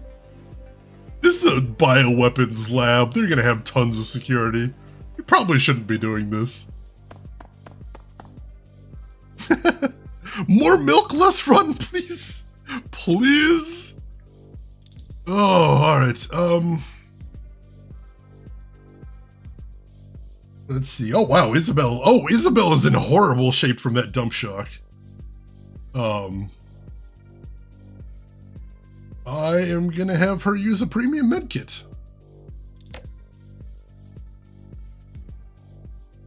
On herself. There we go. Feeling a little bit better about her survival odds. And then from there, let's just have her take up some cover.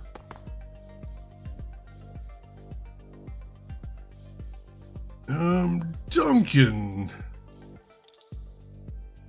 I don't think he really needs cover, because these dudes seem to be melee for the most part. Let's switch over here. Let's switch.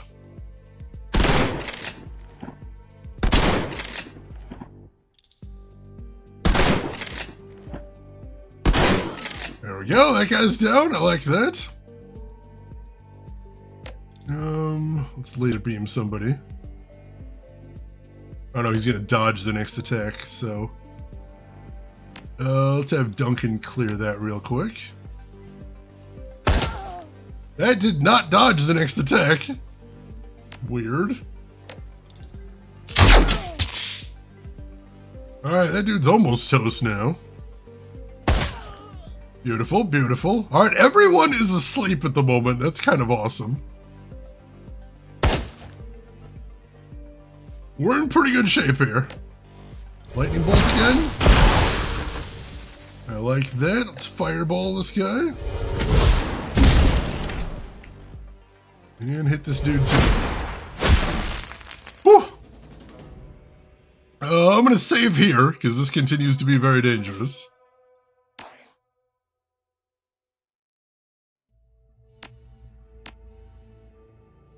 Joe Campbell is a runner now? Oh god. Outdated corporate mascots. Oh, okay, okay. I noticed that door is open now that wasn't open before. That's a little concerning. Do I want to poke my head in there, or should I just continue running? I should just continue running. I don't want to be in here any longer. Get on the goddamn tram.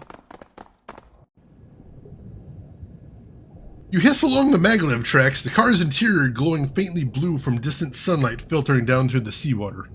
In the distance lies Captain Jomo, freedom and escape from this laboratory. The only sound other than the electrical humming is the occasional soft bump as the tram shifts tracks. Duncan suddenly lurches towards the window of the tram, cursing under his breath. You're not gonna like this, Max. But we're headed the wrong way. Why are we headed this way? I suspect that we've been rerouted by Shawase's security forces looking to shunt us into an ambush. He works the diagnostic panel open with his fingers and peers inside. There's nothing to indicate an error in the routing system. Diagnostic screen says emergency override. I could probably jack in and get us back on course. We'd probably face less resistance that way, but I'm not sure what kind of environment we'd be fighting in. Alternatively, we could just pull the emergency stop and go the rest of the way on foot. We'd probably be in for a bigger fight, but they'd be expecting us to be on the tram. We might be able to catch them by surprise. Let's see.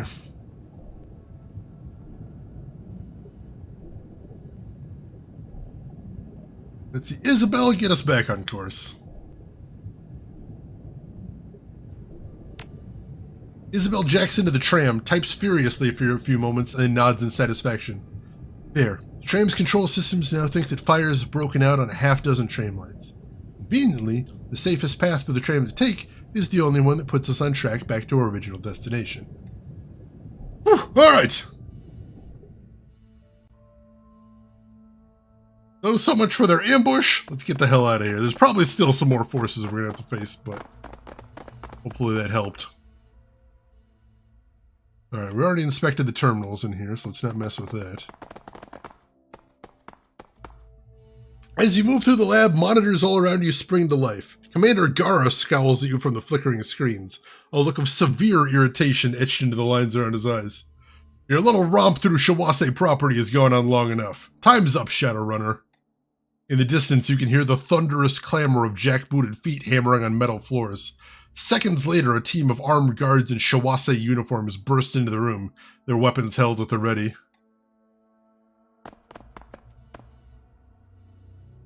Shit. You really pissed all over this complex, runner. The commander spits on the steel floor. Made an awful mess of everything that you come across down here. That's a lot of money you cost us. He smiles, revealing a set of crooked teeth. Now I've finally got you. No way out but through me and mine. By the time I'm done with you, you'll look worse than those freaks in the cryo tanks. This place deserves to burn. The things that you did to those people. He laughs, a low and raspy sound. Says the man who rang our doorbell and murdered the greeting party. I expect that you won't be crying yourself to sleep over the people you've killed here, so spare me the theatrics. Now, I'm going to give you one chance to get out of this thing alive. Surrender, and I promise that we won't kill you. I can't say what state you'll be in, but at least you won't be dead. Let's see. If your plan is to turn me into a murder puppet like your subjects, I'll pass. You're already a puppet, Shadowrunner. The only real difference between you and the people in these tanks is who's holding the strings. You surrender to us, and we can make things better for you. Our subjects don't feel any guilt, or pain, or fear. The machines take all that away from them. They'll never need or want for anything. It's your last chance. Throw down your weapons, or we'll pry them from your dead hands. What'll it be? If your mouth is done flapping, I'd like to hurt you now. Garo barks with a harsh laugh. Well, come on then. Let's see what you got.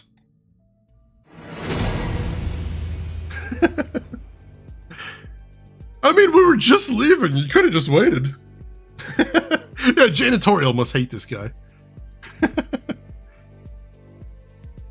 We do have a vial of the cure. I don't know if he knows that, but either way, he's pretty determined to kill us. Alright, Max, I'm going to have you stand on the ley line again. It's only a medium, but still, I will take it. And then why don't you lightning bolt some dudes?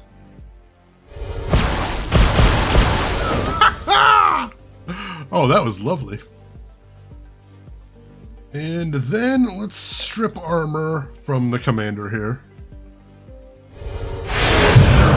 Oh, it hit all three of them. Nice. Ley lines, man. They're nice. They're glorious. All right, looks like we got plenty of space here, so we are going to be baiting grenades. So Duncan, you roll up to here. I myself do enjoy The Cure, but, like, they do tend to keep making the same album over and over again. Yeah, what armor? I don't see any armor. Golly, if we surrender, you let us become your mind slaves? Ooh, what an offer. I think not. All right, let's see if we can put the mage to sleep. Ooh. Stole 2 AP, but he's still kicking. That's ridiculous. After that, let's shoot at the commander. Isabel. Why don't you roll up here?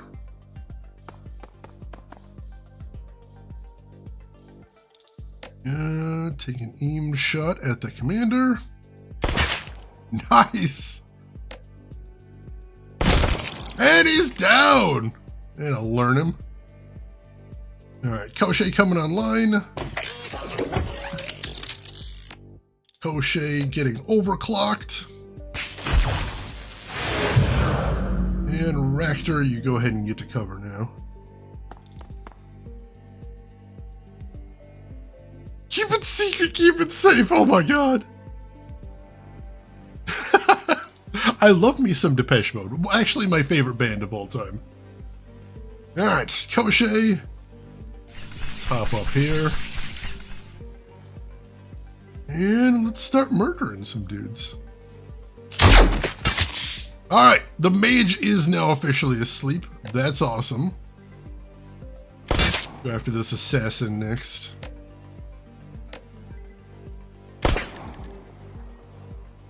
Fortunately, not great hit rate.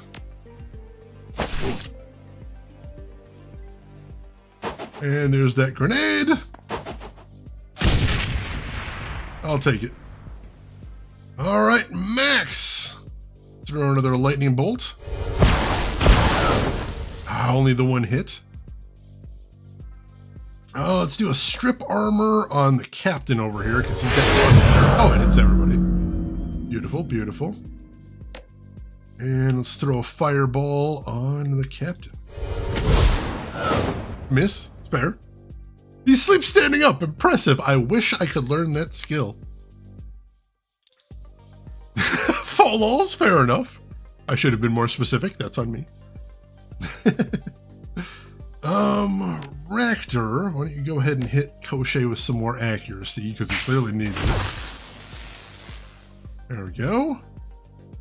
And then, yes, take an aim shot at somebody. All right. Let's see, Isabel. Beautiful. That dude's down. Duncan. Let's see what you got. I still forgot to buff his aim. That's on me. See what we can pull off here, though.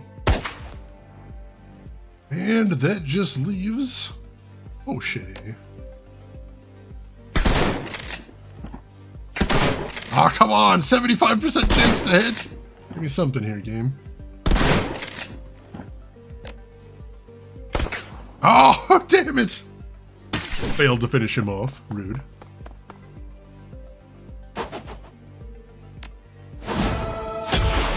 Baited another grenade there. I like that. All right.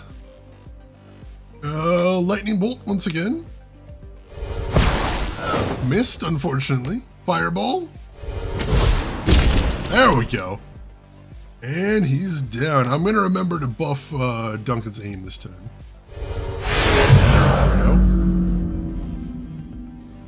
There we go. Let's see. Isabel. Beautiful. Duncan. All right. Let's continue getting the hell out of here. I can step away from Shane at any point. It's fine. Hopefully we're almost done with the mission, fools. Hopefully. Unfortunately, you can't really loot much in this game. And we've already been through all these rooms, so we don't really need to You think there was loot on the captain? I didn't think so.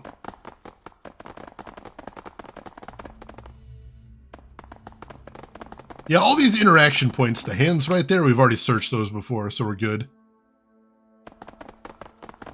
Like, the only times you need to loot in this game is if there was a gold item there. That means that there's like a mission critical thing they dropped. In general, if it's not important to the mission, the enemies won't really drop anything. Yeah, it was just one of the computers in the room, I think you were saying. No worries. Bowl's honestly just waiting for my comforter to get out of the dryer. Ooh. Nice, clean comforter. That sounds nice. Alright. Continue getting the hell out of here. I'm really glad we shut down all those drones. Hello? This is Dr. Tang.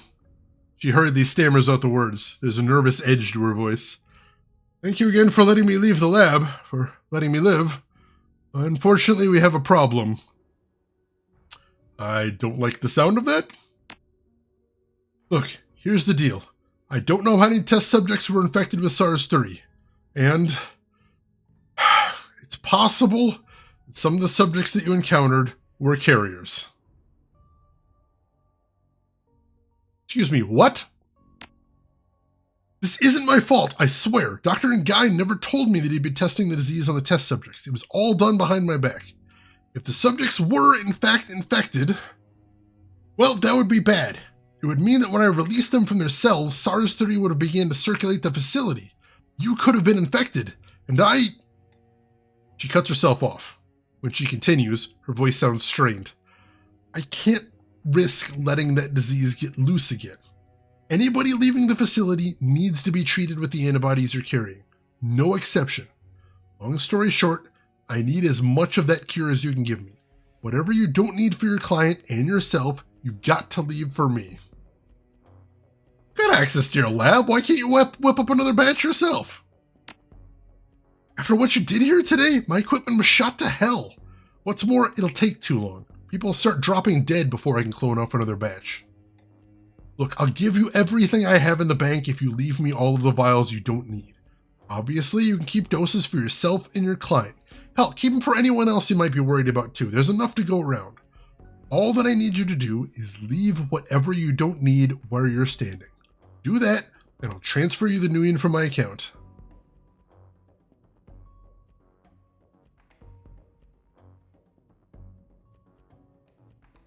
Ah, jeez. Hey, DB Stewart, how are you doing today? Hope you're doing well. Yeah, different departments. Interdepartmental conflict? That's probably the most realistic thing that's ever happened in this game. Oh, God. Extort her for everything she's worth. I mean, what? She does deserve it. Let's see. I may be willing to help you, but only if you help me first. Show me how to use the antidote, and I'll consider leaving what's left for you.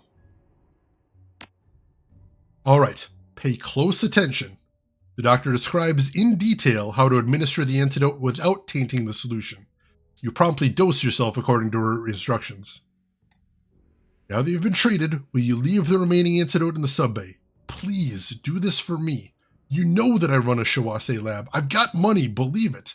Give me the vials that you don't need and you'll be a very rich man.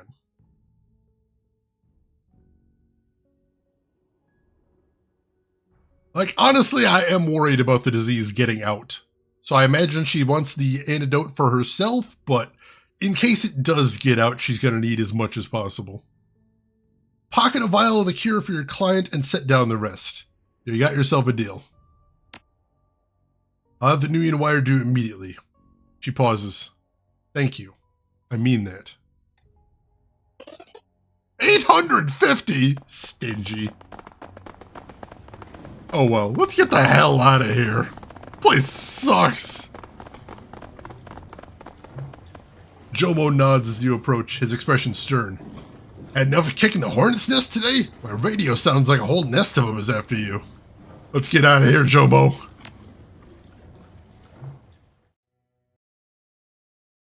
Croshin'. Now, give me a 5 to 7 business days and I'll get back to you. Jomo redlines the submarine's throttle. and you rocket away from the Shawase lab in record time. The orc remains glued to the sonar and inertial guidance readouts, constantly scanning for pursuit. Thankfully, nobody seems to be on your tail. Soon enough, you're ascending towards the impound yard, far from the dangers of a germ warfare lab. Back to the land of dour police, a leaking boat, and an unfriendly city. Home sweet home. Whew. Yeah, where's the old yin? What did they do with it? I don't want to talk about it, Jomo. I've had a day, let's leave it at that. And I got 8 karma, which wasn't quite as much as I was hoping for, but it's not terrible. Searching desperately for necklaces. Oh, geez, Geek Boy, I'm really sorry. That is super frustrating. Holy shit. Alright.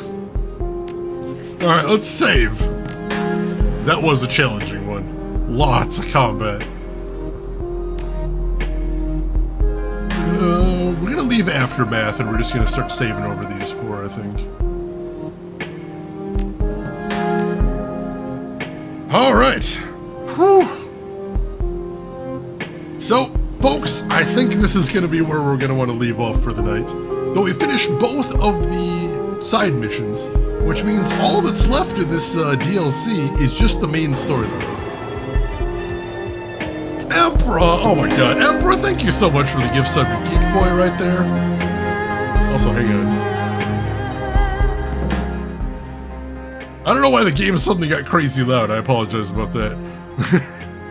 Emperor, thank you so much for that gift sub, though. Gift sub number 1,391 in the channel. Thank you so much for that. That time again, John, it is. That bioterrorism again, it is. It is. Alright, so, yeah, thank you everybody for being here. I hope you had a fantastic time hanging out. This was wild. This is a pretty crazy stream. I hope you had a good time with it. Hope I'll see you again tomorrow. Tomorrow, we are going to try and beat the game. I can't guarantee we will, but we're going to try. So I hope I'll see you there for that. We do, of course, have one last thing to do before we call it quits tonight. You may, in fact, know what that is. But if you don't, you're about to find out. It may be a shock to you, it may not, I can't guarantee. But, in fact, it is. Let's see who else is online. So if you're not done watching Twitch, maybe I can send you somewhere cool. Introduce you to some new friends. I would like the opportunity to try. So, if you haven't already, make sure to hit follow. That'll be the quickest way to find me. If you'd like to come back tomorrow or at any point, we'd love to have you here. And while I'm looking to see who all is live right now, there's some links in chat you might want to check out if you haven't seen them yet, including a link to my YouTube if you'd like to get caught up on everything else Shadowrun Hong Kong or check out some of the games I've played in the past. And we've also got a link to my Discord if you would like to chat with me or the rest of the community outside of the stream. Feel free to jump in there. We'd love to have you. And where are we headed today? Got a couple options. I'm not sure. You know, let's go say hi to somebody we haven't said hi to in a little bit. I think this would be pretty nice. So, ladies and gentlemen, I'd love it if you join me as we go say hello to a fellow retro streamer by the name of Fractal Mind Mike. He is a big box PC game streamer, very knowledgeable and with an incredible collection of PC games. And today he is playing what looks to be a side-scrolling Duke Nukem, which is not something I know anything about, so this is going to be new knowledge to me. So I'm very interested. So why don't you come with me over there, say hi to Mike, hang out for a little bit, throw him a follow if you like what he's doing. But hey, if you've got other things to do, I will just say as I always do, have a good morning, afternoon, or evening, wherever you're at in the world. And I will see you folks tomorrow for more Shadowrun Hong Kong DLC. Take care of yourselves till then, everybody.